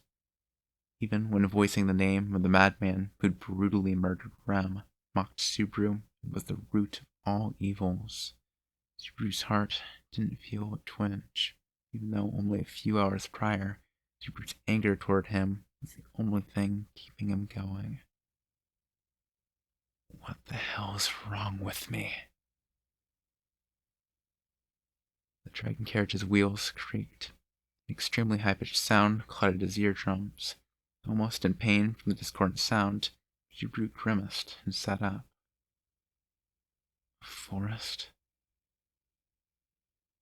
The land dragon had stopped its walking some time before. When he observed his surroundings, the land dragon was clawing at the ground of a woodland road surrounded by trees. Apparently, the sun had risen some time ago, because white sun rays from above were baking Subaru's body. Now that he had noticed that, Subaru savored the heat on his skin, soaking it up like a wick when... "Ah, Subaru?" He was surprised to hear an innocent, high-pitched voice call him by name. A number of diminutive figures had climbed onto the stopped dragon carriage, peering down at Subaru as he sat on the driver's seat. They pointed at Subaru and began to laugh at the sorry state they'd found him in. "It really is Subaru! What's wrong, Subaru? Subaru, you're filthy! You stink, Subaru!" But these were not the laughs of ill-willed mockery, but rather warm chuckles reserved for those whom they bore deep affection. You're...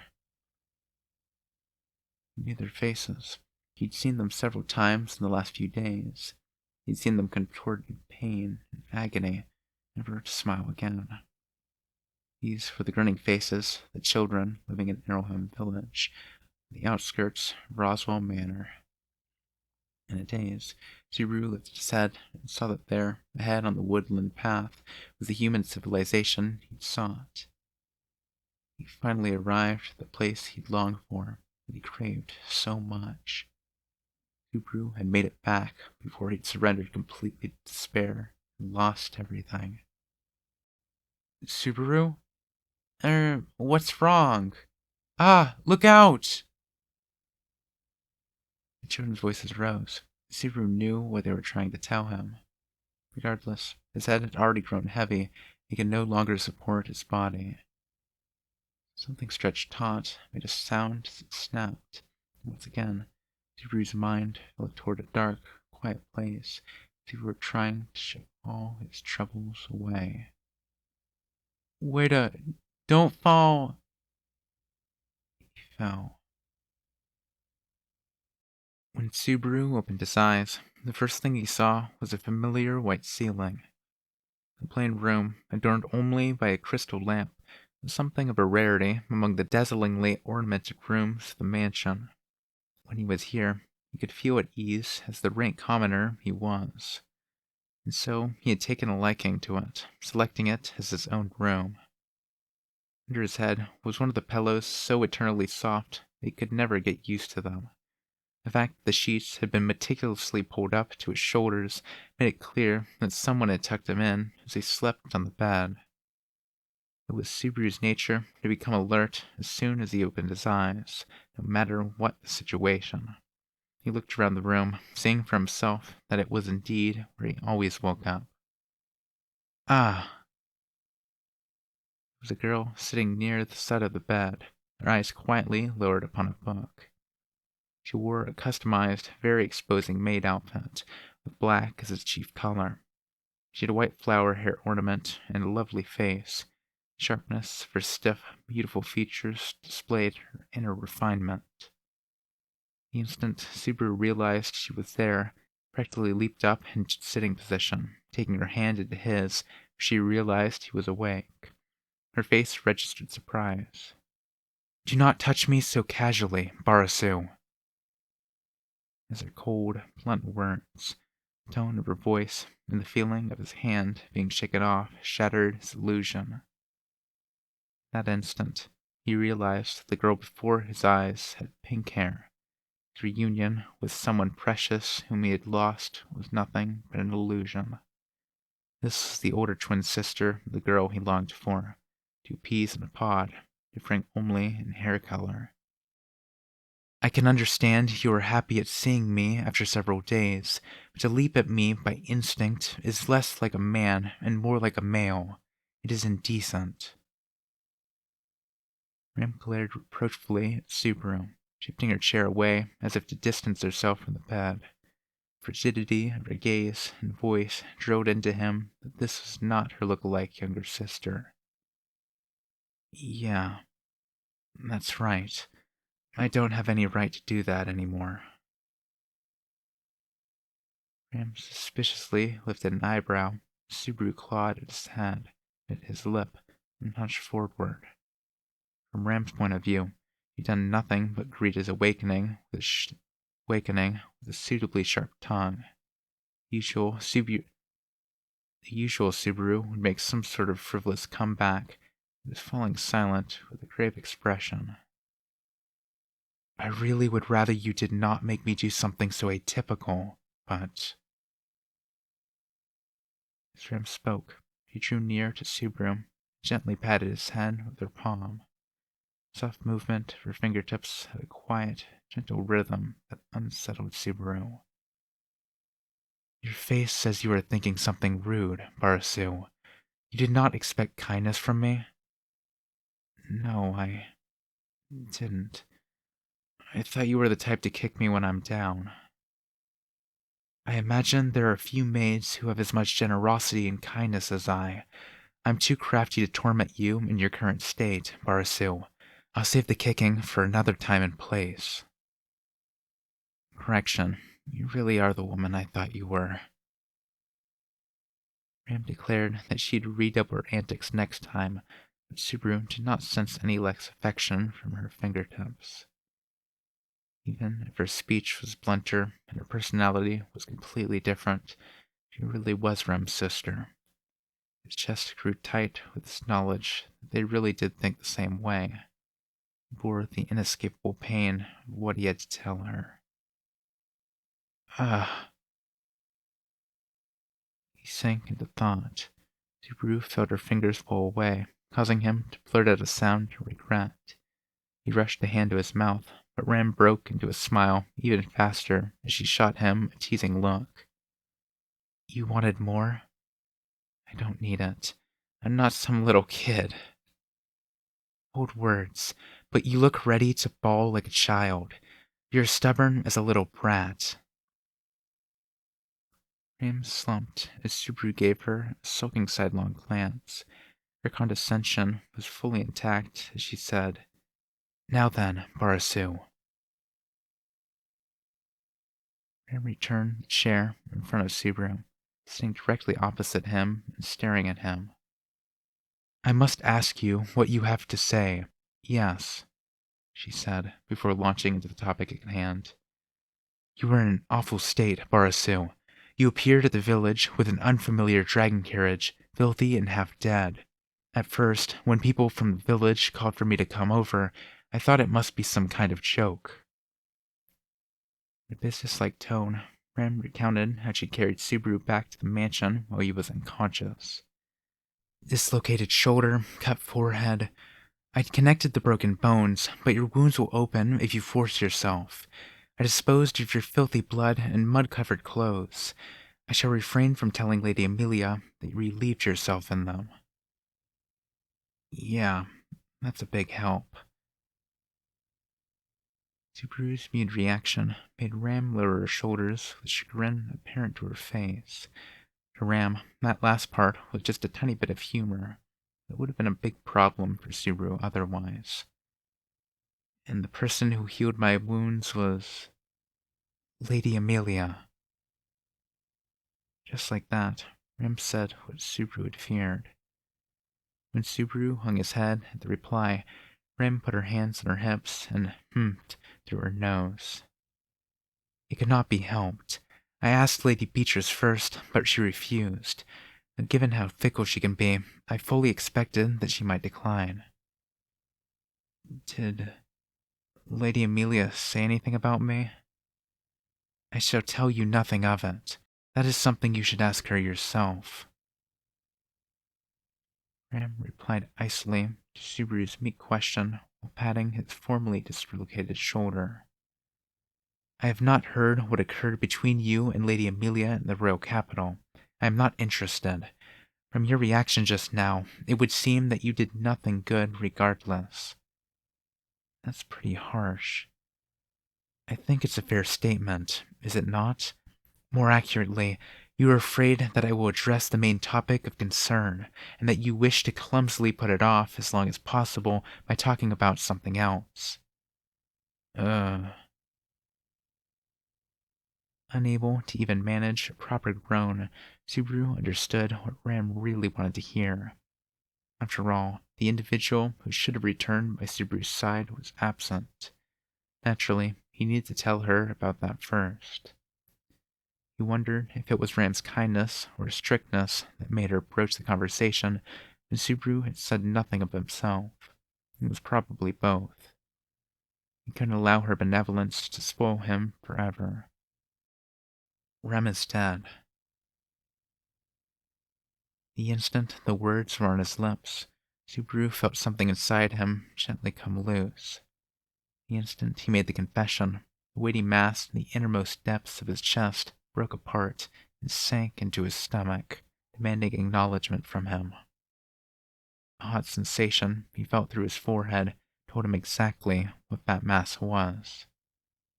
I've lost Ram. A flood of tears poured out of him. He realized it. Only then did he realize. Subaru had let Rem die over and over. Including the previous mansion loop, this made the fourth time Subaru had let her die, 4 times Subaru had felt her passing. Finally, it sank in that he had let Rem die 4 times over. And yet, that was the first time Subaru had shed tears over her death for her sake. Not out of self-pity, not out of guilt, but purely for Rem's own sake. I couldn't do anything. On the highway, the mist. white whale showed up.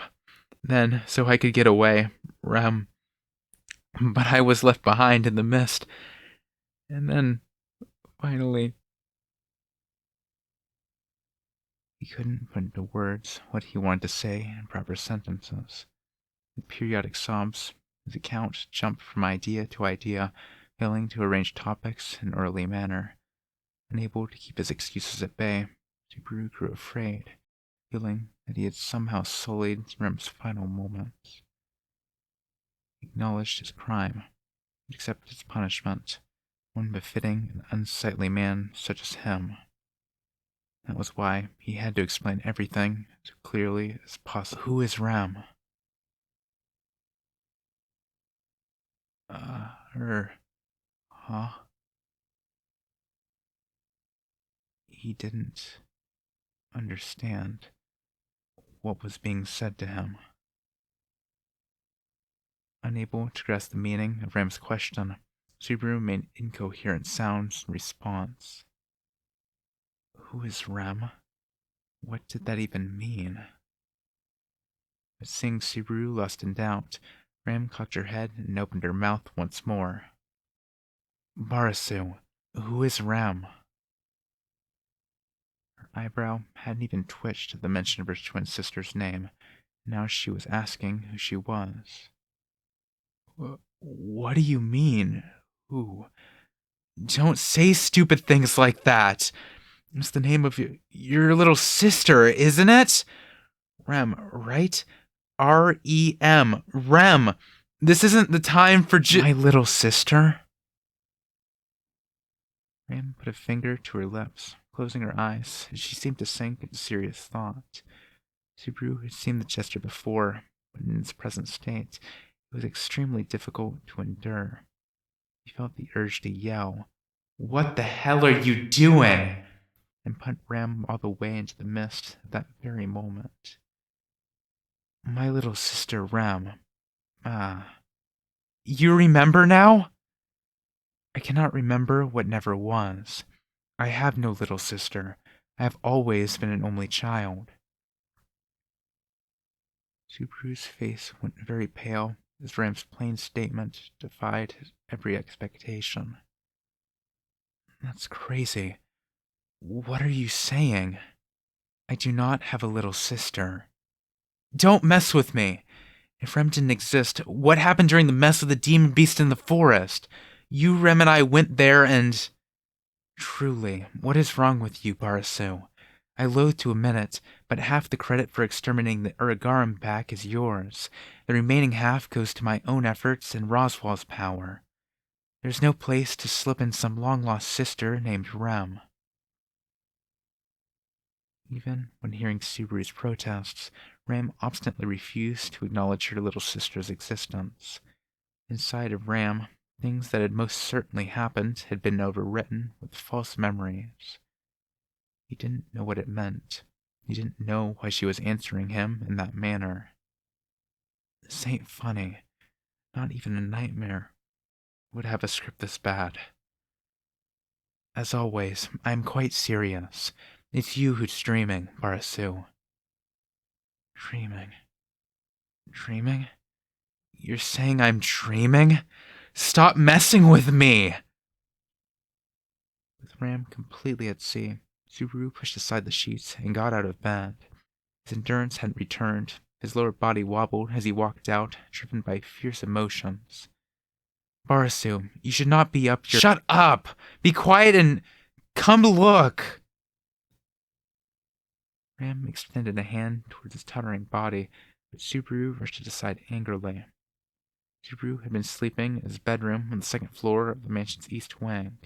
Rem's room was on the third floor, so he walked to the stairs leading up in search of some trace of her. Your endurance has not returned. If you continue to force yourself and collapse, it will only cause me trouble. Ram followed behind him, speaking to him, but Subaru, his shoulders shaking in anger, had no intention of listening. Taking more time than usual to climb up the stairs, Subaru headed straight down the third floor corridor of the mansion before stopping in front of a room, Rem's room. Once Ram saw it, surely her ridiculous notions would shatter into dust. Subaru grasped the doorknob to the room and marched in. He didn't hesitate. If he did, Subaru's timid heart would let him make more excuses. He had no time to be worried or conflicted. The room he stepped into was plain, but decorated in a reserved, feminine fashion. No way. There was nothing. The space he just entered had a made bed and a little table, no different than any other of the empty rooms. Rooms had been simple, but this was different, completely devoid of personality. The little feminine touches and decorations had certainly been in hers. This can't be Looking around the room, Subaru couldn't believe it and rushed out into the hallway. Ignoring Ram's gaze as she stood beside the door, Subaru counted the rooms from the stairs to this one. He'd made no mistake. There was no way he could have. He could find the place with his eyes closed. Then why? Could it be Beatrice? Maybe she shuffled the spaces around on me like that first time. Barasu. That's right. That has to be it. Why that little? Playing her games to make fun of me. Barasu, stop it.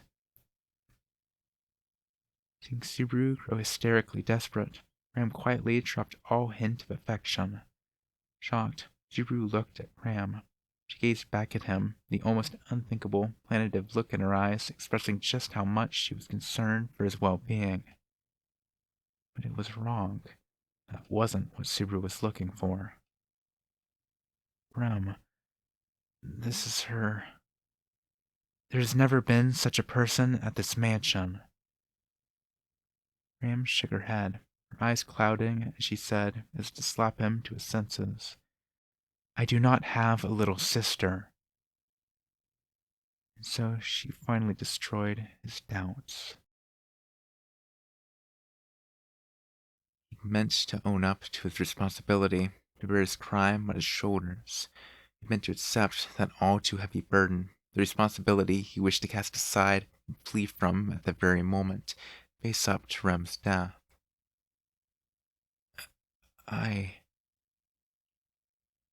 Did he not even have the right to mourn Rem's death and plead for forgiveness? He'd done things thinking it was for Amelia's sake, but she hadn't accepted him. Their feelings were at odds and still remained on different trajectories. Who'd thrown everything away for Subaru's sake, expended her life in heroic fashion as the world repeated itself. And yet, the world had robbed Subaru of the duty to shoulder the responsibility of her life. Time, the world, the witch cult, the white whale. Various obstacles stood between Subaru and what he desired. Why was the world so cold to Subaru, betraying him and all his feelings? That was... Parasu, please return to your room. As Subaru stood dumbfounded in the unoccupied quarters, Ram spoke thusly to him. With Subaru rooted to the floor, Ram, standing beside him, pressed a hand to his back to lead him out of the room and said, You must be confused about many things because you are tired. Head back to your room and keep dreaming in bed. I have things to do, so I cannot stay with you like this forever.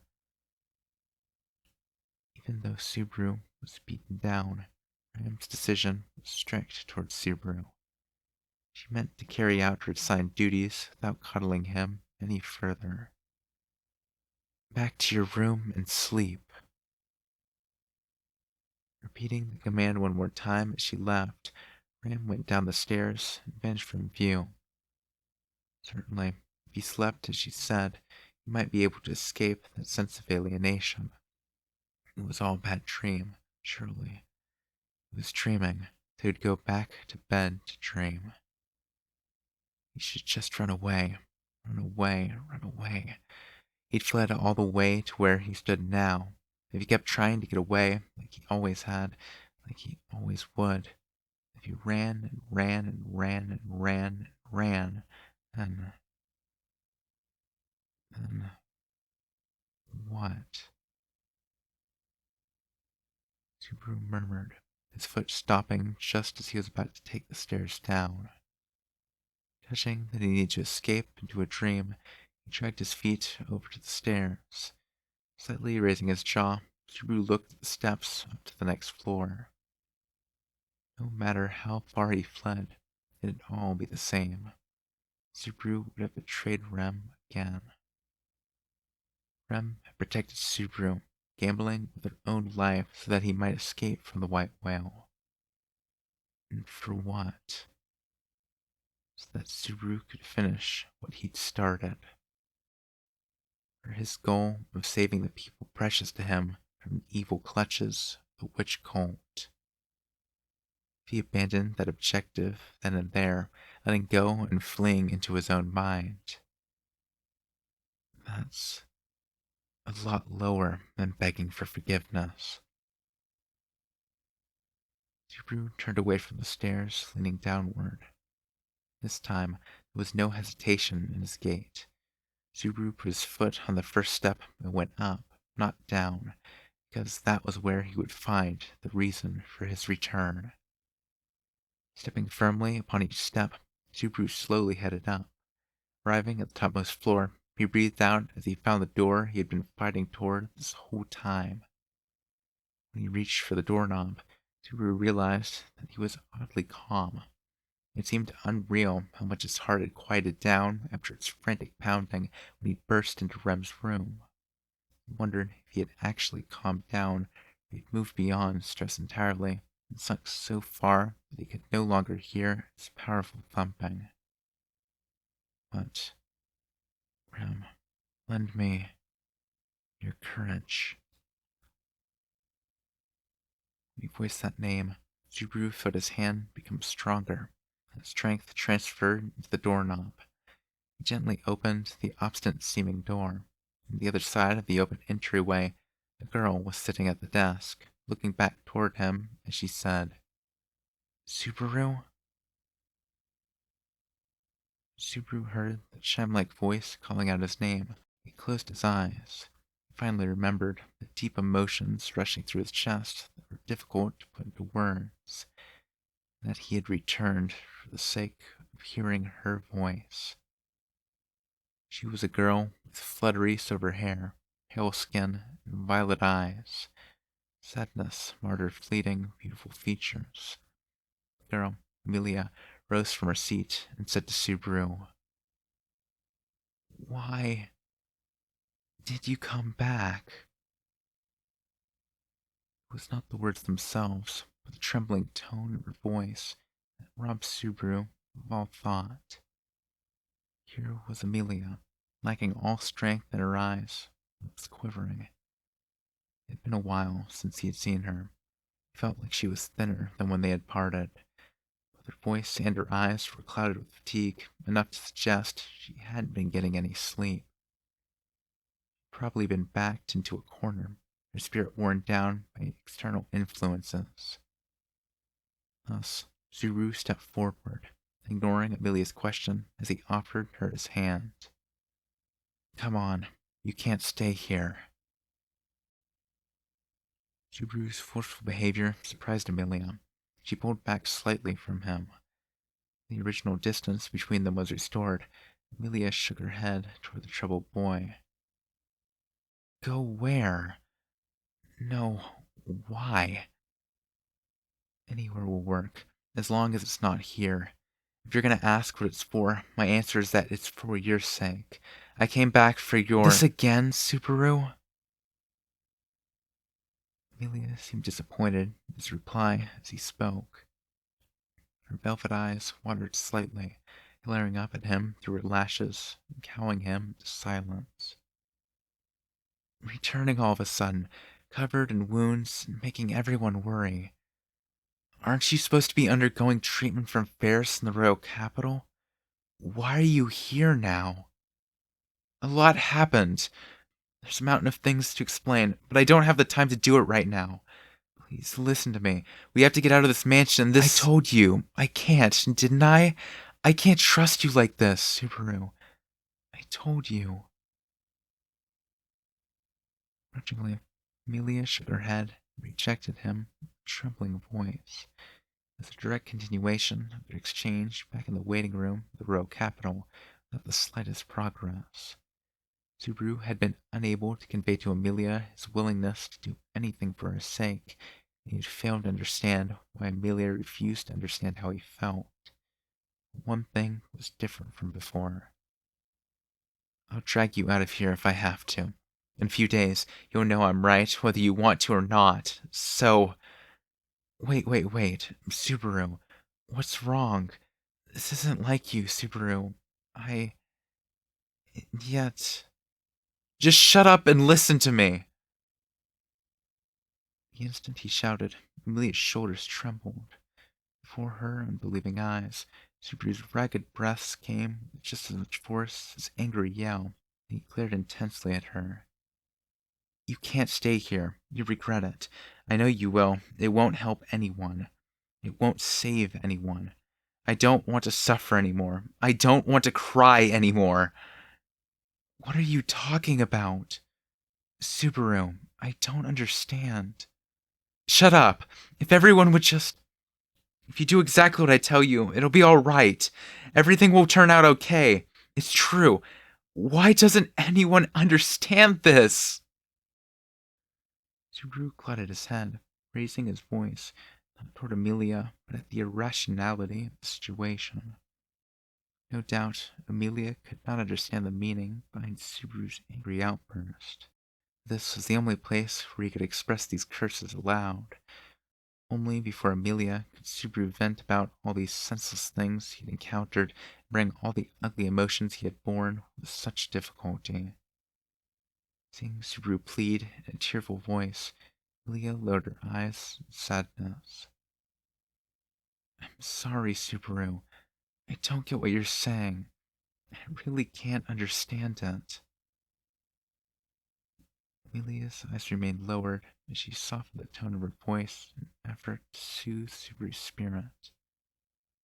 I want to understand, but even if I could understand with time, I can't give you that right now. There's so many things I need to do. That's why right now it'll all go wrong. Subaru interrupted her show of concern, a few short words, trampling upon Amelia's feelings. Hearing the malice filling his voice, Amelia was in shock, blinking as he repeated the words. It'll all go wrong. You're no good. You'll fail. There's no way you could do it. There's no chance. You're all talk, totally beyond saving. No one can rescue you. You'll just keep doing rash and reckless things. The number of corpses in the pile will be the same. That is your future. Satisfaction filling Subaru's body was pitch black, mean, ugly, and contemptible. With each word that fell from Subaru's mouth sounded in Amelia's ears. Pain in her face let him truly see the effects of jamming his feelings like blades into the weak points of her heart. At that moment, Amelia was forced to pay attention to everything he said. In that instant alone, he took morbid joy in the fact that she could not ignore him. He rejected her determination, laughed off her resolve, callously trampled on her actions, scoffed at her past idleness, and prophesied a completely dark future. As Subaru watched Amelia, stunned by all he said, his heart, quietly, Amelia murmured, Why? Grief at Subaru's heartless words, along with the pain in his description of an inescapably dark future, caused Amelia's expression to stiffen. But even then, her violet eyes remained unclouded. Captivated by the haunting, dimmed gleam in her eyes, he watched the world reflected in them. In other words, Subaru himself as seen by her. Then, why do you look like you're crying from so much pain, Subaru? Only then did he realize that a twisted smile had come over him, with tears poured out. He knew that everything he'd said had been thrown back in his face. Reflecting upon each and every word, which he had crushed Amelia's feelings, eyes running all the while. He realized they amounted to nothing. With everything he said, Subaru had managed only to slice himself to ribbons.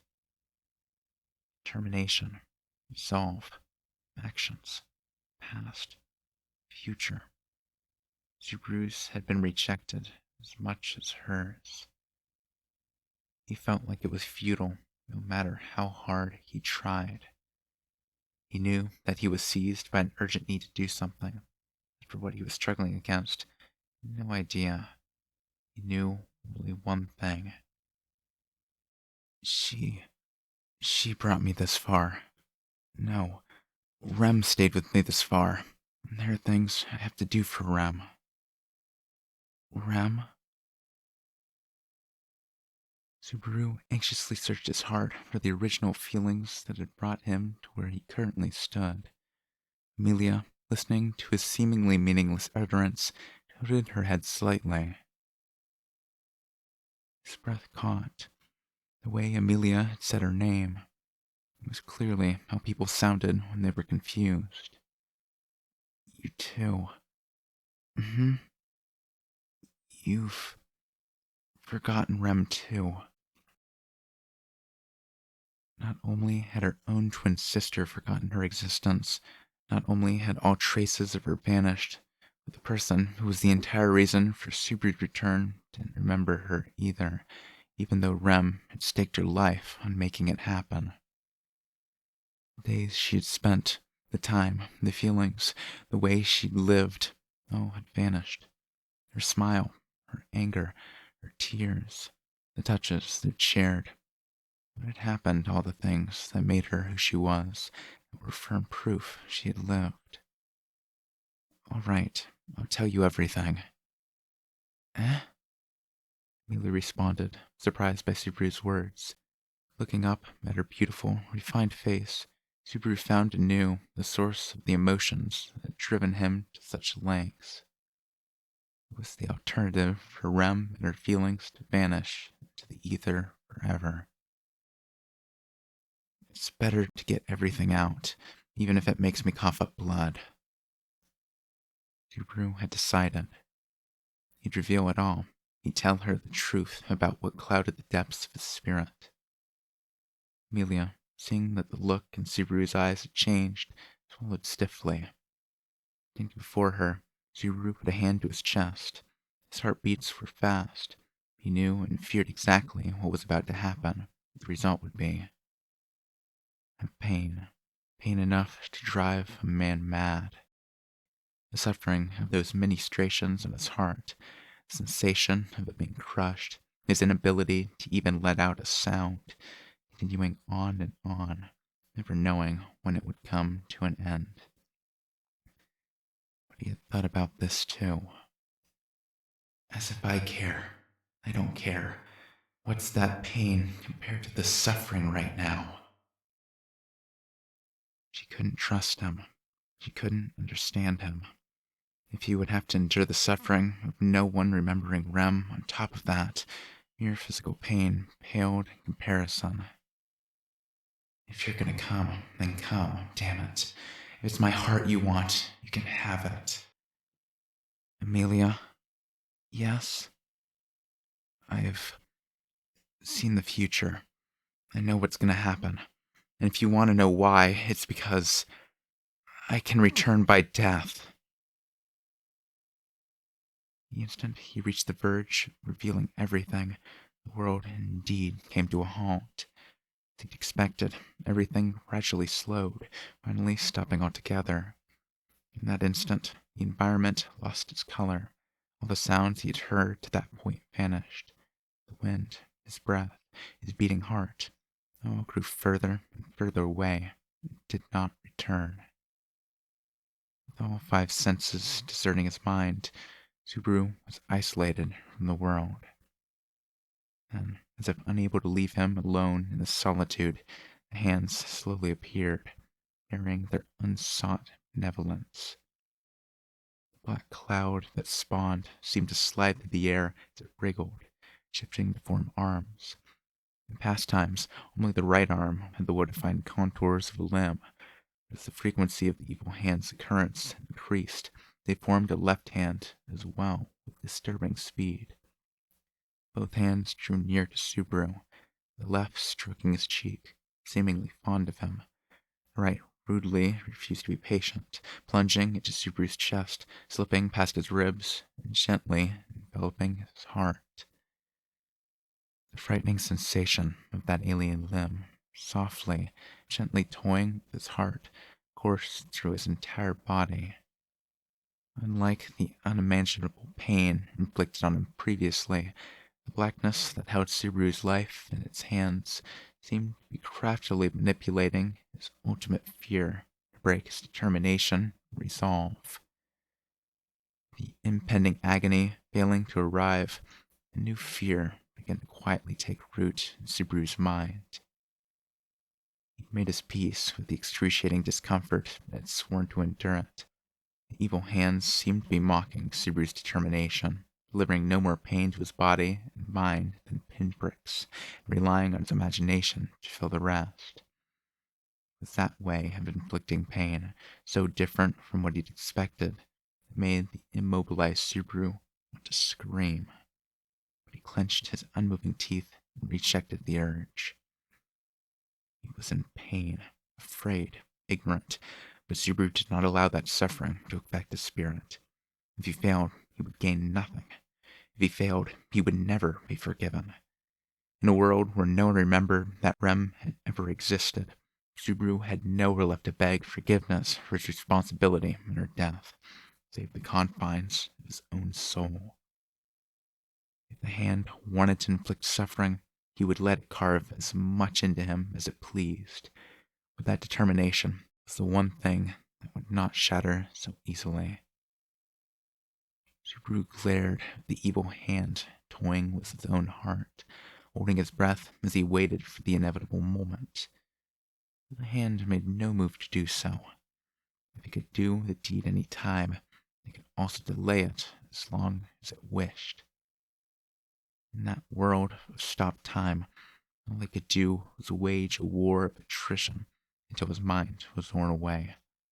Even if Subaru's determination held firm for the moment, it would eventually falter, and his spirit would be subsumed and broken. If that's what it thought, it had another thing coming.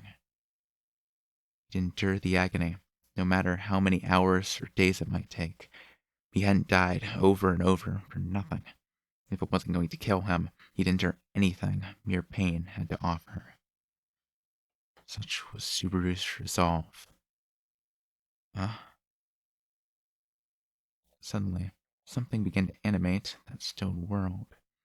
All traces of the looming pain, of which he'd received only a preview, vanished from the world. Subaru and his resolve were left intact, his sound, color, and time returned. A flood of sounds, his breathing, his heartbeat, moving things in the world, swirled around Subaru as if that other realm had spat him out in derision. Perhaps the evil hand had judged that it was futile in the face of Subaru's obstinate resolve. Like hell, thought Subaru. His repeated suffering at those hands led him to scoff at that motion. Even then, he felt the black cloud's right hand softly grasping his heart. If it squeezed, Subaru would that very moment be. At that point, a doubt crept into Subaru's thoughts. Subaru had a firm memory of this abominable right hand touching his heart. What had the left hand been doing during that time? At first, it touched his cheek, but after that. Before he could find an answer to his question, Amelia, standing before him, seemed to murmur something. Her voice roused Subaru to his senses. He recalled the rest of the sentence he started before time had stopped. Though his sudden release from the nightmare had thrown him off, if violating the taboo would bring no further price, he needed to concern himself with it no further. He'd reveal everything, starting with what lay moments into the future. Let Subaru, everyone, get the world they hoped for. Finally, his determination to see that through would bear fruit. Ah. A moment before he could, Amelia's body abruptly leaped forward towards Subaru, who was standing just in front of her. Subaru instinctively reached a hand out to catch her. Her breath caught a little at the moment, warm touch against his hand when... Splat. Splat, splat, splat. Me. Leah. Splat, splat, splat. Spurt. Amelia made strange sounds while she embraced him. An enormous amount of blood poured from her mouth. Where had the left hand gone while the right was touching Subaru's heart? Amelia rested her head on Subaru's shoulder, continuing to cough up blood.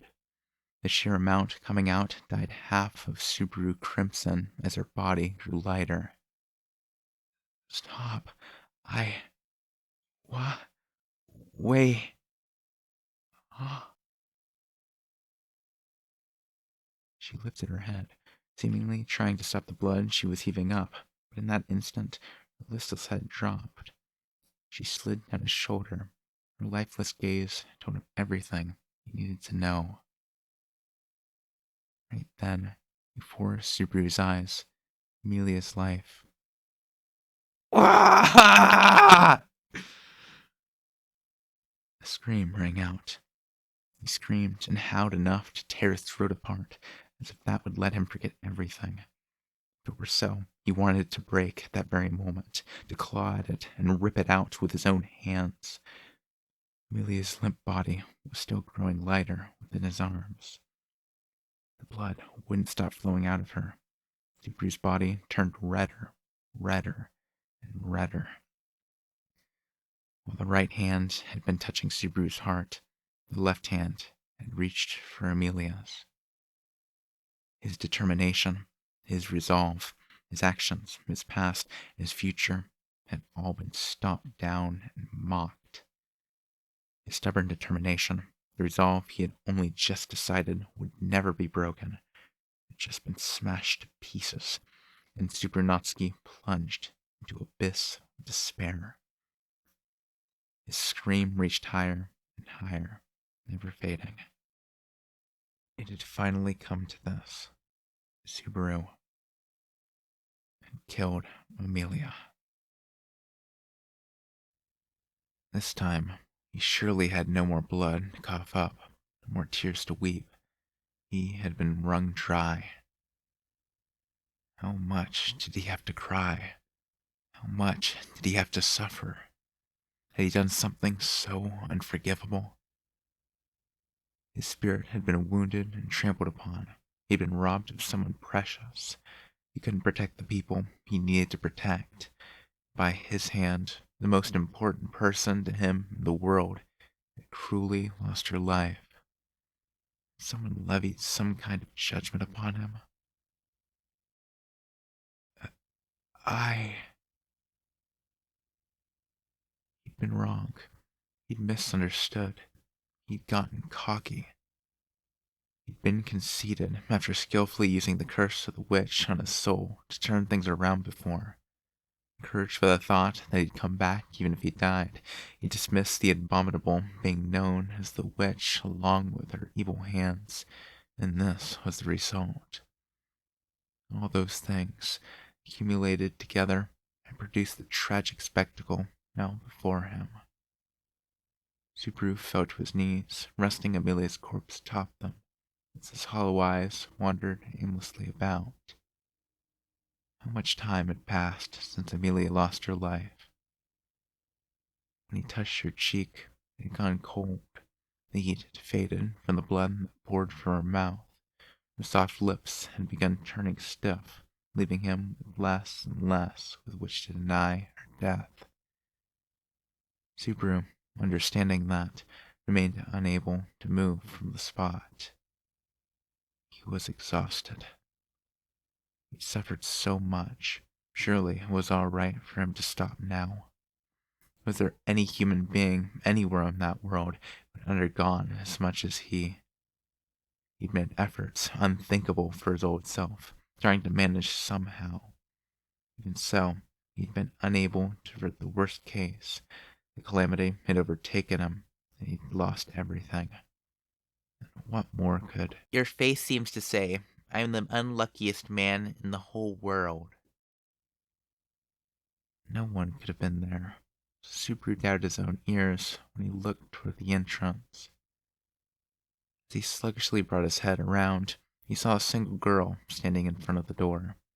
She gazed at Subaru with disdain. Her long, cream-colored hair was split into two beautiful rolls. She wore an ornate dress fit for a Western doll. She had an adorable face, one that Subaru had not seen on his return to the mansion the last 2 times in the current series of loops. Beatrice. In the time since I have last seen you, has your witless face grown even more foolish, I wonder? Making that harsh declaration, Beatrice surveyed the tragic sight in the room. And she said, Well, now you've really done it. with a sigh, Beatrice summed up the tragic spectacle with extreme bluntness. Seeing Amelia immobile in a pool of blood, eyes hollow in Subaru's embrace, Beatrice truly moved so little. Even if animosity was the obvious reaction, Subaru could no longer manage it. Indeed, in that moment, Subaru was grateful for Beatrice's reaction, not asking a single thing. He would have been more grateful still if she simply turned around and left Subaru there. Will Pucky come out, I wonder?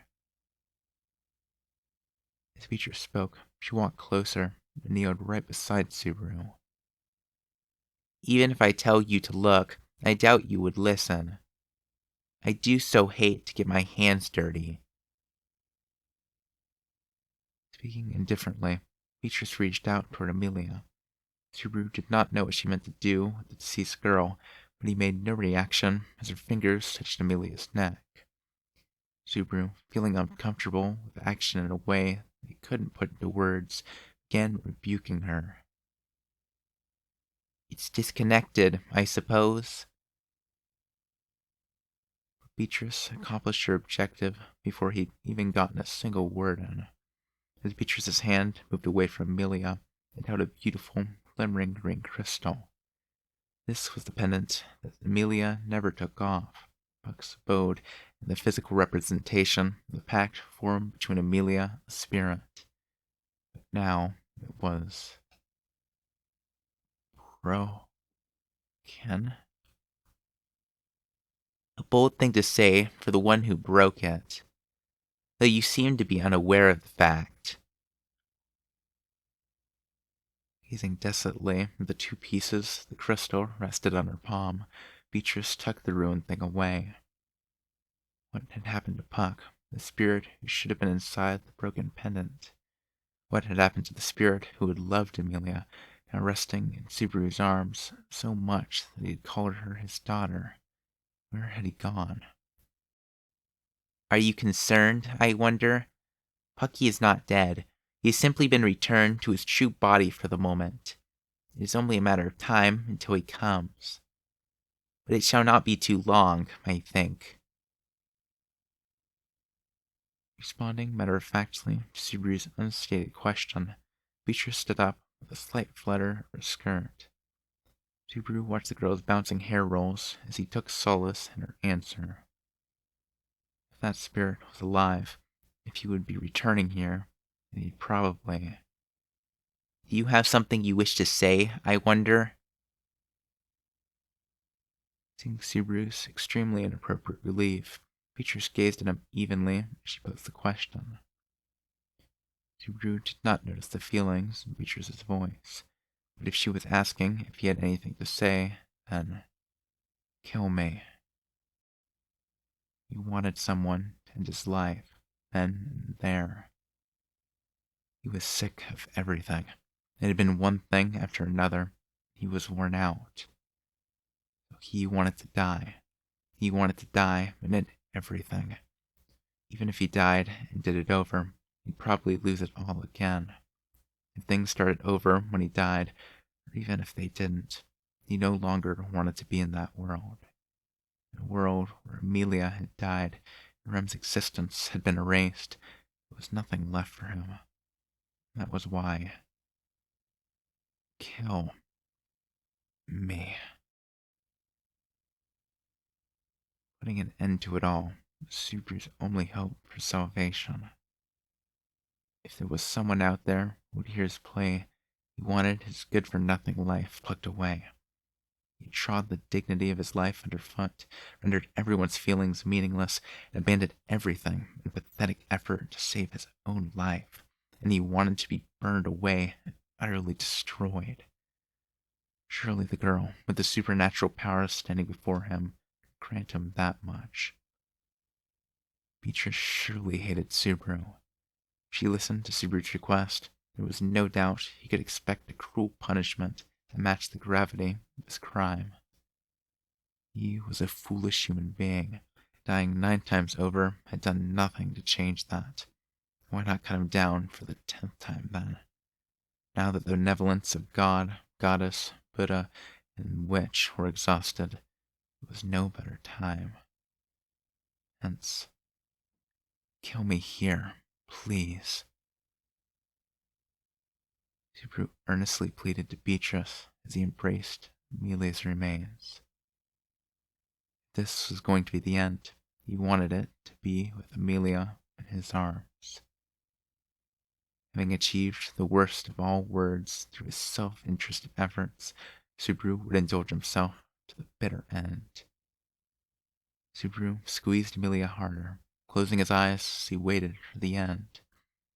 He imagined he would soon fall into that silent time. 2. Subaru, having selfishly decided to end it all, abruptly heard something. It was a small, frail, halting voice. Without thinking, Subaru let out the breath he had been holding and opened his eyelids to look up at her. As before, Beatrice was standing in front of him, gazing down at him all the while. She embraced her tiny body with both arms, biting her trembling lips as if she were freezing. To ask Betty to kill you, is that not too cruel, I wonder? She said it with a tearful look and a choked voice, leaving Subaru completely at a loss. No matter how many times he blinked, Beatrice's thick sorrow would not vanish. The girl Subaru knew would never wear that expression. After all, she was supposed to hate him. Even though she was always blunt, she put up with Subaru because she had some goodness in her, but he thought she was someone who could heartlessly lay into you by nature. Even though he thought she might not readily accept or might even turn him down, he expected it to be accompanied by disdain and mockery. You don't understand. You don't understand anything! Subaru had never dreamed she'd refuse to kill him with such a set expression. Beatrice? Shall I refuse every single thing you ask, I wonder? If you want to die so much, go die by yourself. I refuse to do it. Beatrice shook her head and covered her eyes with a hand, suppressing the emotion on her face. Adding her welling tears rather than letting them fall, she turned that hand towards Subaru. What are you? Everything is...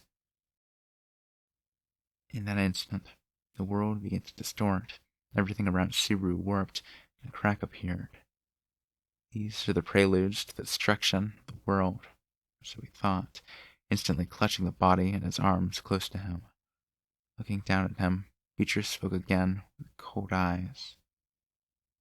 If you're going to be this useless, having you here is a bother. At the very least, perhaps, I can protect this mansion, I suppose. What are you saying? No, Beatrice, you're... Do not think Betty is like Roswell. Pain, anguish, suffering, sadness, fear. Perhaps Betty hates all these things. She replied to the question that was not a question, the answer that was not an answer. Space distorted. The resulting fissure enveloping Subaru brought him to beyond the reach of all known physical laws. It didn't hurt. If you are going to die, can you not do it in a place that he will not see, I wonder? And her final murmur was cruel. She could not conceal even a tiny fragment of her desolation. He could say nothing. He understood nothing. But her emotions did tell him one thing. Subaru's decision and behavior had made Beatrice sad. The distortion had reached its zenith, and then it snapped back to normal. Something like static ran across his field of vision. The world was instantly swept away. Next moment, the distorted air succumbed without a trace and vanished. The gouge in the blood-stained floor was the only sign that Subaru and Amelia had ever been there. Beatrice watched the two vanish before leaning back against a wall with a tired look. She sluggishly raised her palms, lifting them over her eyes as if that would hide the world from her. Mother, how much longer must Betty? The murmur of the girl left alone, the world petered out, reaching no one. Without warning, Subaru was cast out of a rip in space, plunging headfirst into the mossy plants. Wah! Subaru spat out saliva that tasted like dirt, then lifted his head and looked around. Bunches of trees appeared in his dim field of vision. Surrounded by nature in all directions, Subaru realized that he had been cast into the middle of a forest. A forest at night, somewhere in the mountains. He was only able to see it all because the moonlight was unhindered. A cold breeze rustled the leaves of the many trees, with the sounds of insects dominating the gloomy forest under the twilight sky. The fact that it was night outside the mansion made Subaru aware that he'd slept for more than half a day.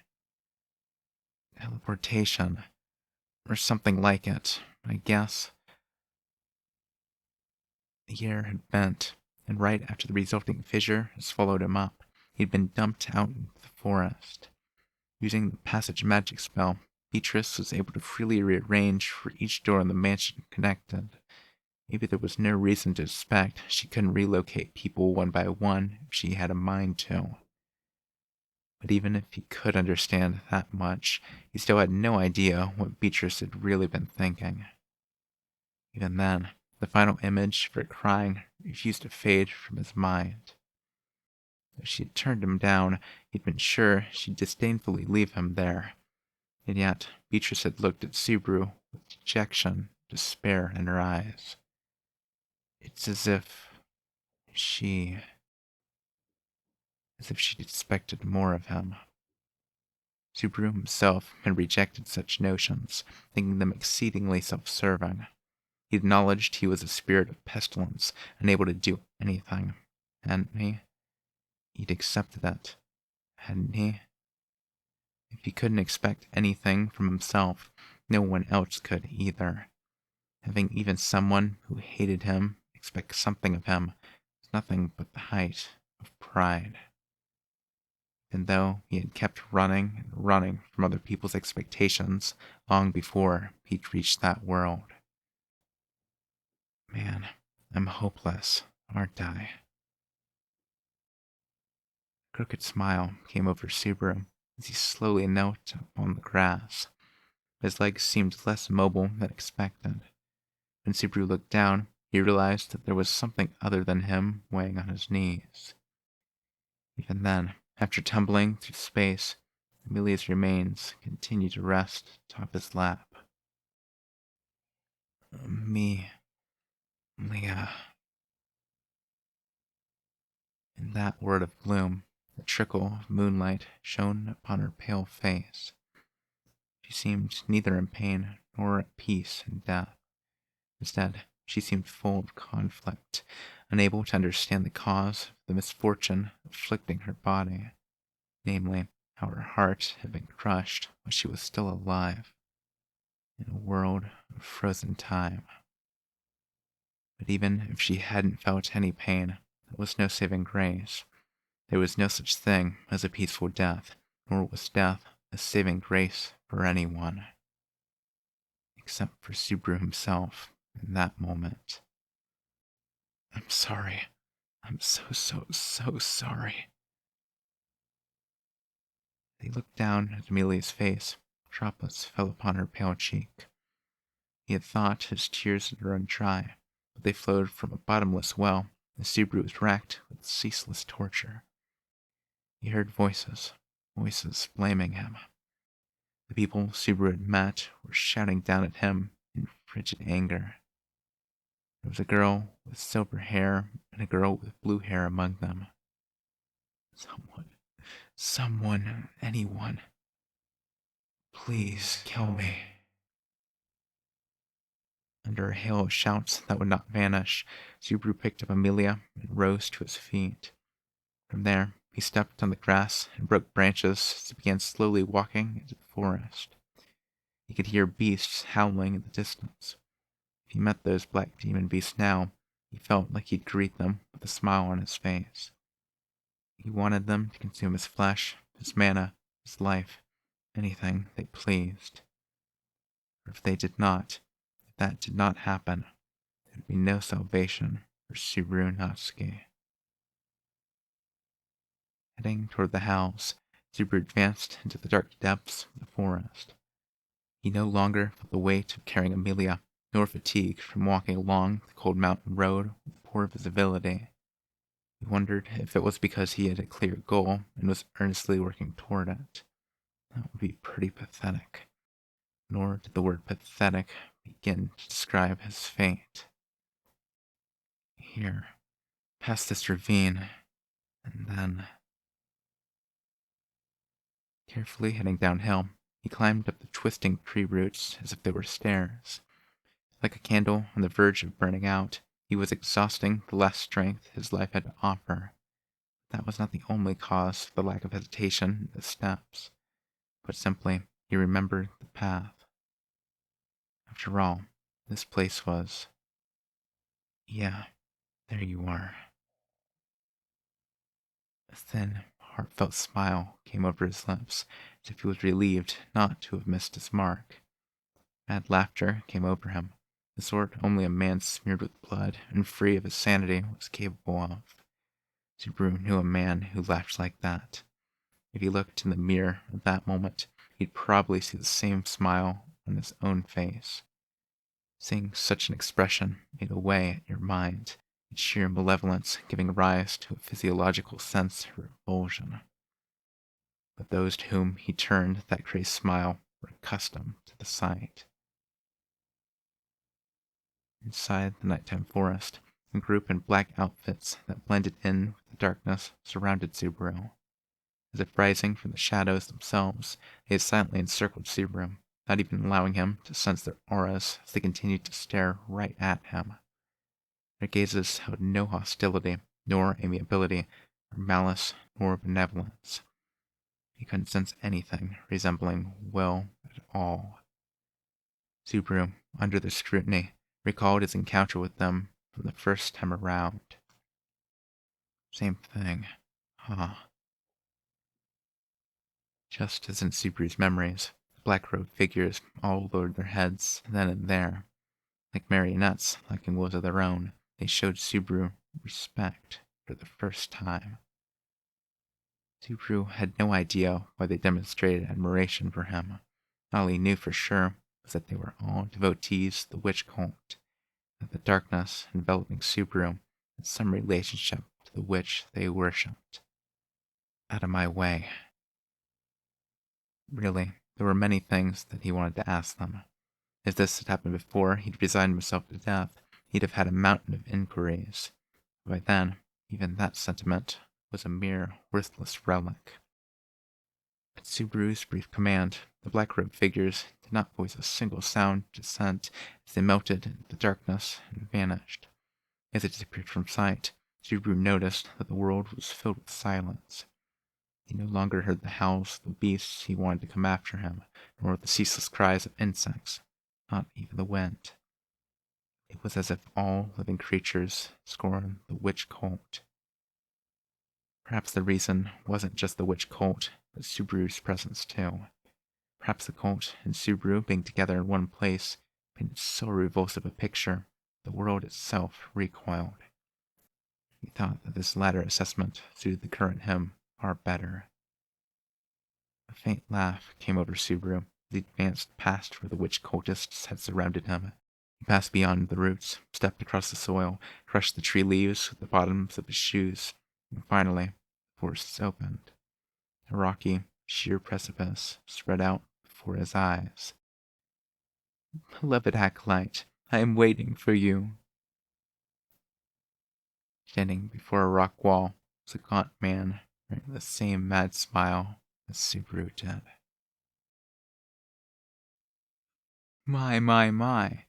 And furthermore, you carry in your arms. Could that be the half-demon girl?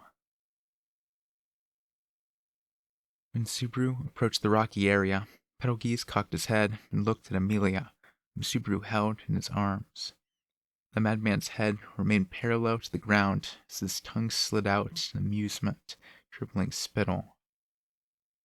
Heavens, for her to lose her life before even undertaking our trial. What a tragic fate! What an untimely demise! and what diligence on your part! On the verge of the trial, before I even act, you have stolen the half-demon's body and life! Petalgeese shouted, hailing Amelia's death with exaggerated gestures, waving his arms around.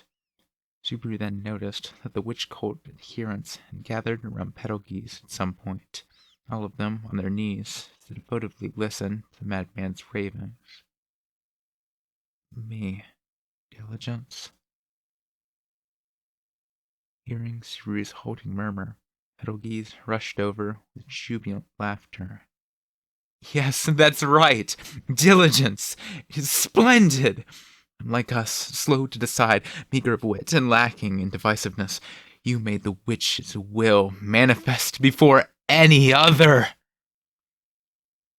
And he slid onto his knees and fell prostrate, virtually slamming his forehead against the rocky ground. Compared to you, my fingers and I were so slow, so foolish, so lacking. Forgive me for being unable to requite your love. Forgive this slothful, unfaithful flesh. Forgive the stupid man, unable to respond to the love you bestow upon me. A flood of tears poured from Petalgeese as he pounded the rock with an arm, nearly splitting his forehead with the intensity of his apology. The fervent act of self-harm was accompanied by a spray of blood. Subaru could see bone from where his wrist was cut. Despite that, Petalgeese did not cease his violent action. Indeed, each of the faithful, kneeling all around, rushed to emulate the madman's self-destructive actions. It was a cacophony of blood and agony, and as he watched it all, Subaru felt nothing. Even with the man he had so hated right before him, his heart was unmoved whatsoever. Ah, what can I do for you, who fulfilled the trial in my place, while I failed to respond to your feelings? Tell me, please, what may I do for you, so that I may prove that my love is not slothful? Petalgeese came close, the blood trickling from his head, causing tears of blood to flow as he made his earnest plea. Subaru replied, "Kill me." Surely, even the expression on that madman's face would register shock in the sudden request. Are you sure about that? But it did not. Without a moment's hesitation, he kicked Subaru away. The wind was kicked out of him. Subaru sailed back as Petalgeese watched him with an expression of ecstasy. Ha! Splendid! Splendid indeed!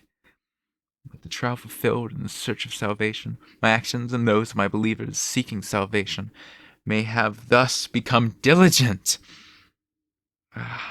We are spared from being slothful, both you and I. You have my thanks, and my diligence has earned her love. Betelgeuse harbored no misgivings about the brooding of Subaru's reply, nor felt a single pang in his conscience for his own actions, seeing neither as contrary to the laws of the world in any way. Under the guise of diligence, his bloodlust had been unleashed. Subaru, seeing this in the madman, closed his eyes. His heart hardly stirred. At the very least, it was what Subaru wanted to see just then. Although, I may say, when he heard Betelgeuse mutter something, Subaru felt hostility press upon his skin. Unable to pass even a single trial, not even facing a single deadly sin, bearing great expectations only to stumble over the first stone in their path. The madman looked down at the sleeping Amelia, sighing. Ah, you were lazy! He had no greater words to demean Amelia's death. Subaru knew this, because he recalled how the madman had disgraced the life of a girl precious to him in a world long past. Subaru opened his eyes. That instant, he saw a dark cloud approaching, taking the form of a hand. For a single moment, he recoiled from the painful memories rushing in the back of his mind. But this evil was different. His body could move, his feet could move, his arms could move. Hence, his body evaded it. As the black hand gently slid toward him, Subaru leaped aside, holding Amelia in his arms. The hand slipped past, seeming perplexed as it vanished. Subaru's breath was ragged as he watched it disappear. Betelgeuse stared at him, eyes wide, with a fire raging in them, asking in a shaking voice, "You, just now, you saw my unseen hands, did you not?" The madman inserted his twig-like fingers into his mouth, crushing his fingertips with his teeth one by one. As each part of his flesh burst with the horrible sound of bones snapping and fresh blood seeping out, he continued, "That will not do. That will not do at all. It is strange. It is wrong. There's some error, some mistake. My power, the power of sloth, the unseen hands, her favor bestowed upon me, and another has set eyes upon them, is unforgivable!" Spitting blood, Betelgeuse chewed on fragments of bone and nail as he glared at Subaru with bloodshot eyes. Next instant, black arms rose out of Betelgeuse's back. Betelgeuse's shadow exploded into 7 black limbs that madly danced about. A chill ran up Subaru's spine at the resemblance of the 2 evil hands that punished Subaru when he touched upon the taboo. But if I can see them, my body can move. He could dodge them. The speed of the black hands was not all that fast. Though they boasted the power to rip a human limb from limb at a distance, the greatest menace was their power of invisibility. The greatest advantage no longer worked on Subaru. With the last wisps of his life burning down, Subaru exhibited physical abilities beyond his limitations. Why? Why can you avoid them? Do you see them? This love belongs to me alone! Deep down, there's only one guy I don't want to be killed by. That's you. Subaru twisted to evade one hand and leaped forward to dodge a different set of fingertips stretching up toward him. He rushed instantly to avoid the 2 coming at him from the left and right, practically falling forward and closing the distance with Betelgeuse. Seeing the insanity on Betelgeuse's face twist into shock, a dark pleasure filled Subaru's belly. He just remembered the fact that he wanted to kill that madman. Ah! Taking the shortest route possible, Subaru slammed his head into the bridge of the madman's nose, violently kicking his body as he rocked backward. The black hands flowed about, unable to strike precisely.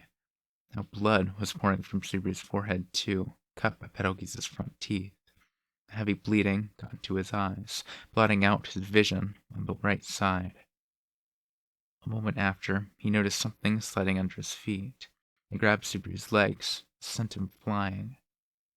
The instant before he slammed against a large tree, Subaru abandoned all thoughts of cushioning the blow, clutching Amelia's remains even more strongly. Not to cling to her, but to protect her. Ugh! And so, his back collided against the tree, making him feel a seemingly lethal crack in his spine. Several vertebrae broke, and his recently closed wounds opened all at once. Each one cried out in a chorus of ferocious pain as Subaru fell to the ground, writhing, and bubbles appeared around his mouth. Disgraceful! Disgraceful, is it not? I am so relieved, truly relieved. At this rate, I would have wallowed in idleness, all my actions rendered meaningless. But I am indeed diligent, exhausting my efforts for love. Shut up, Tim Wit! His breathing sounded strange. He felt like he'd taken heavy damage to his lungs. Even so, he laughed and mocked Betelgeuse, bubbles of blood dripping from his lips all the while. What love, you moron! That so-called love you say you got. I can see it, too, can't I? She's been cheating on you, sucker.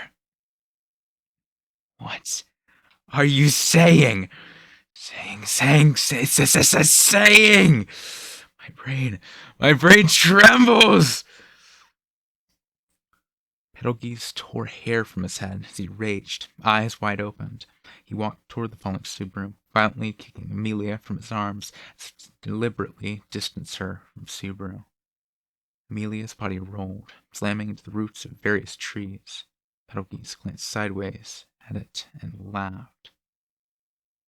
Denigrating my love is impermissible. I've decided. It is decided. Though the half-demon who should have undergone the trial perished beforehand, those sheltering her yet remain. Betelgeuse ranted and raved as one of the black hands lifted Subaru by his neck. Subaru's eyes snapped wide as the force threatened to rip his head off his shoulders. Real pain left him unable to speak. First, I shall eradicate those associated with the mansion. Next, I shall sacrifice the residents of the village nearby for her affection. Nothing shall remain, or any survivors would be proof of sloth. I, the pinnacle of diligence, and my fingers shall render judgment upon all. The highway is sealed by the mist. There is no one to interfere with my love. Shouting and spitting in his agitated state, Betelgeuse laid out his diabolical scheme. Before that, you seemed to clutch the half-demon's flesh as if it was quite precious to you. If I destroy it, I wonder what wonderful sounds I will hear you make.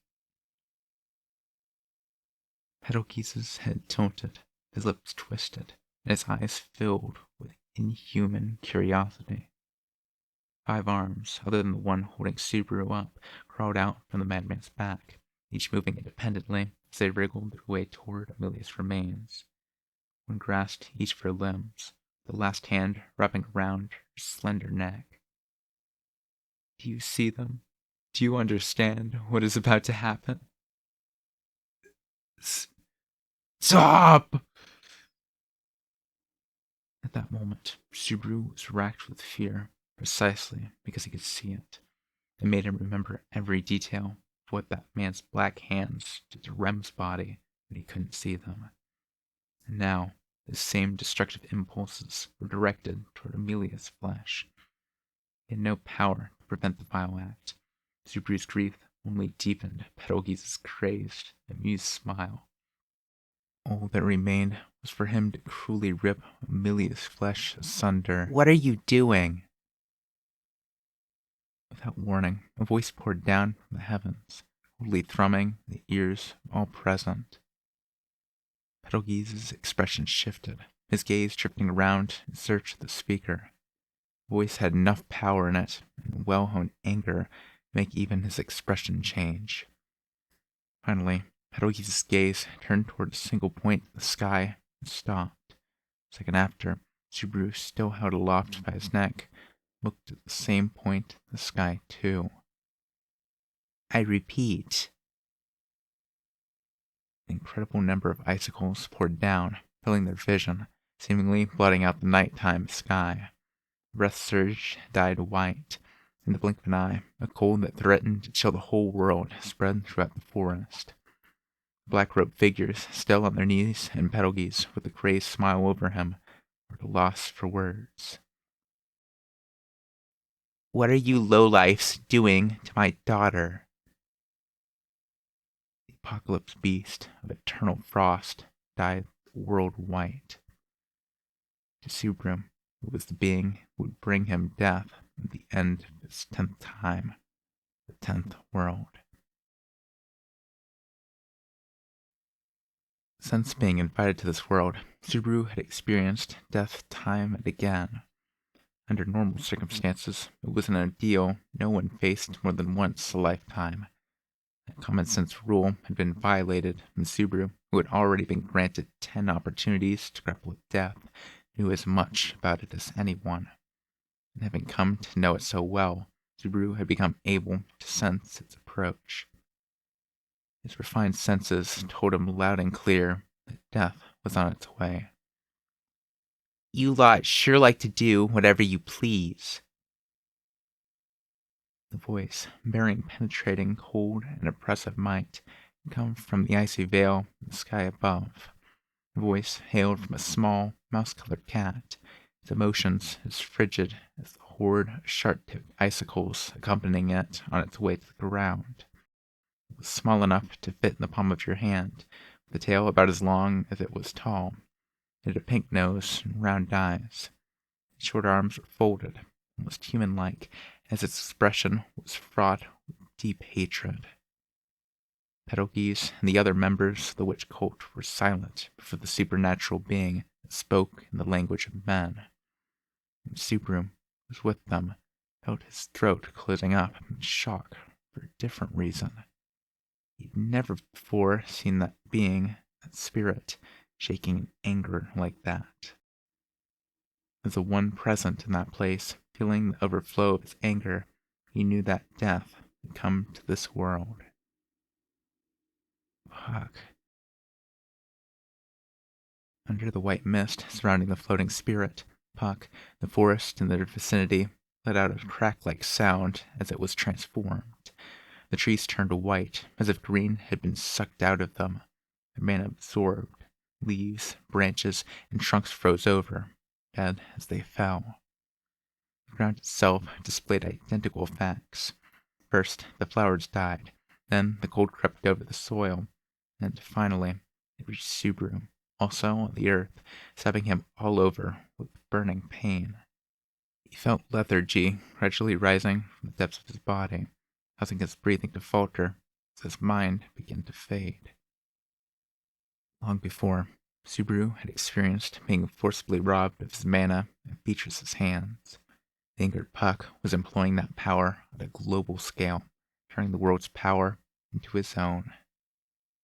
Besides Subaru, holding back a whimper, Betelgeuse backed up a step with heavy sweat on his brow, and the kneeling witch cult was grasping oxygen through their open mouths, almost like a fish. The witch cult. No matter how much time passes, you never do change, do you? In every age, it is you who bring me the saddest things of all. Puck spoke as if dealing with noxious insects as he trained his eyes on a single point in the forest.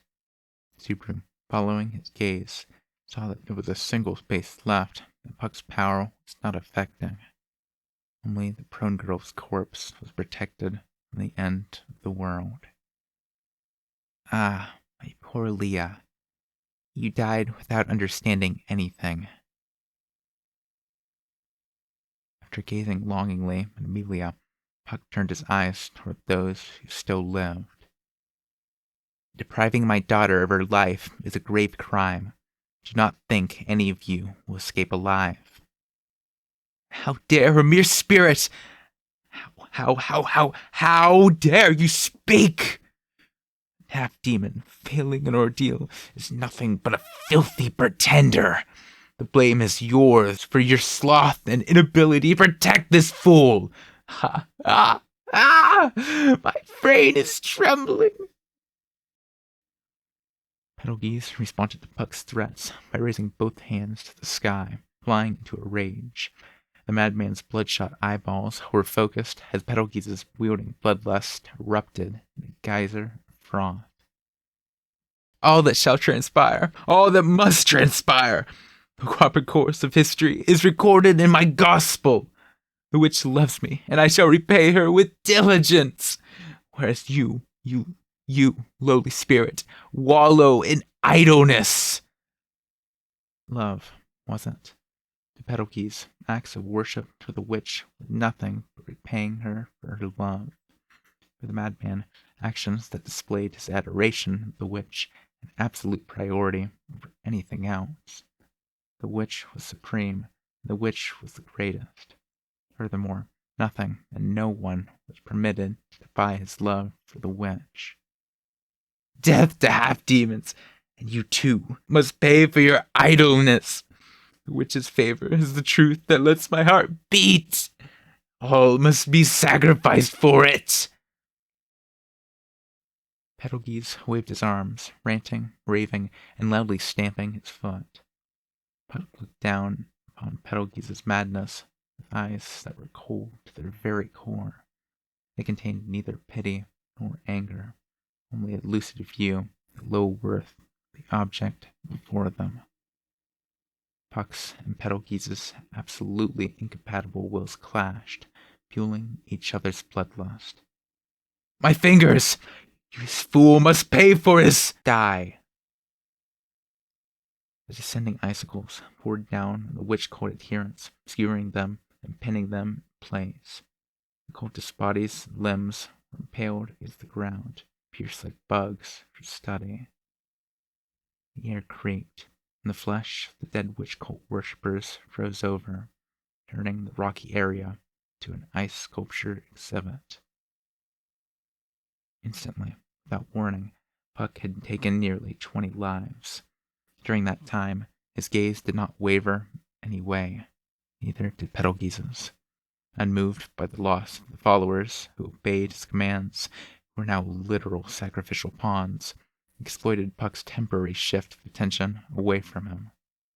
My brain is trembling.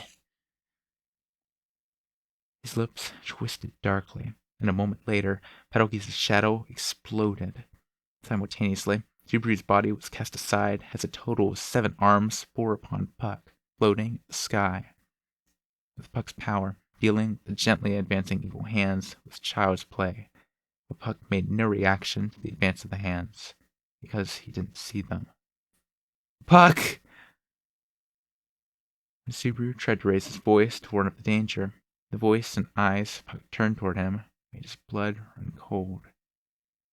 Be quiet, Subaru. I will deal with you late. But before the spirit finished speaking, the black hands trapped his tiny body, which vanished from Subaru's view. Puck's body was so small that a normal adult's hand was more than large enough to conceal it from view. There was no way anyone could have seen it through 7 hands. And each of those black hands was so overwhelmingly powerful that they could rip a human body apart with ease. Carelessness! Negligence! In other words, sloth! You should have eliminated me immediately! You possess such power, yet you neglected its proper use! And this is the result! Is this! The unseen hands that only Subaru detected enveloped Tuck's body and crushed it. Before Petalgeese danced with mad delight, the great spirit was cruelly erased. Don't make me laugh. In the next moment, Subaru saw the converging black limbs being blown apart. That's all? You're 400 years too young to be invoking the witch. If you really want to kill me. The frozen trees, unable to bear their own weight, shattered into shards of ice with one flick of his tail. Corpses of the witch-cult followers who had become ice sculptures were smashed to smithereens. The front pawns responsible for this made the ground under them into an absolute zero zone of death. Its softest breath rivaled a raging blizzard, and within that white mist, its eyes were like dazzling, glittering gold, eyes that mercilessly towered over a world of death. And stretch half Statella's 1,000 shadows towards me. It was a four-legged, feline beast with a gray fur, boasting such size that it stood above the forest. It was the beast of the end that destroyed the mansion and brought death to Subaru in a prior world. It was indeed a grand manifestation of the end. The intensity of the cold went up another level, and it hurt to even keep his eyes open to watch the world go white. Subaru endured the pain as he looked up at the beast, gape. What? A shaking voice echoed from a tiny corner of that world of ultimate cold. What is it you're telling me to bring?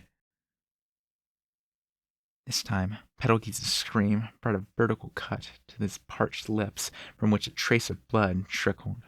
With the blink of an eye, this too froze over, bringing an end to the bleeding and pain. Subaru feared that closing his eyes amid the blowing cold meant he would never open them again. He took in Petalgeese's final cry and looked up at the beast once more. Puck, is that you? I suppose it would be a little mean to say, isn't it obvious? The gray-colored beast's titanic mouth moved in reply to Subaru's broken question. Each word came with a gale, but it was the enormous beast's sarcasm that confirmed Subaru's suspicions. With that answer, Subaru came to accept the fact that in the previous world, and the world before that, Subaru had died at the end because... While Subaru was compelled to stay silent, Petalgeese glared at Puck and murmured, Impossible. The madman thrust his intact hand into his mouth, crushing his fingers one by one, and they oozed blood. It was as if that pain was what tethered his perpetual madness to the world. It is impossible. It cannot be. A mere spirit, a lowly spirit, cannot possess such power. If that were possible, Echidna. Petalgeese's movements stopped as bloody froth trickled from the corner of his lips, his eyes wide open. Puck had whispered a word that interrupted Petalgeese's denial. The color of Petalgeese's face had changed the instant he heard what was apparently a name. As a man of the witch cult, you understand what that means, don't you? Filthy! Petalgeese's reaction to it was nothing short of dramatic. Along with the sound of something hard, blood gushed from his mouth. It came from his molars. He was so angry he'd bitten down on his teeth hard enough to break them. It is repugnant to even speak that name. Ah, you poor lazy fool, ignorant of fear. You dare speak the name of a fallen witch, a witch other than Satella before me? Petalgeese's eyes had gone from bloodshot to scarlet-dyed, maybe from the arteries that had burst open. Tears of blood flowed from the corners. The madman turned his bitten and torn fingertips toward Puck. My faith, my love, that is nothing less than an insult to everything I offer to her. A human living mere decades has no business arguing time with the spirit. Just like that, Petalgeese ceased his mad writhing. No, this was not something he had done consciously. He had frozen from the feet up. and that had made him stop. As Subaru lay on his side, his vision blurry and white, he saw his mortal enemy brought to the verge of death. Metal Geese, too, knew that his freezing and his death was not long in the offing. However, at the very end, his madness was directed not towards his own impending death, but at Puck, towering before him. The death of one's faith has nothing to do with time. You are a lazy beast, born with eternal time, and yet exhausting most of it in idleness. Do not compare me with a fool such as you. Ha ha ha ha! My brain is trembling. Even knowing his own end was near, Betelgeuse's madness never wavered. Subaru knew no phenomenon more absolute or terrifying than death. Betelgeuse's behavior was truly defiant. Seeing him profess his faith in the moment before his demise was proof that he was a truly corrupt being. Death is not punishment enough for you. That's why I hate your kind. The trial has been fulfilled. No matter what happens to this filthy body, so long as my feelings reach the witch I revere, she shall grant her favor. Ah, it will be so good to see her again. Spreading both hands for the sky above, Betelgeuse let out a cackle. The snow blew with greater intensity, dyeing his gaunt body white. Subaru wasn't sure whether his voice or his movements gently slowed first. Yet, even then, Betelgeuse's laughter did not cease. He was one with his buoyant madness till his laughter finally ceased and, with it, his life. Quit while you were ahead, didn't you? Grey Beast murmured as it thrust down its front paw, smashing the Betelgeuse ice sculpture into dust. Even as Subaru watched the madman's life expire, his shattered fragments carried away by the wind, no strong emotion stirred within him. He hated the man so. He had so wished to kill him. Betelgeuse was where it had all started. Subaru had believed that killing him would make everything turn out all right. But was that truly the result? Though he had witnessed the death of his hated foe, Subaru had only hollow emptiness inside him. The defeat of Betelgeuse meant clearing away the threat posed by the witch cult. But Rem, who ought to have been there sharing his joy, had been erased from the world.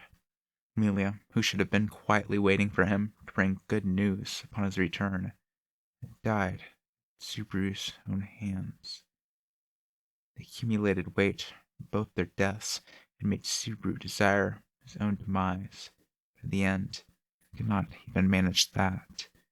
A different avenger claimed retribution. Subaru had nothing left. He'd done everything over and, as a result, achieved nothing. Now then. Subaru felt his own powerlessness beaten into him as the beast quietly looked down upon him. He was reminded anew that the giant beast was Puck. The enormity of that truth made his body quake. He was reminded of how, previously, he'd watched with detached amusement when the knights in the Council of Elders at the Royal Palace had acted so terrified of fighting Puck when they heard his alias. Let's talk, shall we? Now, he was painfully aware of just what they had felt back then. The cold was making it hard to think. Already, the pain tearing across his whole body had vanished. Subaru heard the gentle footsteps of his own death drawing near. And just as his body slackened from the sweet premonition that the end was nigh, Oh, this won't do. You're bleeding out too much. I'll put a stop to that. Ah! he felt like he was being roasted alive, waking up with his fading senses. With merciless pain blocking his throat, Subaru saw that each wound in his body was audibly freezing over. White steam rose as sharp ice connected, stitched, and tethered his wounds, even the ones inside his body. Through this act of treatment, abandoning all consideration for the human body, Subaru's flesh was violently healed.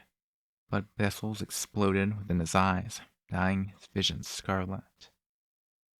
It was more than an ow, ow, ow. The hell that had erupted within his body transcended even pain. Subaru, you've committed 3 sins. Subaru reeled, howling with a voiceless scream. The giant beast continued to speak as if nothing had happened. Though he had become enormous in size, his mouth lined with endless sharp fangs, the tone of his voice had changed. The cadence was as gentle as always. That terrified him all the more. First, you broke your promise with Leah. It seems you do not truly understand just how weighty a promise formed between 2 people is to a spirit mage. I suppose you truly do not know how much your rashly breaking that promise hurt Leah. His mind rejected an understanding of what Puck was saying. No, his mind was dominated by pain. His eternal organs were frozen, and his broken bones were connected to one another by ice gouging obstructed flesh. The crimson ice over his open wounds had been ripped away, the areas affected frozen to the core, violently stopping the bleeding. The freezing had spread farther. The pain had spread farther. Death was spreading. It hurts. Hurts.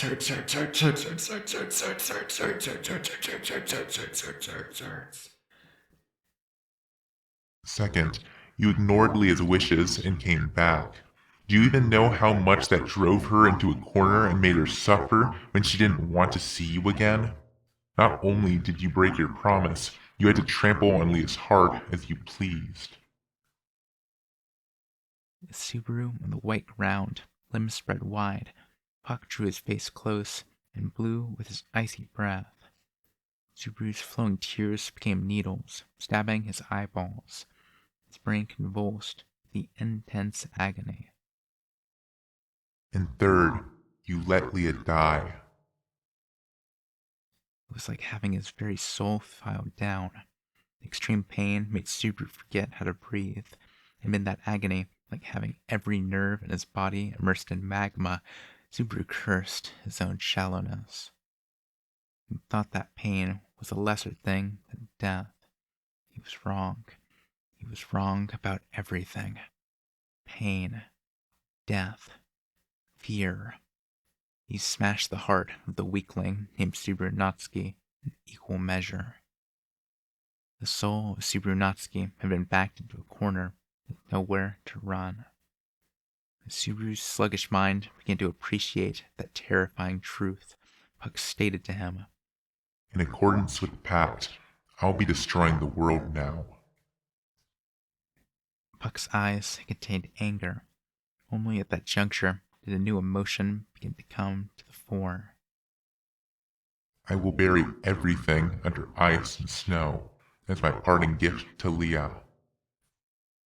That won't. It has nothing to do with making her happy or not. No matter what the pact, I will not break what was agreed upon. Puck's eyes narrowed as he responded to Subaru's incoherent voice. But that act will end unfulfilled, I imagine, even if I spread this world of ice to cover every land like the forest where Leah and I dwelled. The Sword Saint will stand before me. That is a battle I will not win. Puck seemed to lament the disparity in strength when he brought up a certain red-haired hero's other name. Subaru couldn't believe he was hearing those words. Puck, wielding such overpowering might, had bluntly stated that he had no chance of defeating the Sword Saint. And if Puck knew he'd be struck down in the process, why would he sacrifice himself in such a battle? Why? Leah was the entire reason for my existence. Puck responded to Subaru's inquiry.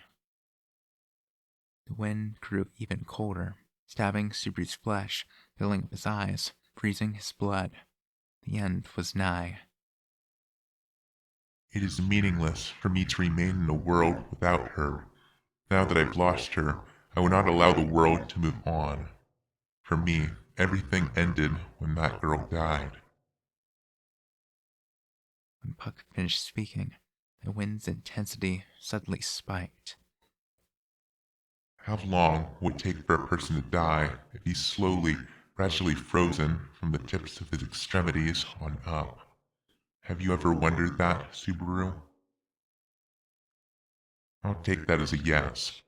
I want you to learn the answer.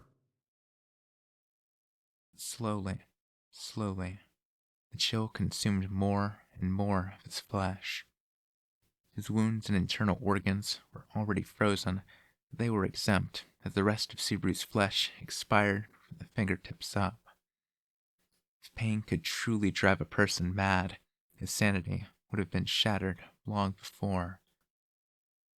He wanted his mind to be ripped apart, smashed to bits, scattered in all directions. Or if not, Mist is coming. It seems you've lured quite a nasty one. he couldn't hear. Someone was saying something, but he couldn't hear. Gluttonies. Nowadays they call it the white whale, don't they? Calling it over, letting Leah die, losing your own life. You truly are incorrigible. Do you know that? He couldn't hear. He couldn't hear. But even though he shouldn't have heard it, he heard the voice. He heard laughter from somewhere, a mocking voice.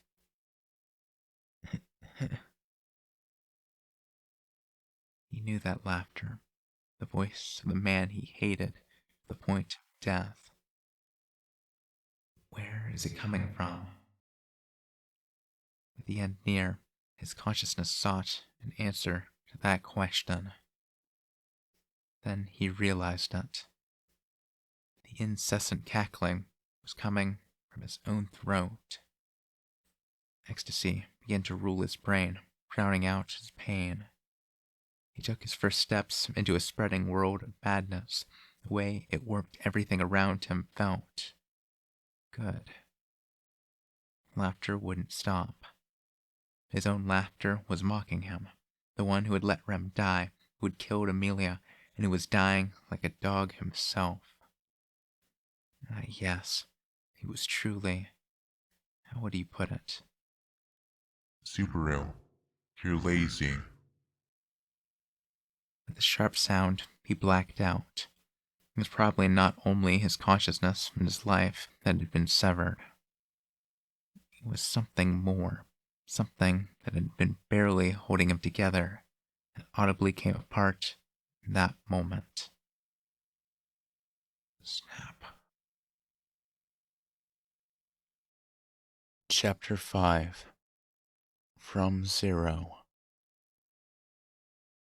Amid the white world, everything vanished. He couldn't tell if his flesh had dissolved, if it had been smashed to pieces, or if it would remain as an ice sculpture for all eternity. No matter how terrible the end of the body he had left behind, it was all the same to him now. There was only one thing he understood with clarity. For the course of repeating, he'd seen things end cruelly, the situation growing worse with each repetition. And now, having destroyed with his own hands that which he most wanted to protect, he finally realized it. No one expected anything of Subarunutsky, not even him. No matter how many times he experienced it, he'd never get used to the feeling of the senses he had lost suddenly come rushing back. He no longer felt frozen at the core, or even cold at all, and he could tell that white world into which he had sunk deeper and deeper was gone. In the blink of an eye, all his dulled senses became clear, and every last thing was just as it had once been. Blood flowed through the limbs that had known so much pain. The agony of his nerves being immersed in ice was no more. The cold stabbing his skin had been peeled away, replaced by dazzling rays that could give him a sunburn. Ugh. Sounds from hustle and bustle to the left and right intermingled as his dead sense of hearing returned with a vengeance. Blocking out the meaningless noise, Subaru checked the condition of his body. His frozen limbs, his injured spine, his internal organs that had been turned to sherbet were all functioning without any problems. Everything was back as it should be. Subaru felt relief that the body lost to him was under his control again. And what brought Subaru more tranquility than anything was, "Why are you staring into space like that, Subaru?" Behind the counter, Rem tilted her head slightly, gazing at him with concern. He had been abandoned by everything and everyone, had an implacable sense of powerlessness drilled into him, had despaired at the loss and disappointment at what his own actions had wrought. And after dying like a helpless dog, he had returned. Rem. Yes, it's me, Rem. What might be the matter? Rem responded to the call of his voice, slipping away from behind the counter and heading out of the shop. Subaru was rooted to the spot as Rem walked right in front of him, reaching out with her hand and touching him on the cheek. Her brows knit in worry, revealing a tinge of gloom on her noble face. I'm sorry for not noticing. The crowd has worn you out, yes? I am a failure as a maid to have forgotten my most important duty of all. Tired. Yeah, that's right. I am. As Rem's hand rested on his cheek, he slowly lifted up his hand, pressing it down upon hers. The touch between them made Rem raise her eyebrows in surprise, but Subaru's haggard voice and expression left her at a loss for words. Rem looked like she was trying to say something, but Subaru didn't even look at her.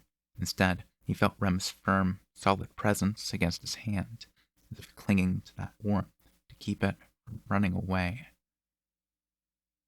I guess all that, falling and getting worn down, was exhausting. Yet, in spite of all that, the Rem he had surely lost was right there with him at that very moment. So, Subaru resolved that, if nothing else, he would never let go of the girl right before his eyes. He ran rapidly through the crowd, heading down a gently descending slope. He scowled from the dust kicked up by a passing dragon carriage, but Subaru's gaze was aimed straight in front of him. He knew where he was going. His running feet were sure. When he thought back, Subaru harbored nothing but uncertainty during those repeated days. Uncertainty about what he should be like, about what lay in Amelia's heart, about whether his existence held any purpose, about whether he could bring out the best of all possible futures, all amid a vortex of madness. He was an unsure man, lost in an uncertain foreign world. But Subaru, unable to make a single manly step in one direction throughout, advanced with a clarity of purpose he had never before known. Finally, he'd come to understand. Now that he'd arrived at that answer, the repeated days had not been in vain. Backed into a mental and physical corner, Subaru truly realized for the first time what he could do, what he must do. Rue! His uncertainty lifted. His gaze was trained squarely on his objective. His legs powerfully thudding along the earth. His body was light. Relieved of the pressure of his heart, Subaru wasn't afraid of anything anymore. Please, Subaru, listen to me! Pulling his arm forward, he could see the main street at the end of the downward slope. Even the royal capital, it boasted the greatest width, continuing all the way to the main gate through the stout walls that surrounded the capital. Everyone entering or leaving the royal capital had to pass through that gate. With the announcement of the royal's election, the main street was even busier with people coming and going. At that very moment, it was bustling with the numerous people along it. He cut past the shadow of a building. Abruptly, sun rays slid into his field of vision. Subaru used a hand to shield his eyes from the bright light as he raised his face up, looking at the symbols carved into the gate that read, Lagunica, the royal capital. One more step, and she and Subaru would be... Subaru! Having brought him all that way, his feet stopped when he felt a sharp tug on his arm. Unanticipated resistance made Subaru look back. As Rem stood still, her eyes wavered with bewilderment. When Rem freed her hand from his grasp, she seemed to shrink as she pleaded with him. What's wrong? What has happened? If you do not explain, I... Hearing those words, Subaru accepted that it was right for Rem to harbor misgivings. In her eyes, Subaru's transformation had to look sudden, even unthinkable. It was natural for her to be angry with him for dragging her by the arm all that way without an explanation. My bad. I was in a bit of a hurry. I have a lot of things to think about. Sorry for cutting corners on explaining. It troubles me, you know? Even I understand you may have misgivings on your mind, Subaru, but you must speak to me about them. No, I do not mind you being assertive. Rem put both hands to her very slightly reddened cheeks. She let out a sigh of relief. Perhaps she had sensed from the tone of Subaru's voice that he had regained his composure and concluded that she'd made too much of his odd behavior over the last little while. I see. Observing Rem's relief, Subaru thought his own lack of consideration was even more pathetic. No doubt Rem, who only knew the Subaru before, thought that his transformation, the seconds after return by death, was nothing short of dramatic. Experiences of several days changed Subaru in the span of a single second. Furthermore, on that day, in his own way, Subaru was busy trying to avert his eyes from the gloom in his own heart.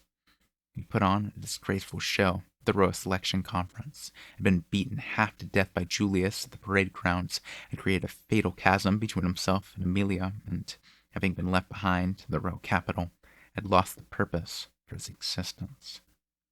He'd been idly spending his time at the Crush residence, sinking deeper into the doldrums as he asked himself what he could do, what he needed to do, without finding any answers.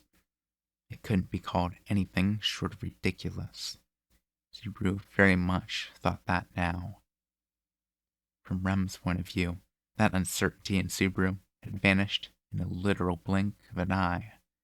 If you couldn't call that a thunderclap out of the blue, what could you call it? Sorry for making you worry. I'm all right now. I feel like you've had to see me all pathetic and bent out of shape, but I understand finally. No, to me, time spent thinking about you is time well spent. You understand finally? Subaru was speaking with unclouded eyes. There was liveliness to Rem's voice as she replied. She couldn't hide her reserved delight at being able to converse with Subaru like that again. And Subaru smiled shyly and nodded at the question Rem raised. I really do feel more than a little sorry for the trouble I've caused everyone, running around and worrying like that. But I finally know how to put everything in order. Well, no. Now that I think about it, I saw from the start, and people have mentioned it to me too. I'm just bad at giving up. I think that is a marvelous thing about you, Subaru. Subaru smiled weakly at Rem's soft-spoken reply. Then he looked up at the sky. Its height and breadth gently made his chest feel lighter. The world had probably been looking down at Subaru in frustration all along, but by this, that oppressive time would finally come to an end. The answer had been under his nose all along. No matter where Subaru headed, no matter what challenges he recklessly faced, no matter how much he ran around doing stupid things, she'd followed him without a word of complaint. Yes, Rem, I've decided. She stood close enough for him to reach out and touch as he looked straight into her eyes. Her short blue hair fluttered in the wind. Her pale, clear blue eyes held only Subaru within them. Her petite figure was clad in a modified black-themed apron dress. The overly serious way she carried herself projected her nobility and steadfastness.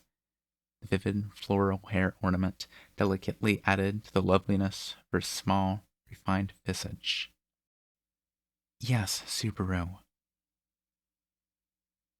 Her pink lips formed a small smile. She narrowed her eyes, the benevolence in them piercing right through Subaru. The soft echo of her voice, full of affection, enchanted him. She seemed to be hanging on to his every word. First, we'll rent a dragon carriage. With the capital in such an uproar, hiring one seems to be rough, but we'll play dirty if we have to. No intro from Anastasia, so it's best to keep this on the up and up if possible. They needed a fast land dragon with plenty of endurance. If it was friendly on top of that, great. They'd need to keep running. They need to travel light, to keep running without pause, day and night. A dragon carriage, you say? Rem cocked her head slightly as she echoed Subaru. The confusion welling in her eyes, Subaru's rush to the conclusion meant his explanation had told her little. But he pretended not to notice Rem's natural misgivings and pointed at the huge front gate. We'll have to kill some time while we pick out a dragon carriage, so we should go buy some food during the downtime. I'm no good at old-style rations, though. Plain water is better than those things. He'd actually seen simple rations and preserved foods on field trips and the like back in his own world. The hateful memory had made Subaru brand both as no good. Wait, maybe there's some nice magical power to preserve food here? We managed to make mayonnaise, so maybe we can experiment and find something good. Subaru? Sorry.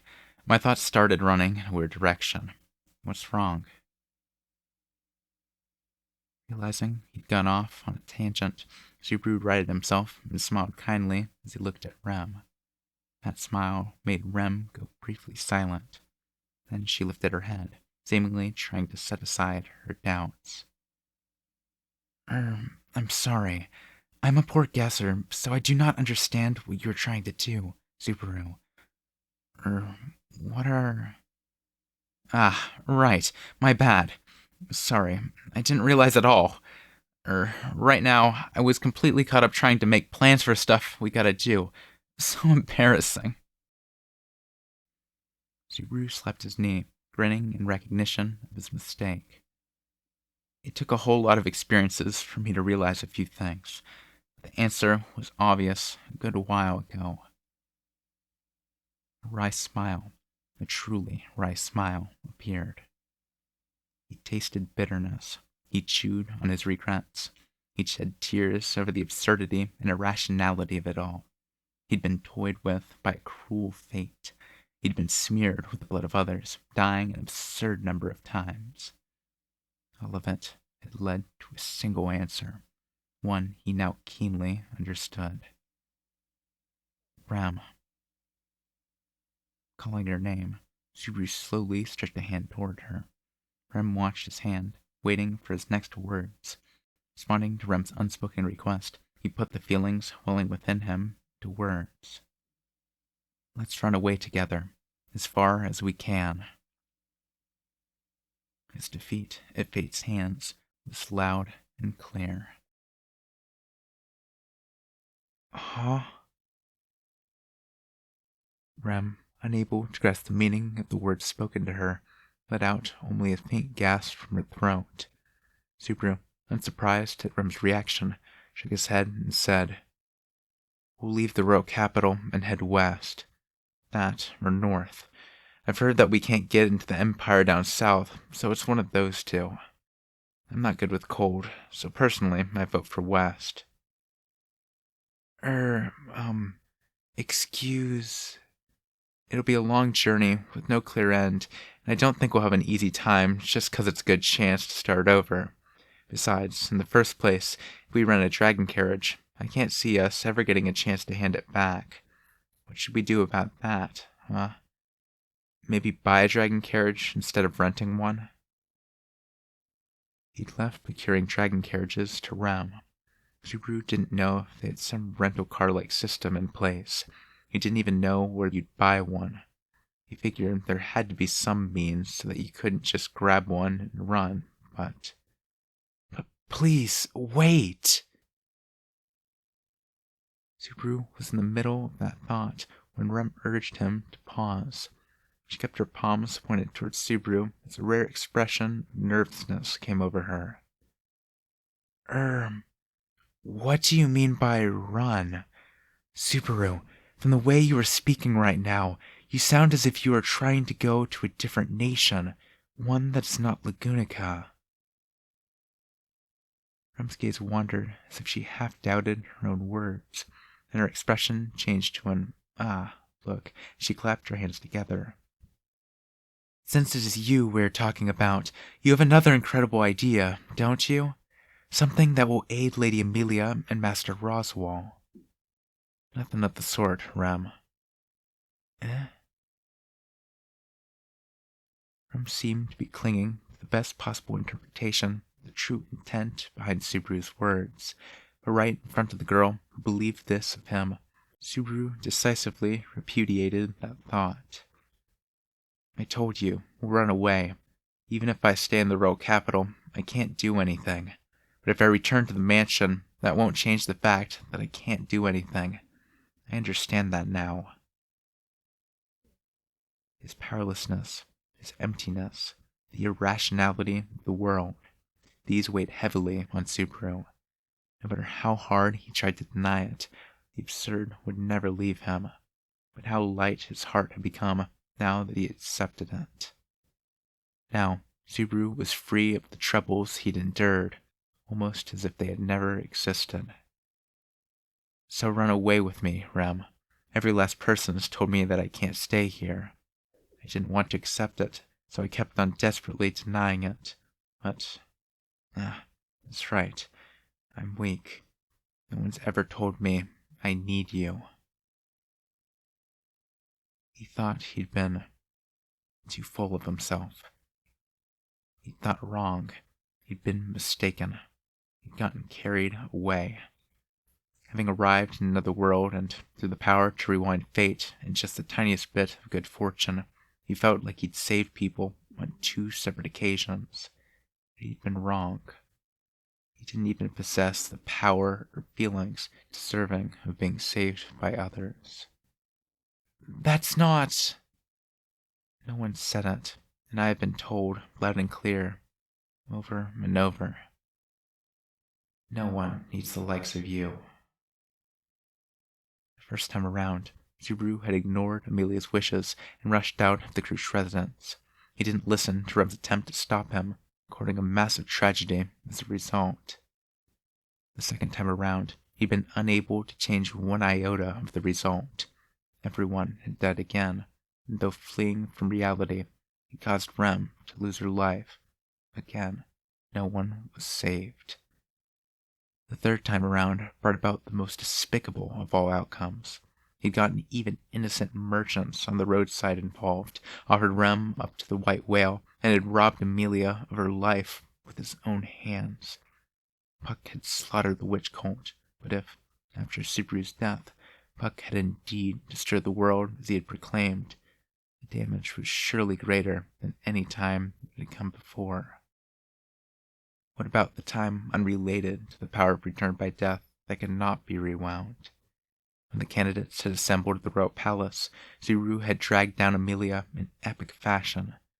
Merely by standing at her side, let alone speaking his impertinent words, he tarnished her reputation, and his duel to save face resulted only in even greater humiliation. As a result, he and Amelia had had a falling out. He had hurt her heart with his emotional arguments, which had been little more than outbursts of anger. He laughed tryly at the realization. Now that he thought back, it was a masterpiece. When he calmly reflected on his own actions, it was painfully clear that he'd been a pestilence. He wanted to lend Amelia his strength. There had to be people only he could save. There was no doubt everyone was done for if he wasn't there. What thoughtlessness. What arrogance. Yes, what hubris. Subaru's actions had only worsened Amelia's standing. Even so, he betrayed her enormously generous heart, and his foolish undertakings had only dragged Rem with him to her death. Incredible. Just incredible. No doubt everyone knew that would be the result. That was why everyone had told Subaru, "You need to behave. Don't do anything. Your strength isn't required. Don't butt in. Just go away." Those around him who had told him so knew a great deal about the future. They were very different from Subaru, who ought to have known that he could do nothing, that he understood nothing, that he was able to comprehend nothing. Maybe they were the ones really doing things over. If they aren't, I'm the only one. Screwing up like this. It was pathetic. There was no one lowlier, more unsalvageable, or more miserable than he. What did you call a man who resigned himself to being laughed at by others and acted so as to make others laugh? You called him a clown. Subaru, who wasn't even aware of the customers pointing at him and laughing, was unworthy of the title. He was just a simple, irredeemable fool. So I've decided to go away. That's best. I know what's best. If someone like me tries to do something, it'll just add one more corpse. And if I'm not lucky, a lot more than one. Corpses, corpses, corpses, corpses, corpses. Strangers, acquaintances, people precious to him, important people, people who believed in him, people he wanted to think believed in him.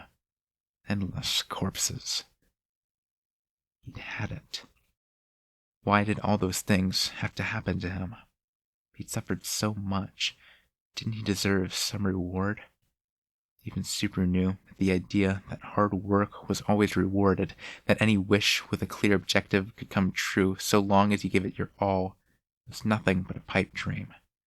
But despite that, was it so wrong to have but one tiny wish, to avoid the worst of all worlds? Subaru had been wrong. That was why the results continued to betray his expectations. Let's run away, Rem. You, me. We can't stay here in this country. Subaru had resolved to leave it all behind, put the bird at everything, and run. And having decided to put so many things behind him as he fled, he wanted to take only one with him, Rem, the girl standing before him. He couldn't bring himself to abandon everything in its entirety. He was afraid of being alone. He was terrified of solitude. Even in that vast world, that world of incomprehensible darkness, knowing that having nothing so that he would lose nothing was the right answer, Subaru couldn't put aside his fear of being all by himself. As the days repeated themselves, Rem had been the only one who'd stayed with Subaru. She'd been right at his side, watching his disgraceful displays, unsightly words and deeds, and off-the-wall way of living. Subaru thought that made her worthy of one final gamble. Each of the 3 times, Subaru had let Rem die. To keep her from dying, he couldn't return to the mansion. Even when he had arrived at the mansion, she had heroically offered up her life along the way in the end. Nor could he say with certainty that he could ever save her by keeping her at the royal capital. Even if they were spending their time in peace and quiet here, if Rem conveyed news of the crisis at the mansion, Rem would probably rush out of the city. If it came to that, Subaru wouldn't be able to stop her, and she would meet the same fate. He'd lose her again, and Subaru could clearly see how empty he would be without her. If he seriously wanted to save her, He had to get her out of the kingdom. You are saying this all so suddenly. I don't know what to do. Rem shook her head a little, the face of Subaru's forceful plea. It wasn't a gesture of rejection. Her expression projected the uncertainty that reigned inside her. Rem couldn't simply accept at face value what Subaru had suddenly said. He had cited far too few facts to make an informed decision. Subaru understood the irrationality of it, but even so, he could speak no further of the circumstances. He no longer knew how much information he could divulge with the witch's evil hands looming.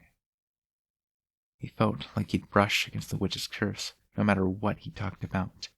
No matter what he did, he felt like it would lead to more sacrifices to the irrationalities of fate. And if that came to pass, it wouldn't be Subaru who would be sacrificed, but people precious to him. It was a stalemate. He was hemmed in on all sides. Fate had shut off every avenue of escape. Therefore, Subaru had no means left to him but that plea.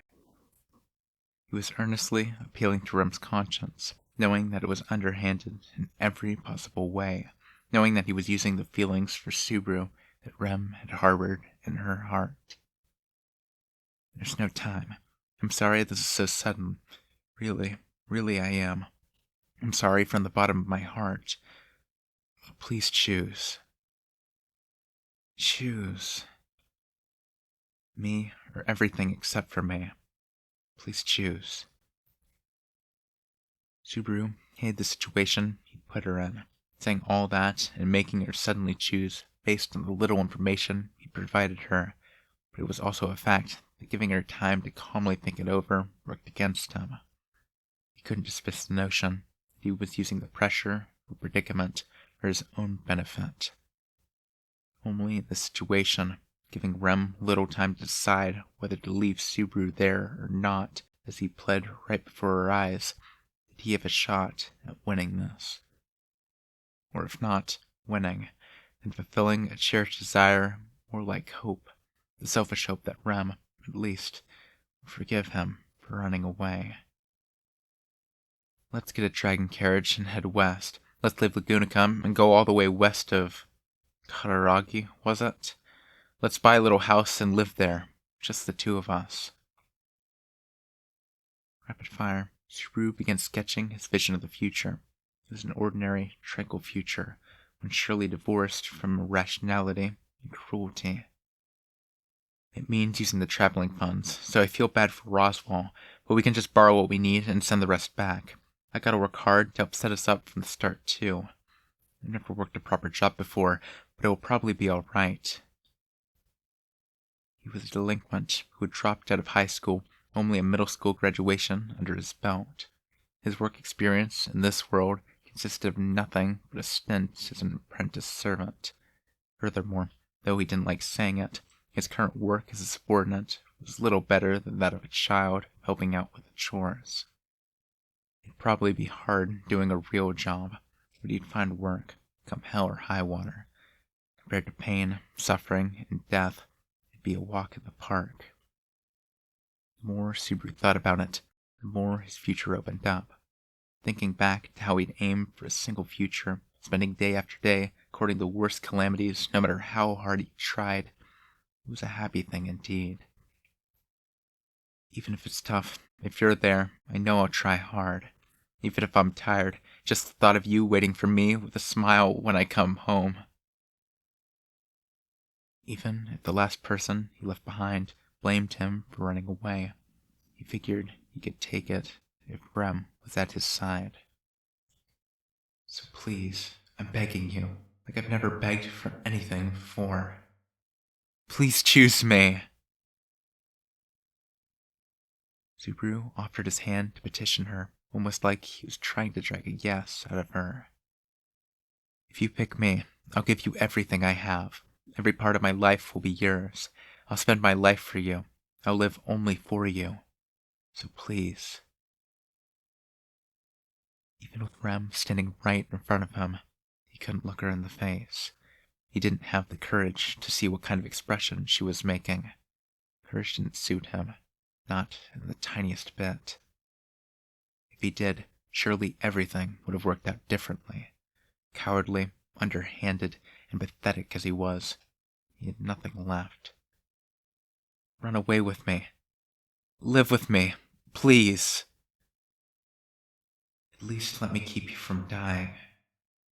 He earnestly pled from the bottom of his heart. Putting all his feelings into his parched voice, Subaru felt his heart beat quickly, his breathing grow ragged. Exhaustion from the fierce mental pummeling Subaru had received struck him with fatigue as he'd sprinted with all his strength. Rem made no reply. The sounds of the crowd were distant now. It never entered his mind to wonder what other people might think of two people having a conversation like this in public. Rem was everything to him. To Subaru, in that moment, her existence was everything to him. Unable to endure the silence, Subaru opened his firmly closed eyes to peek at Rem's expression as she stood before him, all the while seized by the fear that it might reveal her answer. In silence, Rem pursed her lips, not realizing he was looking at her. Her expression struggled to remain neutral, but her brow, the corners of her eyes, were faintly strained in a way she would not normally permit. Subaru could tell that a vortex of uncertainty, bewilderment, and hesitation swirled within her. The various things Subaru had just said were greatly, powerfully, fiercely shaking her heart. The long battle felt like an eternity. A sense of unease burned Subaru's back. But finally, that came to an end. Subaru. Gently, she called his name with a voice that was full of affection. The instant Subaru heard that tone, the echo of her voice, he was certain his hopes had been answered. Rem had accepted Subaru. She'd forgiven Subaru for being weak. She'd embraced the human being called Subaru Natsuki and everything that came with him. A flood of emotions flowed within him. He'd felt like he'd finally been rewarded. Then Subaru lifted his face. I cannot run away with you, Subaru. With a very sad face, Rem dashed his hopes. After all, when we talk about the future, we need to smile, don't we? With an expression resembling a tearful smile, Rem spoke the words that had once come from Subaru's own mouth. He'd gambled, and he'd lost. When Rem threw his own words back at him with a cheerful smile, Subaru's inner self was exhausted, overwhelmed by a feeling that he'd thrown everything into one match and lost. Subaru had trusted, no, hoped, that Rem, with her strong dependence on him, just might say yes. That maybe, just maybe, even as he cast everything aside, she might choose him. It was a fleeting dream, a conceited thought. He should have understood that from the start. If his inability to find any worth in himself was the whole reason he'd chosen to run away, what business did he have expecting that? Right now, I might not be smiling, but if we actually did it, I'm sure I'd be smiling. Yeah, that's right. So, even though the matter had already been settled, unconvincing arguments poured out of Subaru's mouth in an attempt to smooth things over. He couldn't think of an effective rebuttal to Rem's words, but if he didn't say something, his desires were over, then and there. He might still have had a chance to change her mind as long as they kept talking. That might have been an exercise of wishful thinking. As Subaru clung to that hope, Rem watched him. A faint smile coming over her, she murmured, I have thought of it as well. She raised her shapely face up ever so slightly. After arriving in Kararagi, first we would rent a room at an inn. Though a house is the foundation for building a life, we could not be reckless with the money at our disposal. First, we would need a stable income. Rem lifted a finger up as she added to the image of the future Subaru had proposed earlier. Fortunately, I received a proper education due to Master Roswell's good judgment. Even in Kararagi, I believed that finding employment would be a simple matter for me. As for Subaru, you would probably need to settle for physical labor, but perhaps you could work in close proximity to me. With a little giggle, Rem made light of Subaru's inability to do anything. It was no doubt an accurate assessment of Subaru's worth, as he was still largely ignorant of the culture and technology of that world. Once our income is stable, we would look for a slightly better place to stay. During that time, you would need to study properly for future employment. It would take about a year before you could do real work, maybe. You can become independent even faster, but only through your own efforts, Subaru. With that, Rem laid out an unexpectedly brutal studying regimen. When she had instructed him in Rem's place, her method of teaching was gentle, but her criticisms were merciless. He might have grumbled along the way, but he was rather fond of her strictness. With both of us working, we could save some money. Perhaps enough to eventually buy a house. Maybe a store of some sort would be better. Kararagi is a land overflowing with commerce, so there will surely be a way to profit from your eccentric ideas, Subaru. With an amused clap of her hands, Rem laid out a future that sounded too good to be true. Subaru, too, felt like he could clearly picture the scene playing out in Rem's head. As usual, Subaru would cause her lots of trouble, and she would indulge him.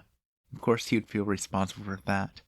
They would end up working hard, with plenty of sweat rolling off his brow for sure. That would be nice. An honest living, for her sake and hers alone. How happy a life would that be? As our work progresses, this is embarrassing, but maybe children? As half demon and half human, they would most likely be very rambunctious. Boy or girl, twins or triplets, they are sure to be very cute children, too. Rem's cheeks reddened as she shyly let her thoughts run a little further ahead. She counted on her fingers, one by one, and just as the number reached a terrifying 10, she continued. It would not all be fun, and I do not think that it would go as well as I imagine. Perhaps we would have no sons and only daughters, and you might not be able to feel proud of your family. Rem. But, even when the children get big enough to be mean to you, I will always be on your side, Subaru. We would be famous with the locals as the always happily married couple and slowly spend our days together, growing old together. Rem! Subaru, I'm sorry to say this, but if possible, I would ask you to please let me pass away before you. I would like to lie upon a bed with you holding my hand, surrounded by our children and grandchildren, while I say, I was happy, and you would all send me off. He couldn't hold up his head. The future Ren was portraying with her words was quietly, gently wounding Subaru's heart. That would be a happy way to end my life. If you've... Listening to the bittersweet future Rem had refused was like having an irrepressible itch deep inside his chest that made him want to scratch himself raw. By the time Subaru finished listening, there was nothing left filling his heart but a pathetic, indescribable storm of emotion. His throat trembled. Something heavy sank deep inside his lungs. His head hurt. He shook his head to try to ignore the relentless heat filling the depths of his eyes. If you've thought it through... Then she could run away with Subaru as far as their feet would take them. Subaru, if you could smile while wishing for that future, I truly believe I could be happy after a life like that. Filled with a sadness that exceeded even Subaru's, the smiling girl did not answer his plea. Dumbfounded, Subaru stared at that small, painful smile when he finally understood. No matter how much he clung to hope, he could not get Rem to change her mind. He had truly, utterly lost the gamble. He had no recourse. A sense of fatigue assailed him, as if he were carrying something very heavy on his shoulders. He was so disheartened that he could collapse on the spot. Subaru barely managed to avoid doing so, covering his face with his hands as he despaired. Rem had refused to go with him. That meant he was out of ways to save her. If he stayed by her side to protect her, all that awaited her upon their return to the mansion was a cruel future, an unchangeable tragedy, and fate's pitiless dead end. And perhaps it would be best to leave Rem behind and run away by himself. If he did so, he could not escape loneliness, but could at least flee from the despair in front of him. Of course, the fate of the people in and around the mansion would not change whether or not he was present. Subaru would simply be covering his eyes and ears, pretending not to know, spared from seeing reality for himself. In that moment, Subaru was so desperate for something to cling to that this paltry salvation would do.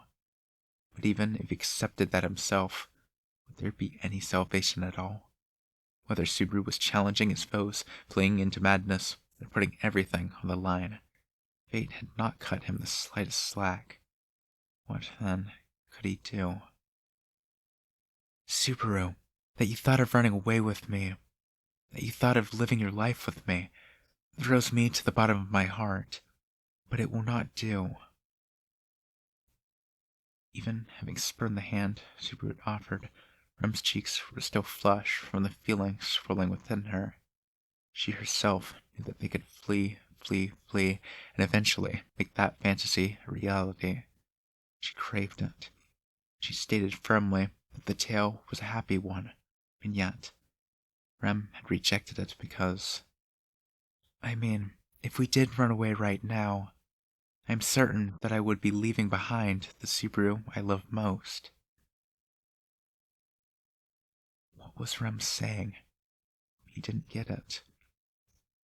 Trembling, Subaru lifted up his face and looked at her with blank eyes. Rem was giving him a small, sad smile, but even so, her eyes projected her firm sentiments. Subaru felt overwhelmed by her gaze as she continued. Subaru, please tell me what has happened. He shook his head.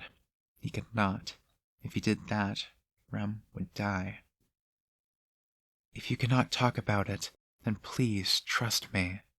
I will manage somehow. He shook his head. He could not.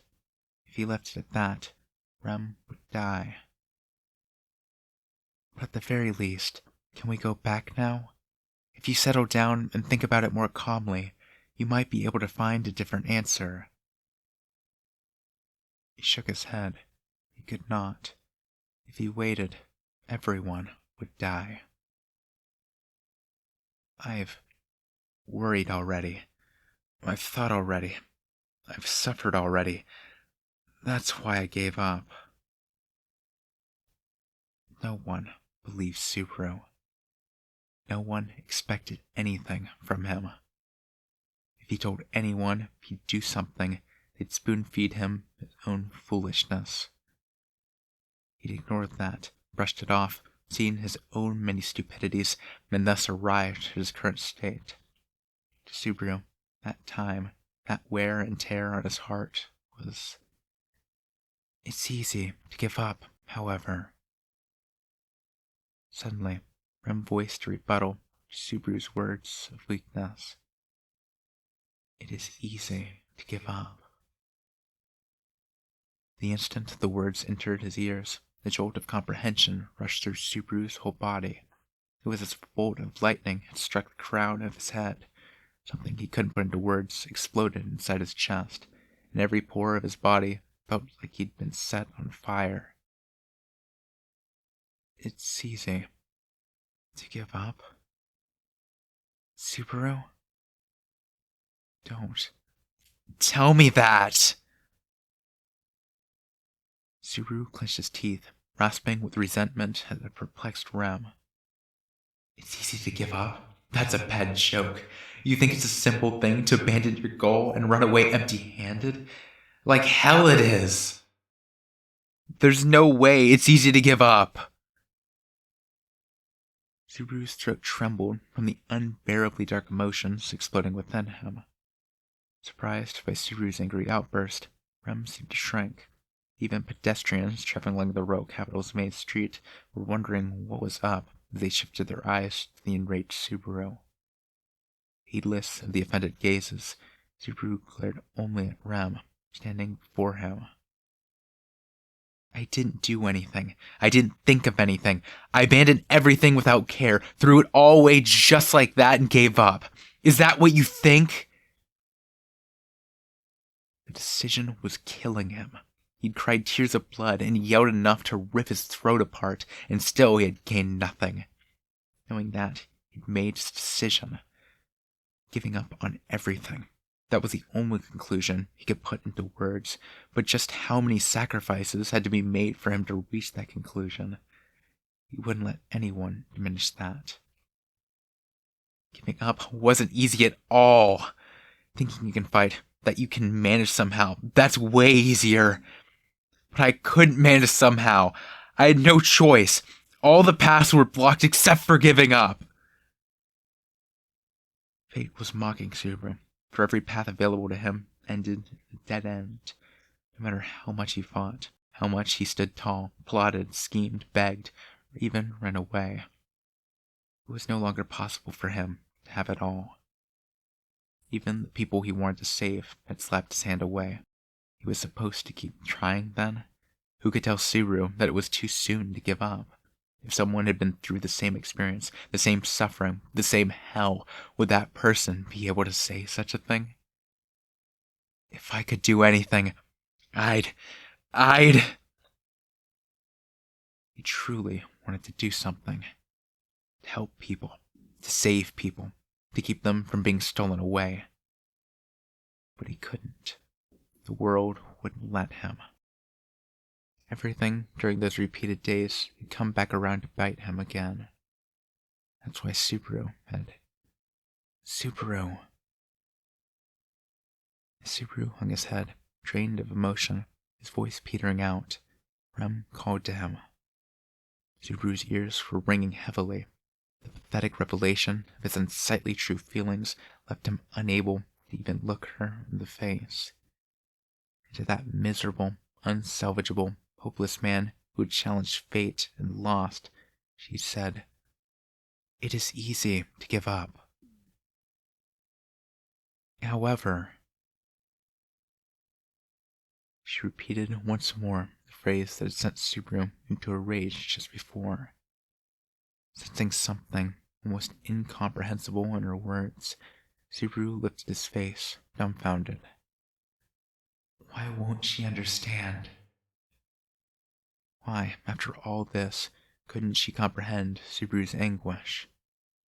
The gloom, the dissatisfaction, the wounds on what seemed like every corner inside his heart. It does not suit you, Subaru. It all vanished as Rem stared directly into Subaru's black eyes and spoke. Rem stated those words as if she truly believed them, as if they represented some kind of absolute truth. I do not understand what painful thoughts, what knowledge is making you suffer, Subaru. I believe I cannot belittle it by saying that I understand. But even so, there is one thing that even I recognize. And that is, you are not someone who can give up on things before they're done, Subaru. To the man lost in sorrow before her, who'd cast away everything, who had said he was giving up but a moment before, Rem said such a thing without shame, without fear, without hesitation. I know this. When it is a future you want, You smile when you talk about it, Subaru. To the man who had spoken to her of running away to a world that was no doubt warm, peaceful, and tranquil, with guilt and regret on his face, Rem spoke plainly, without any disappointment. I know this. I know that you are a man who does not give up on the future, Subaru. This Rem declared to a young man hanging his head, seemingly gritting his teeth. There was only sincerity in her eyes. They conveyed nothing but trust to him. Subaru was overwhelmed by that powerful, intense light. After all, Rem was wrong about him. So wrong. This was a veritable farce. Her statements valued the human being called Subaru far too highly. He didn't know how proud and noble the Subaru in her eyes must have been, but the real Subaru was nothing so fine a person as that. Spouting weakness, crushed from adversity, lamenting his own smallness and pathetic misery, defeated and beaten so hard that he was running away. That was Subaru Natsuki. You're wrong. I'm not that kind of person. I'm not mistaken. Lady Amelia, Sister, Master Roswell, Miss Beatrice, and everyone else. I know you have not given up on them, Subaru. She refuted him in a strong tone. But she was wrong. He'd thrown away all of them. I gave up. I gave up! I can't take them with me. My hands are too small. Everything falls out of them. Then I have nothing left. No, that is not so. Subaru, you are... Just how far would Rem go in denying that Subaru had given up? Why, after he had suffered such humiliation, did she so deny that he was in the wrong? Just what did she see in Subaru? It was so disturbing that he couldn't take it anymore. Just what is it you're trying to say? What do you think you know about me? He vented the flames smoldering inside his chest in an incandescent rage. Subaru shouted angrily, slamming a fist to the wall right beside him. With a hard sound, his knuckles broke. When he waved his fist around, blood splattered onto the wall. This is all I am. I have high hopes even though I'm powerless. I have all these dreams even though I'm dumb. I keep trying even though I can't do anything. Everyone had at least one thing they could do right, and everyone pushed that one thing as far as they could to find a place suited to them. But Subaru Natsuki didn't even have that. The lofty heights he yearned for were far above his station. I hate myself! Faced with the truth that he'd smiled frivolously in an attempt to hide, making light of things as he kept running from them, never facing them seriously. For the first time, Subaru admitted what he really felt. More than anyone, Subaru Natsuki hated himself. I'm always nothing but talk. I'm full of myself, even though I can't do anything. I'm worse than useless. I'm still a world-class complainer. Who the hell do I think I am? How dare I live such a shameful life this long? Right? Because he was unable to raise himself higher, he tried to bring others down. Because he wouldn't admit he was inferior to others, he tried to find fault in everyone else to protect his banal, paper-thin pride. I'm empty. I've got nothing inside me. Of course I am. Yeah, it's obvious. There's no question. Until I came here, until I met all of you, do you know what I was doing? Before he'd fallen into another world, what was he doing in his former world except living out his idle, boring, ordinary, unchanging days one at a time? I wasn't doing anything. He wallowed in idleness, slumbered in indolence, spent his days far removed from studying and effort. It wasn't that he'd given up on himself, but rather he'd held on to the convenient idea that if the time came, he could just roll up his sleeves and do it. I didn't do anything. I didn't do one little thing. With all that time to do it, with all that freedom, I should have done lots of stuff, but I didn't do any of it. And this is the result. The result is the man I am now. If he properly used the time he had, even Subaru would have surely achieved something. But in reality, he had grandly squandered and wasted the time allotted to him, and as a result, he had gained nothing, and nothing had come from it. That was why, now that he had actually wanted from the bottom of his heart to accomplish something, he lacked the strength, intelligence, and skill to achieve any of it. I'm powerless, talentless, and all of it is because of my rotten personality. I want to achieve something when I haven't done anything before. Indeed, it doesn't even begin to describe it. I was lazy, imposed on other people. I wasted my whole life away. I killed you. He was unsalvageable. He was hopeless. Even if he'd redone it all from birth, he'd probably go down the exact same path, waste his time in the exact same way, arrive there with the same feelings, and experience the same regrets. His rotten personality wouldn't change. Shallow human nature is the only one suited to the human being called Subaru Natsuki. That fact would never change. That's right, my personality hasn't. I thought I could live here, but not a single thing's changed about me. That old man saw right through me, didn't he? When he'd remained in the royal capital, Wilhelm had instructed him in the sword at the Krusch residence. Watching Subaru be knocked down time and time again, all beat up while challenging him over and over, the old man had nonetheless seen through it all.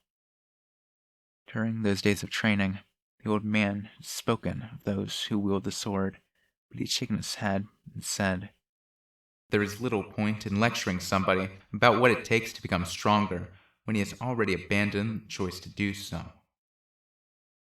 At the time, Subaru hadn't understood what Wilhelm was saying. He denied the old man's words, even though he knew deep down exactly what they meant. It's not like I really thought I'd get stronger or I'd be able to do anything. I just went through the motions. I was just a poser trying to justify myself. Amelia had abandoned him after he'd put on a more miserable display than any other at the royal selection site. Unable to bear being viewed as such by those around him, he tried to protect himself by adopting the mantle of a hard worker, where those gazes could see. His behavior was the simple product of his search for a suitable excuse. I'm changing myself. He should have known that the thought was itself proof that nothing had changed. I wanted to say I couldn't help it. I wanted other people to say it couldn't be helped. That's all it was. That's the only reason I pretend to put myself on the line like that. Even when you were helping me study, I was just putting on a show to cover up the embarrassment. I'm a small, underhanded, filthy guy, down to the bone, always worrying about what other people think about me, and none of that's ever changed. His bluffs had been stripped away, and the hubris beneath had crumbled. Once his shell was shattered, his vainglorious heart, not wanting to be thought of badly by others, and his ego, asserting that he wasn't wrong, poured out. Even I knew. I understood all of it was my fault. Really. If he couldn't yell that it was someone else's fault, that there was some reason for it, it was easier. He wouldn't need to look at who he truly was. If he kept his facade intact, he'd never have to look at what he was on the inside. He wouldn't have to look at his ugly self. He wouldn't have others see it. Though he was weak, selfish, and all talk, he wished to be loved nonetheless. I'm the worst. I hate me. Subaru was short of breath after venting all the gloomy darkness tearing him up inside. He let himself have it all with the filthy, corrupt things in him since coming to that other world. No, those dark things had been in him long before in his old world. His nature as a human made even him want to puke. Even though he'd spewed it all out, the deep feelings in his chest only soured further. Weren't you supposed to feel a little better after you vented something pent up inside? On top of not feeling the slightest bit better, he realized with crystal clarity just how foolish he was. The shame seething inside him made him want to die then and there. His weakness in exposing so much filth, thinking of nothing beyond his own concerns, was the stupidest of all. With Rem standing right there, still believing in him, Subaru had tried to sully and stain the beautiful picture in front of her sparkling eyes, exposing it as a fraud. And now, after all that, he was more concerned with his own standing than with her. That was it in a nutshell. Truly accepting and recognizing the corrupt, flawed parts of himself that he'd hated didn't mean things were going to instantly improve. If anything, the depth and darkness of the chasm within him underlined just how incorrigible he was, robbing him even his will to live. The true character of Subaru Natsuki did not merit pity. Subaru sank to the lowest depths of his filthy ego. Still, the blue-haired girl. I know this. I know that Subaru is someone with the courage to reach out, even with impenetrable darkness all around him.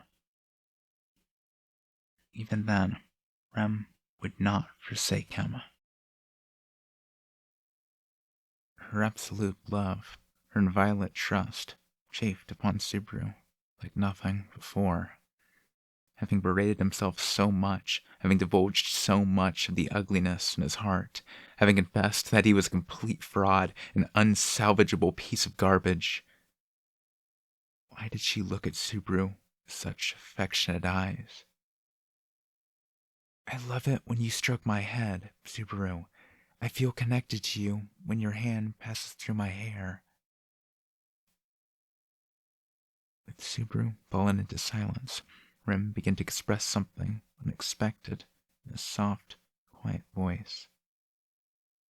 I love you, Subaru. I feel my heart getting warmer from every single word. I love your eyes, Subaru. They're usually quite sharp, but I like how they become soft when you're being kind to someone. Subaru said nothing as Rem continued, showering him with her words. I love your fingers, Subaru. They're very pretty for a boy's, but when they hold my hand, I always think to myself, they really are a boy's fingers. They're slender and strong. I love how you walk, Subaru. When someone is beside you, you always check once in a while to make sure you are really side by side. I love that you walk that way. His heart was screaming. While Rem wove those words, Subaru's chest cried out. Stop it. I love your face when you sleep, Subaru. You are defenseless as a baby. Your eyelashes are just a little bit long. Your cheeks are so gentle when I touch them, and even when I touch your lips to tease you, you don't notice. I love it so much, and it makes my chest hurt. Why? Why was she still talking? Why was she able to toss out such compliments to Subaru, the useless fool that he was? You said that you hated yourself, Subaru, so I wanted you to know that you have so much good in you. None of that is real! Rem was looking at a convenient illusion. The real Subaru wasn't that kind of person. The real him was filthier than that. His genuine self was ugly, the exact opposite of the one she viewed so favorably. You just don't understand. I know more about myself than anyone else. You only know about you, Subaru. How much do you know about the Subaru I see? Reflexively, Subaru raised his voice, but Rem's shout was even louder than his own. Subaru was shocked. It was the first time she'd raised her voice since they'd arrived here. The shock made his breath catch in his throat. At long last, he realized that Rem's eyes, dutifully maintaining their neutral expression, had large teardrops welling in them. Of course, hearing Subaru's confession had hurt her. Of course, listening to his extreme masochism had brought pain to her kind heart. Yet even so, she believed in Subaru. Rem knew all the horrible things within him that he had told her about, and she believed in Subaru despite them. Why do you... So much. I'm weak, puny. I'm running away. Even now, I'm running away just like I did before. So why? Why do you believe in a pathetic, unreliable guy drowning in his weakness like me? If I can't believe in myself, how can you? Because you're my hero. When those words of unconditional, infinite trust hit him, Subaru's heart quietly trembled. No matter what awful conditions piled atop one another, no matter what flaws he might have, that one sentence was infused with the hope that he would come running and chase evil away. And far too late, finally, Subaru realized it. He was wrong. He thought wrong. He had been so wrong. He thought that she, Rem, was the only one who'd allow Subaru to fall as far as he needed to, that no matter how weak, pathetic, and humiliated he was, she'd forgive him, and he'd made a mistake. It had been an error, a lethal degree of foolishness. Rem was the one, the only one, who would never allow Subaru to give in. Everyone had told Subaru that he didn't have to do anything, that he should just behave himself. They had said that they'd expected nothing from him, that his actions were futile. But it was Rem who would not permit Subaru to be weak. She was the only one who'd kept saying, "Stand up, don't give up, save everyone." No one expected anything from Subaru, but she refused to abandon him, even when he had abandoned himself, nor would she accept his giving up. She was the spell that Subaru Natsuki had cast upon her. In that gloomy forest, a world where I had lost myself, a world where I could only lash out without thinking, you came and saved me.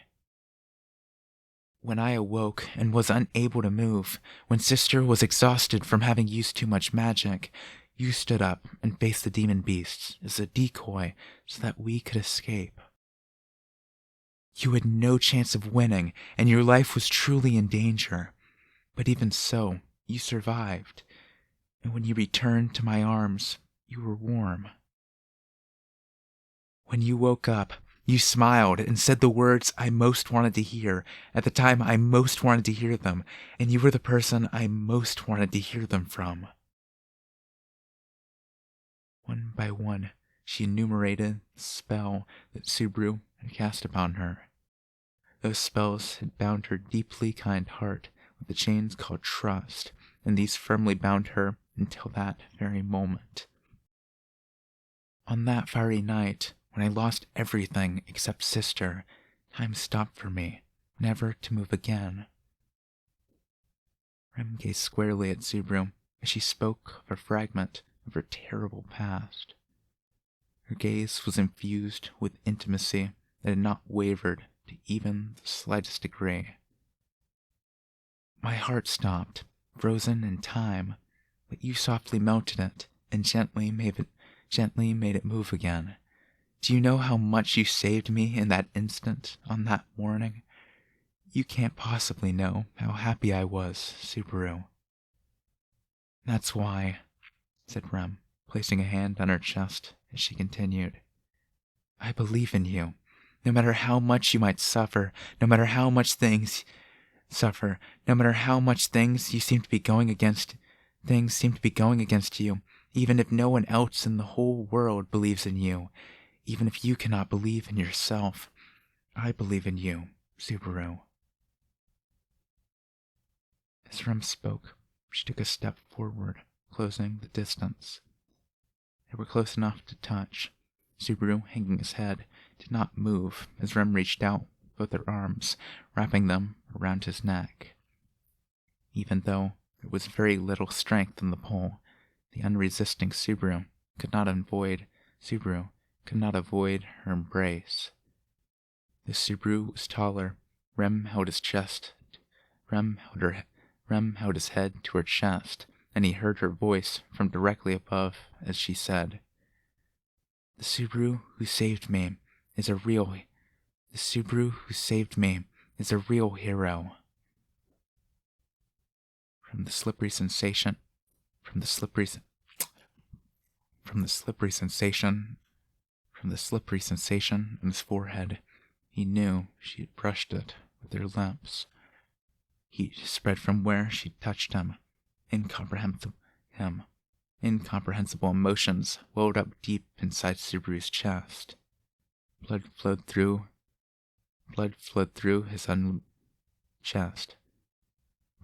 through his unmoving limbs.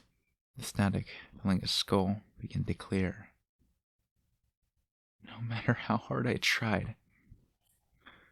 No matter how hard I tried, I couldn't save anyone. I'm here. The Rem you saved is right here, Subaru. I'm empty. There's nothing inside me. No one will listen to me. I'm here. If they are Subaru's words, I want to hear whatever they might be. No one expects anything from me. No one trusts me. I hate myself. I love you, Subaru. The hand that touched his cheek was hot. Her eyes, gazing at Subaru from up close, were moist. That look, everything about her, made him accept that she was truly sincere. You're fine with a guy like me?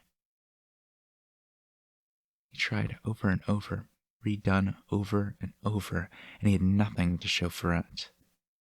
Everyone died. His hand never reached them. He let everyone die. His thoughts were inadequate. He was empty, powerless, dumb, late to act, a blockhead dragged around by his desire to protect someone. Was he really good enough for her? I'm fine with you, Subaru. I don't want it to be anyone else. If he, who could not believe in himself, had someone who had faith in him, could Subaru Natsuki fight? He didn't have to give up on fighting fate. If you really are that empty, if you have nothing, if you cannot forgive yourself, let's start over, here and now. Begin just like how you made time move again for me. We can make the time that stopped for you move again right now. He'd taken his regret and shame at his past of achieving nothing, his days of doing nothing, his hours spent in waste and idleness, and tried to give up. Rem smiled at the Subaru, stating, Let us start over from here, from step 1. No, from 0. If you find it difficult to walk alone, I shall support you. Let's divide the workload and support each other as we walk. You said that to me on that morning, yes? So let's laugh, hug each other, and talk about tomorrow, he'd said. We just have to lean on one another and move forward, he had said. Please, show me the best in you, Subaru. He'd shown her nothing but the worst in him for the longest while. After all, it was Subaru himself who would cast the indelible spell upon her. It was his duty to take responsibility and see it through. Rem. Yes? When he called her name, she quietly responded. He lifted his face. He looked straight ahead. He gazed into Rem's eyes. Softly, gently, he awaited the reply from Subaru's lips. So he wanted to be the Subaru Natsuki she loved so much. I like Amelia. Yes. Seemingly knowing all along, Rem smiled and nodded at Subaru's confession. He knew full well how cruel he was to begin to that smile, that gentleness, as he continued. I want to see Amelia smile. I want to be in her future as a help to her, even if she told me I'm in the way, not to come back. I want to be by her side. Now that he'd accepted Rem's feelings, he again voiced the feelings that remained unchanged inside him, but the way he felt it was different from before. The idea that she'd put up with anything from me just because I liked her was pretty arrogant, Even if she doesn't get it right now, that's fine. Right now, I want to save Amelia. If there's a future of pain and suffering coming for her, I want to bring her to a future where everyone can smile.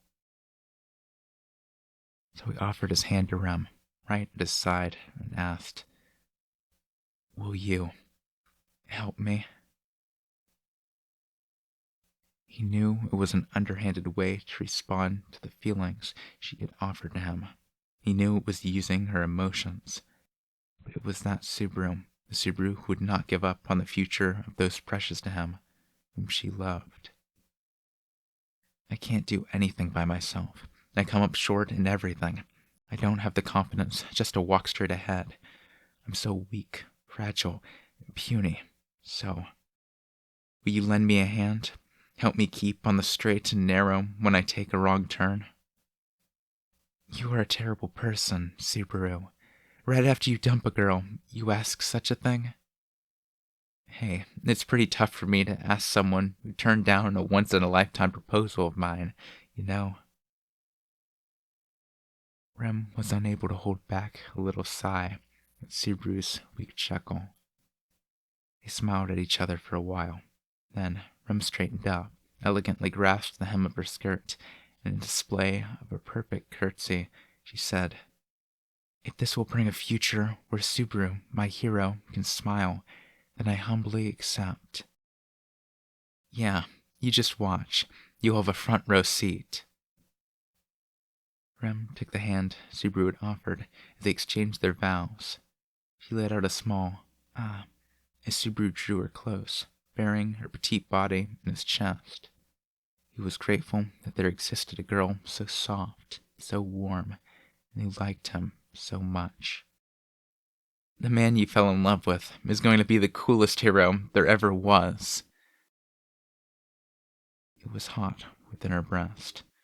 As Subaru embraced Rem, she buried her face in his chest, hiding her expression. Her breathing was hot. Her forehead and cheeks were hot. She rubbed them against him. But the tears flowing from her eyes were probably the hottest of all. Even then, Subaru could not like himself. He still hated himself. But a girl had told Subaru she liked him. If there was a girl who could like him, just as he was. Amelia was watching. Rem was watching. He could not yield. The tale of Subaru Natsuki would begin anew. His life in another world would start over. From zero. Chapter 6. The Card That's Been Dealt. The room was silent, but filled with a strange sense of tension. Feeling that tension on his skin, Subaru moistened his parched lips with his tongue, grateful that arrangements for the first step of the scenario were in place. To Subaru, each and every face now present was absolutely indispensable. After all, he had no strength of his own. Lacking ability and manpower, all he could do by himself was die in vain, as he had done to that point. Now I can finally understand why you gathered us here and delayed my supper. Krush Karsten, sitting on the sofa with her hands crossed atop her knees, broke the silence, murmuring with a look of understanding on her gallant face. Really? To be honest, Fairy still has some doubts. Meow. I mean, how does such a clumsy boy get that look in his eyes all of a sudden? With an expression as casual as his tone, Ferris kept his guard up as he gazed at Subaru. He was brimming with a willingness to defend his lord from any danger. In contrast to Ferris, Wilhelm kept a silence as he sat at Crush's left. Wearing a sword on his hip, the aged swordsman closed his eyes, with only his refined martial spirit hovering about him. There was no trace remaining of the warmth with which he had greeted them upon their return from the lower city. Now he was wholly immersed in his role as a man wielding his sword for his master, Krush, rather than for himself. Subaru was meeting Krush and her retainers in the reception room of her residence, a place of which Subaru had few good memories. Twice in the past, he'd endured bitter hardships there. He was meeting with Krush, Ferris, and Wilhelm. That much was the same as before, but there was something different this time. It feels somewhat uncomfortable to be back so soon after my first visit. I fully expect that Mr. Notsky will say something to sweep away such misgivings. The blond man of delicate features, defined by his comical beard, commented with a chuckle. This was Russell Fellow, a representative of the Merchants Guild who possessed great influence in the royal capital. Subaru light-heartedly slumped a little at Russell's apparent diversion. Rem's calling one more person over right now, so please wait just a little longer. It isn't guaranteed my guest is coming, but it's a good bet. I await a prompt arrival. Incidentally, may I inquire as to your evidence for this good bet? Russell didn't even blink in the face of Subaru's presumptuous statement. Subaru's lips twisted as he faced off against a real merchant with a head, mouth, and tongue superior to his own. It's a simple story. The person I invited is sensitive to the smell of money, so I heard them say personally. If that's true, there's no doubt. That was true for you as well, wasn't it, Russell? My, you certainly have me there. Russell put a hand to his forehead, seemingly indicating that Subaru had scored a point on him. Of course, even Subaru wasn't blithe enough to take the gesture at face value. He was well aware of the danger posed by the narrow tightrope he planned to walk. The rope was just about set to be tied on both ends. The crossing was yet to come. Subaru would do it, supported by the power of borrowed courage. A few minutes later, the door opened and a lone girl, Rem, appeared. I'm sorry to have kept you all waiting. That's okay. Subaru brought up his right thumb with a wink as she walked to his side and leaned her face close to his ear. She said that she would be slightly delayed, but that she would definitely come. That's so. All right, good work, Rem. At that, preparations for Subaru's tightrope performance were complete. Before arriving at the negotiating table, he prepared the argument he would use to move the deal in the direction he desired. Subaru's memories and experiences in this new world had led him to a single answer. Apparently, the last participant will arrive slightly late, but all the actors will be on the stage. No point in waiting any further. Should we start? Subaru's statement brought a change in the air and various reactions from others in the room. Krush made a thin smile. Ferris strongly pursed his lips. Wilhelm maintained his silence, his expression unchanging even then. Russell slowly sank into his chair. Saying their reactions, Subaru took a deep breath and calmed his emotions. He could feel his own heart pounding rapidly. His blood circulated throughout his body. The deep anxiety simultaneously residing in his head made everything before his eyes seem to dim. But Rem, right beside Subaru, gently touched his sleeve in an effort to put him at ease. Subaru. She wasn't holding his hand, nor was she exerting her own existence. That little act of consideration was very Rem-like, a sense of relief enveloping him as if 10,000 cavalry were riding to his aid. Rem was watching. He could not disappoint. Oki. Subaru hid his fears behind an impetuous smile and challenged the first wall. He needed to thread the eye of a needle, both to get to a happy end and to take one step closer to becoming a hero, for the sake of the girl who believed in him, the girl who told him she liked him. Just as Subaru lifted his spirits and faced forward, Krush raised a finger and spoke. Subaru Natsuki, there is something I wish to confirm. I would hear, from your own lips, the purpose of this gathering. As she sat, she raised a hand and rested her chin against it as a sagacious gaze landed on Subaru. Even though she knew full well the answer to her question, her posture showed no sign of softness that would allow Subaru to say so. Now that he had failed time and time again, he understood. The game was on before he had even spoken a single word. Of course, what I want is... The Subaru made a grandiose gesture, smiling powerfully to keep himself from being cowed by Krush's rapier-like gaze, repeating his earlier failures. A negotiation, so that the Amelia camp and the Krush camp can become allies on equal terms. He thus began to challenge the first of many obstacles standing in his way. The exchange with Rem along the main street had made Subaru decide to restart in a true sense. This was a sincere answer to Rem, who told Subaru she believed in him even after he'd bared everything inside his heart. Thanks to that, he'd gained a clear awareness of what he had to do. There's way too many walls I have to climb over to get there, huh? The sheer number of obstacles standing in their way didn't change the fact that they were one move away from checkmate. Subaru scratched his head as if he were trying to put his thoughts in order. But I've still got something. Will you help me, Rem? Yes, if that's what you desire, Subaru. Rem nodded readily. Even after Subaru opened up to her, the same trust hovered in Rem's eyes as before. He lit two fires inside Subaru, courage and a sense of duty. Subaru no longer held any thought of hiding from Rem his own humiliation and panic at having his hands tied. After all, he'd half-bawled his eyes out while venting every complex he had.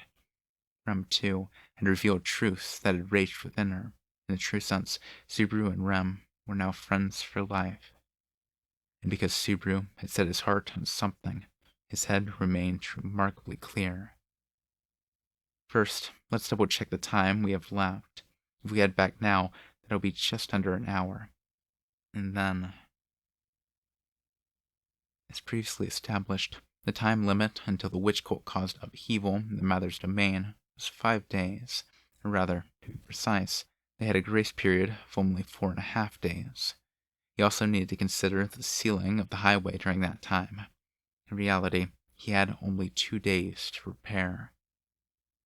And those 2 days are full of unavoidable problems to deal with. The number and nature of the barred gates they had to bust through put previous sets of loops to shame. Clearing any of them alone was hopeless. A fist large enough to smash through a lot of them was required. The first problem was, naturally, the witch cult. If they didn't stop the fanatics under Petalgee's command, there was no way to save anyone at the mansion, let alone the residents of the village. The second was, though the killer and means had been varied, Rem's certain death. Even if Rem went with Subaru, fate would invariably lead her to her death. The first time, she died far from where he could see. and he had been despondent when she lost him before his very eyes the second and third times. It was no exaggeration that the shock was what had driven Subaru down the path of giving up entirely. The third problem was that Amelia's death would trigger an indiscriminate rampage by Puck, the Great Spirit. Thinking back, Subaru deemed the possibility that Puck had been the cause of his death on all three loops to be very high. When he considered his icy demises from the first time around to the third, he was almost certain of it. All those walls were formidable, but all three had to be grappled with, or else the future Subaru Natsuki wanted to live in would be lost. That would be betraying the image of the hero who Rem believed in. A bunch of them. Subaru murmured under his breath, underlining the depth of the problem. Rem, watching Subaru as he sank into thought, made no reply to his murmur, nor had Subaru been looking for one. Subaru knew that she was simply waiting for the words that had to follow. She was waiting for the best judgment of how she might contribute greatest to the hero she loved the most. That was the present Rem's reason for existing and her ultimate means of expressing her love. With Rem silently watching him, Subaru used his limited time to search his memories for any clue, any way to break out of the trap of limited time. His head tied itself into knots. His mind was on fire. Neither his flesh nor his abilities could live up to those current ideals. Think. Remember. Do not let his death that third time be in vain. Do not let the will of the girl he let die that third time be lost in vain. Subaru's mind assembled everything that had happened during the third finished world into one heavy pile.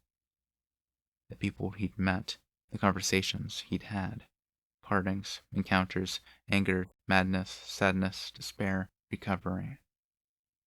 And there's a possibility. Suddenly, something little more than a single option rose to the back of his mind. Each of the threads was weak, so fragile that tying them together threatened to make them collectively snap. They seemed far too unreliable to rest his hopes upon. But he was all in. It was worth a shot. Rem, we need to talk. I have a few things I want to ask you. Yes? Subaru sought Rem's cooperation in drafting the plan that he'd only just thought of in his head. Now that Amelia is participating in the royal selection, it looks like the witch cult is going to move. If they go after Amelia, there will no doubt be harm to the mansion and the village. I want to stop that. The witch cult. A grave look came over Rem's eyes the instant she heard the words. But as Rem nodded at Subaru's words, her self-control held those emotions in check. Master Roswell also has concerns that the witch cult might make a move. Though I do not know the details, I believe that he has studied the matter and drawn up countermeasures. But that's not going to be enough. In fact, Subaru didn't really know what countermeasures he'd taken against the witch cult. He didn't know if they'd been executed or if they'd just proven ineffective. Either way, whatever pre-existing preparations Roswell had set weren't up to the task, and he knew that hell would come to pass without fail. Now that Subaru knew that future, he had to secure the power to protect the lives of the mansion and the village without relying on Roswell. I'm pretty sure the witch cult is going to come in a quick, decisive battle. Rem, what does the mansion have to fight with? This is a difficult thing to tell you, but the possibility Master Roswell is absent from the mansion is quite high. He had planned to visit an important associate within his domain upon his return from the royal capital. Based on Rem's prevaricating reply, the situation was the same as last time. Roswell wasn't there. The only people at the mansion at present were Amelia, Ram, and Beatrice. Only 3 people, and one of them was Beatrice. He was deeply suspicious that the uncooperative girl would willingly engage the witch cult in battle. That made Subaru recall the exchange between Beatrice and him the last time around, if only a brief one. He remembered that he'd asked Beatrice to kill him. He remembered Beatrice's face, turning eyes toward him like that of a child whose hopes had been betrayed. Right now, I've got to set that aside. Subaru somehow brushed off the girl's tearful gaze and faced Rem once more. So that leaves two people to fight. Even if you and I go back there, it'd just be two drops against a bucket. As the majority of the main residents' fighting strength rest with Master Roswell's personal abilities, I cannot deny it. If Frederico was still with us, it might be a different story, but... Rem lowered her gaze. She ruefully invoked the name of a former co-worker at the mansion. Subaru patted her shoulder in consolation as he mentally filled the gaps in his own understanding. There was no point speaking any further of the mansion's available combat strength. Therefore, the next issue was the main one. Rem. Subaru sat straight up and stared at Rem. Then, as Rem detected that the atmosphere had changed, lifted her face and looked at him. He said, "Please tell me what Roswell ordered you to stay in the royal capital to do." Subaru thought her expression was dubious, and perhaps surprised that he had gone for an unguarded opening. However, Rem's reaction thoroughly defied Subaru's expectations. "Yes, as you wish, Subaru." Rem nodded to Subaru as a small smile came over her, as if she was happy from the bottom of her heart. A single tear rolled down the corner of her eye. "An alliance, you say?" He was now in the reception room of the Krush residence. Krush murmured, with all eyes falling upon Subaru as he answered a question concerning the goal of the meeting. She lowered her head, following into thought briefly before shifting her gaze from Subaru to Rem. Rem quietly deduced the meaning of her probing gaze and slowly shook her head. "In accordance with Master Roswell's instructions, I have proposed nothing. This is something Subaru arrived at by himself. I do not doubt your loyalty, however. I see." The face Krush made seemed to indicate that she understood, even if she did not exactly accept it. "Then I should take this to mean the right to engage in these negotiations has shifted from Rem to you, Subaru Natsuki?" "Yeah, that's what it amounts to. Roswell was a real jerk with how roundabout he set this up, though." With an exaggerated sigh, Subaru expressed his personal thoughts as his clown-faced employer floated into the back of his mind. Secret orders connecting the royal capital had been kept from Subaru, handed down to Rem alone. Roswell had strictly instructed Rem not to reveal the details to Subaru so long as he did not realize that fact for himself. It's not like it wasn't bothering me a little from the start. In the first place, it's plain as day that our side is short on manpower. So he'd leave Rem in the capital without a set plan? Rem, the one from the mansion who'd be the most missed? There's no way. I really should have realized that earlier. Of course, the cover story was that Roswell couldn't take responsibility for healing and repaying the man who'd saved his own domain from crisis without at least a single person to look after him. But I don't think that eccentric would let go of Rem for a humanitarian reason like that, when you think there's gotta be something else going on. Krush recrossed her legs, picking up where Subaru left off to state her conclusion. "So we naturally settled on her as the one who had the best opportunity for an audience with my house. Besides, I heard that Rem and Krush were having secret meetings every night. I hate myself for being an idiot and not considering what the discussions were about, though." He couldn't even manage a laugh for how he'd been unable to see beyond himself that whole time. After all, even though Rem had actually dropped plenty of hints to convey Roswell's secret intentions, it had taken him until the fourth time to look back and realize it. So every night he'd been meeting about forming an alliance. I heard from Rem all about what my side's offering for the terms of the deal. If deal chiefly concerns magic crystals in the great Alier forest and the mining rights thereof. Just like that, Truce exposed what Subaru's words had only hinted at. Seeing that there was nothing to hide, the instant the words reached the ears of the lone merchant present, his eyes glimmered. My, that is quite a fascinating tale.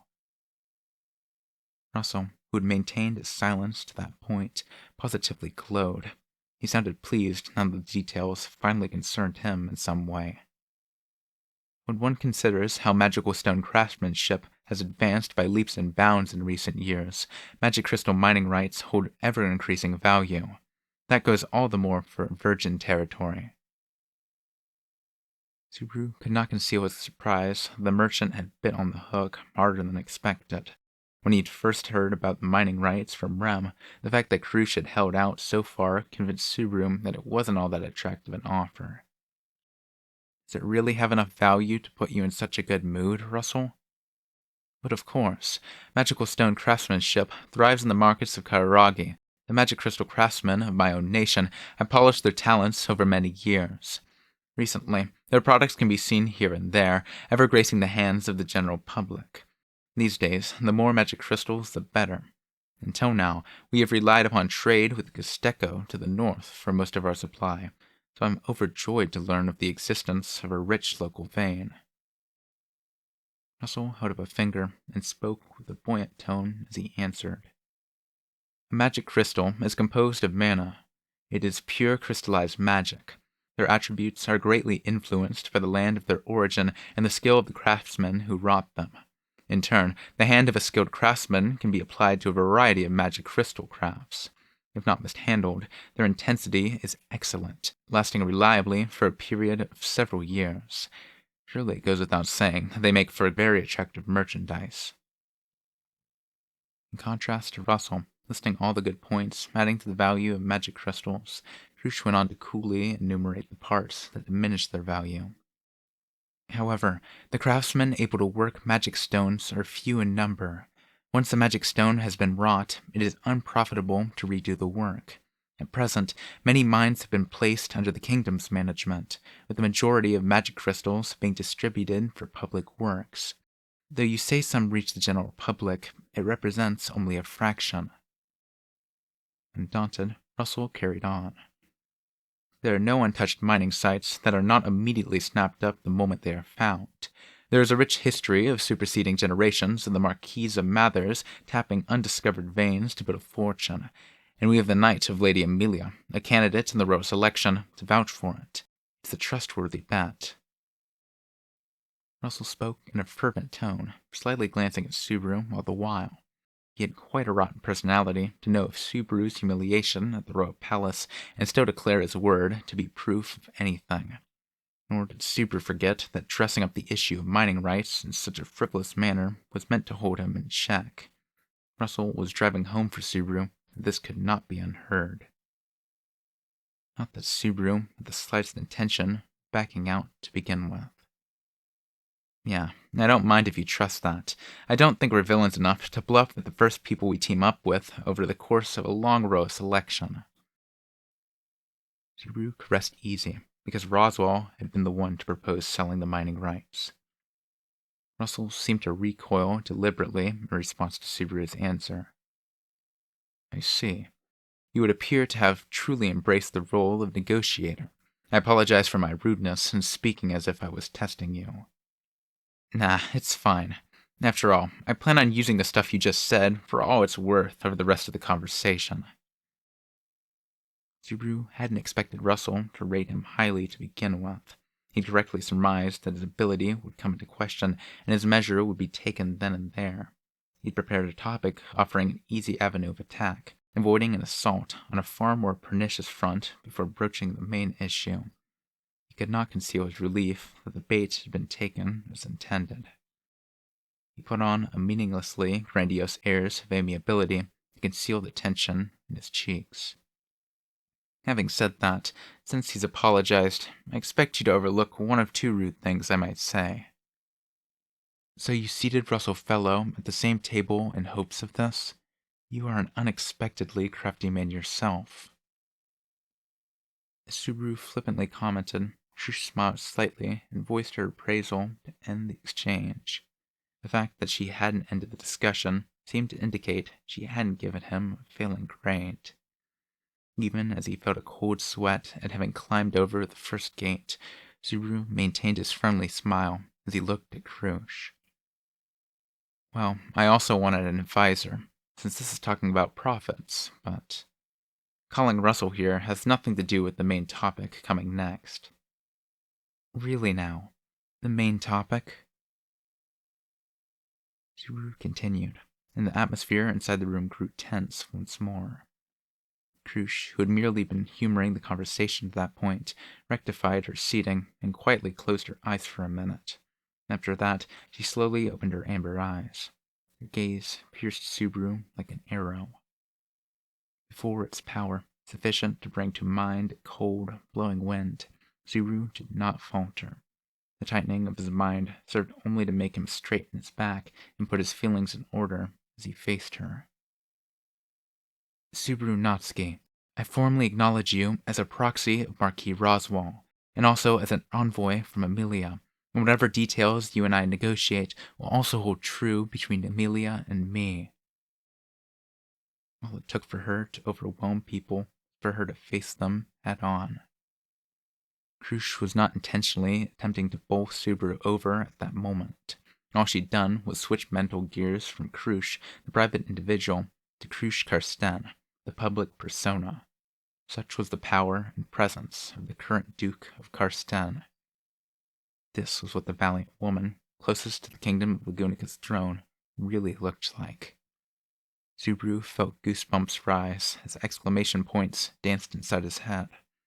As he quietly shuddered, Krush extended a hand to him, firing the opening salvo to announce the start of the negotiations. I believe you have already heard, but I shall state it regardless. Rem and I were negotiating the sale of mining rights, but I have not accepted the offer, though I imagine you already knew this. Yeah. On the one hand was Rem, visibly lamenting her own insufficient strength. On the other hand was Subaru, pathetically unable to look past himself to even notice what had caused her such anguish. Subaru would take those two laments and regret and put them to good use to avoid future distress, and so that all his previous failures would not be in vain. I want to make sure of something myself, so the offer isn't good enough as it stands. Each can't blaze off the other. Mining rights for the Great Elir Forest are sold to you, and you work out the fine details of what to do with the magic crystals themselves later. The draft proposal came from Rem's side. I suppose I should say, as to be expected of Marquis Roswell. On top of securing profits for his own camp, he offered just enough advantage so that my house might accept it. Normally, it's an offer one would never refuse. Such a proposal makes me want to have a written agreement prepared immediately, but Subaru couldn't speak in any informed manner about the arithmetic behind the deal. If he did clumsily say something, it could wind up being taken as, okay, take the mining rights then. In this case, what would follow such negotiations is the problem. Do you understand? It's not simply that. You don't trust Roswell?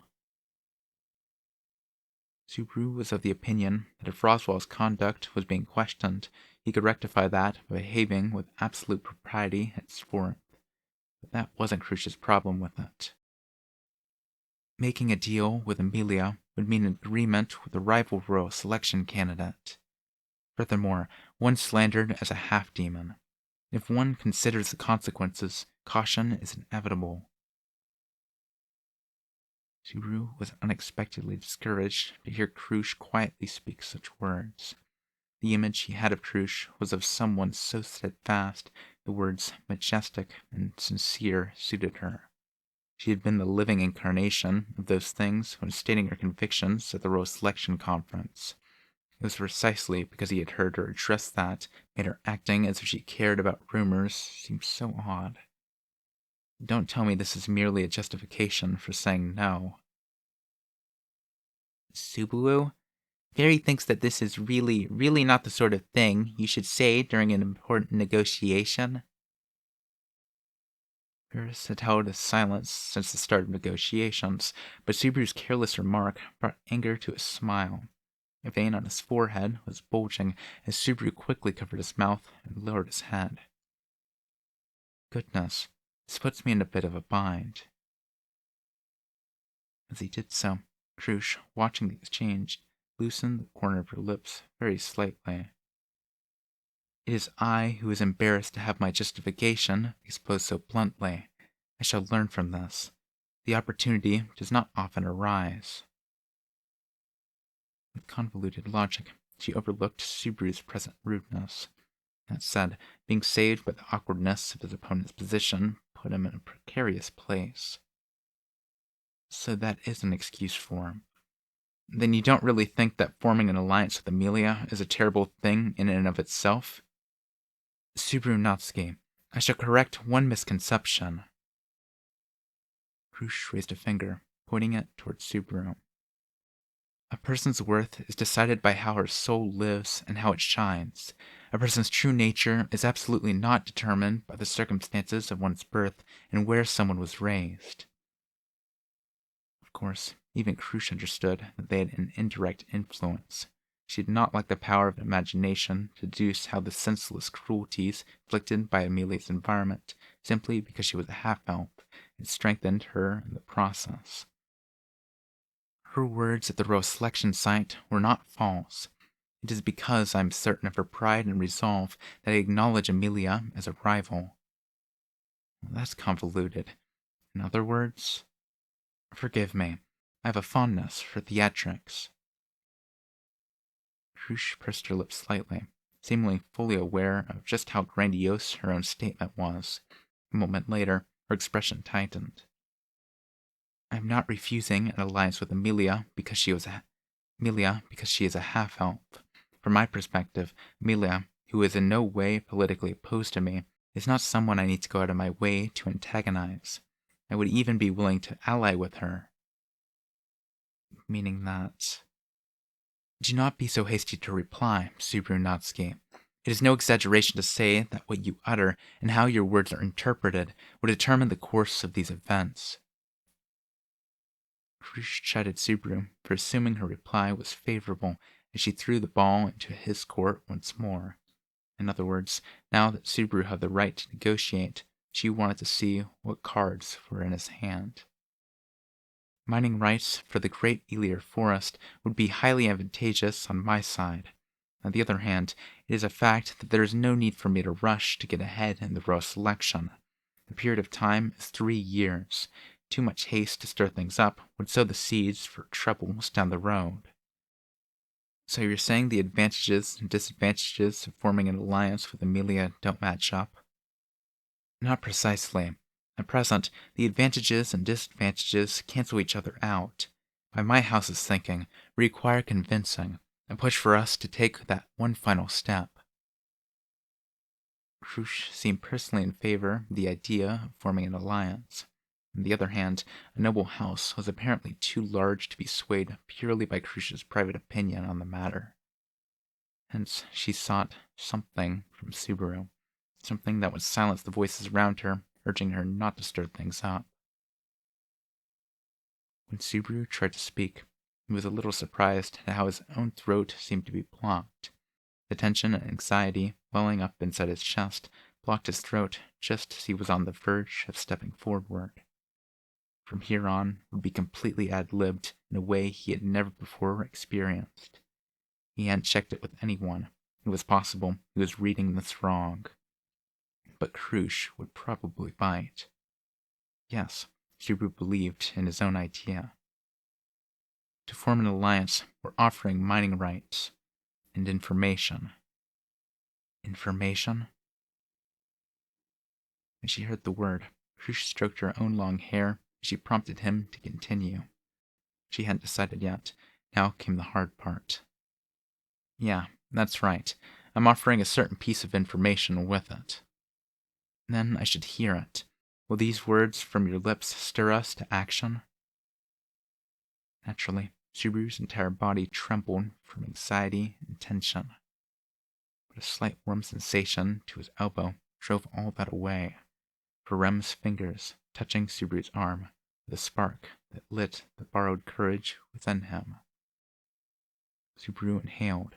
In a single breath, he said, "The card I'm playing is the time and place where the white whale would show up."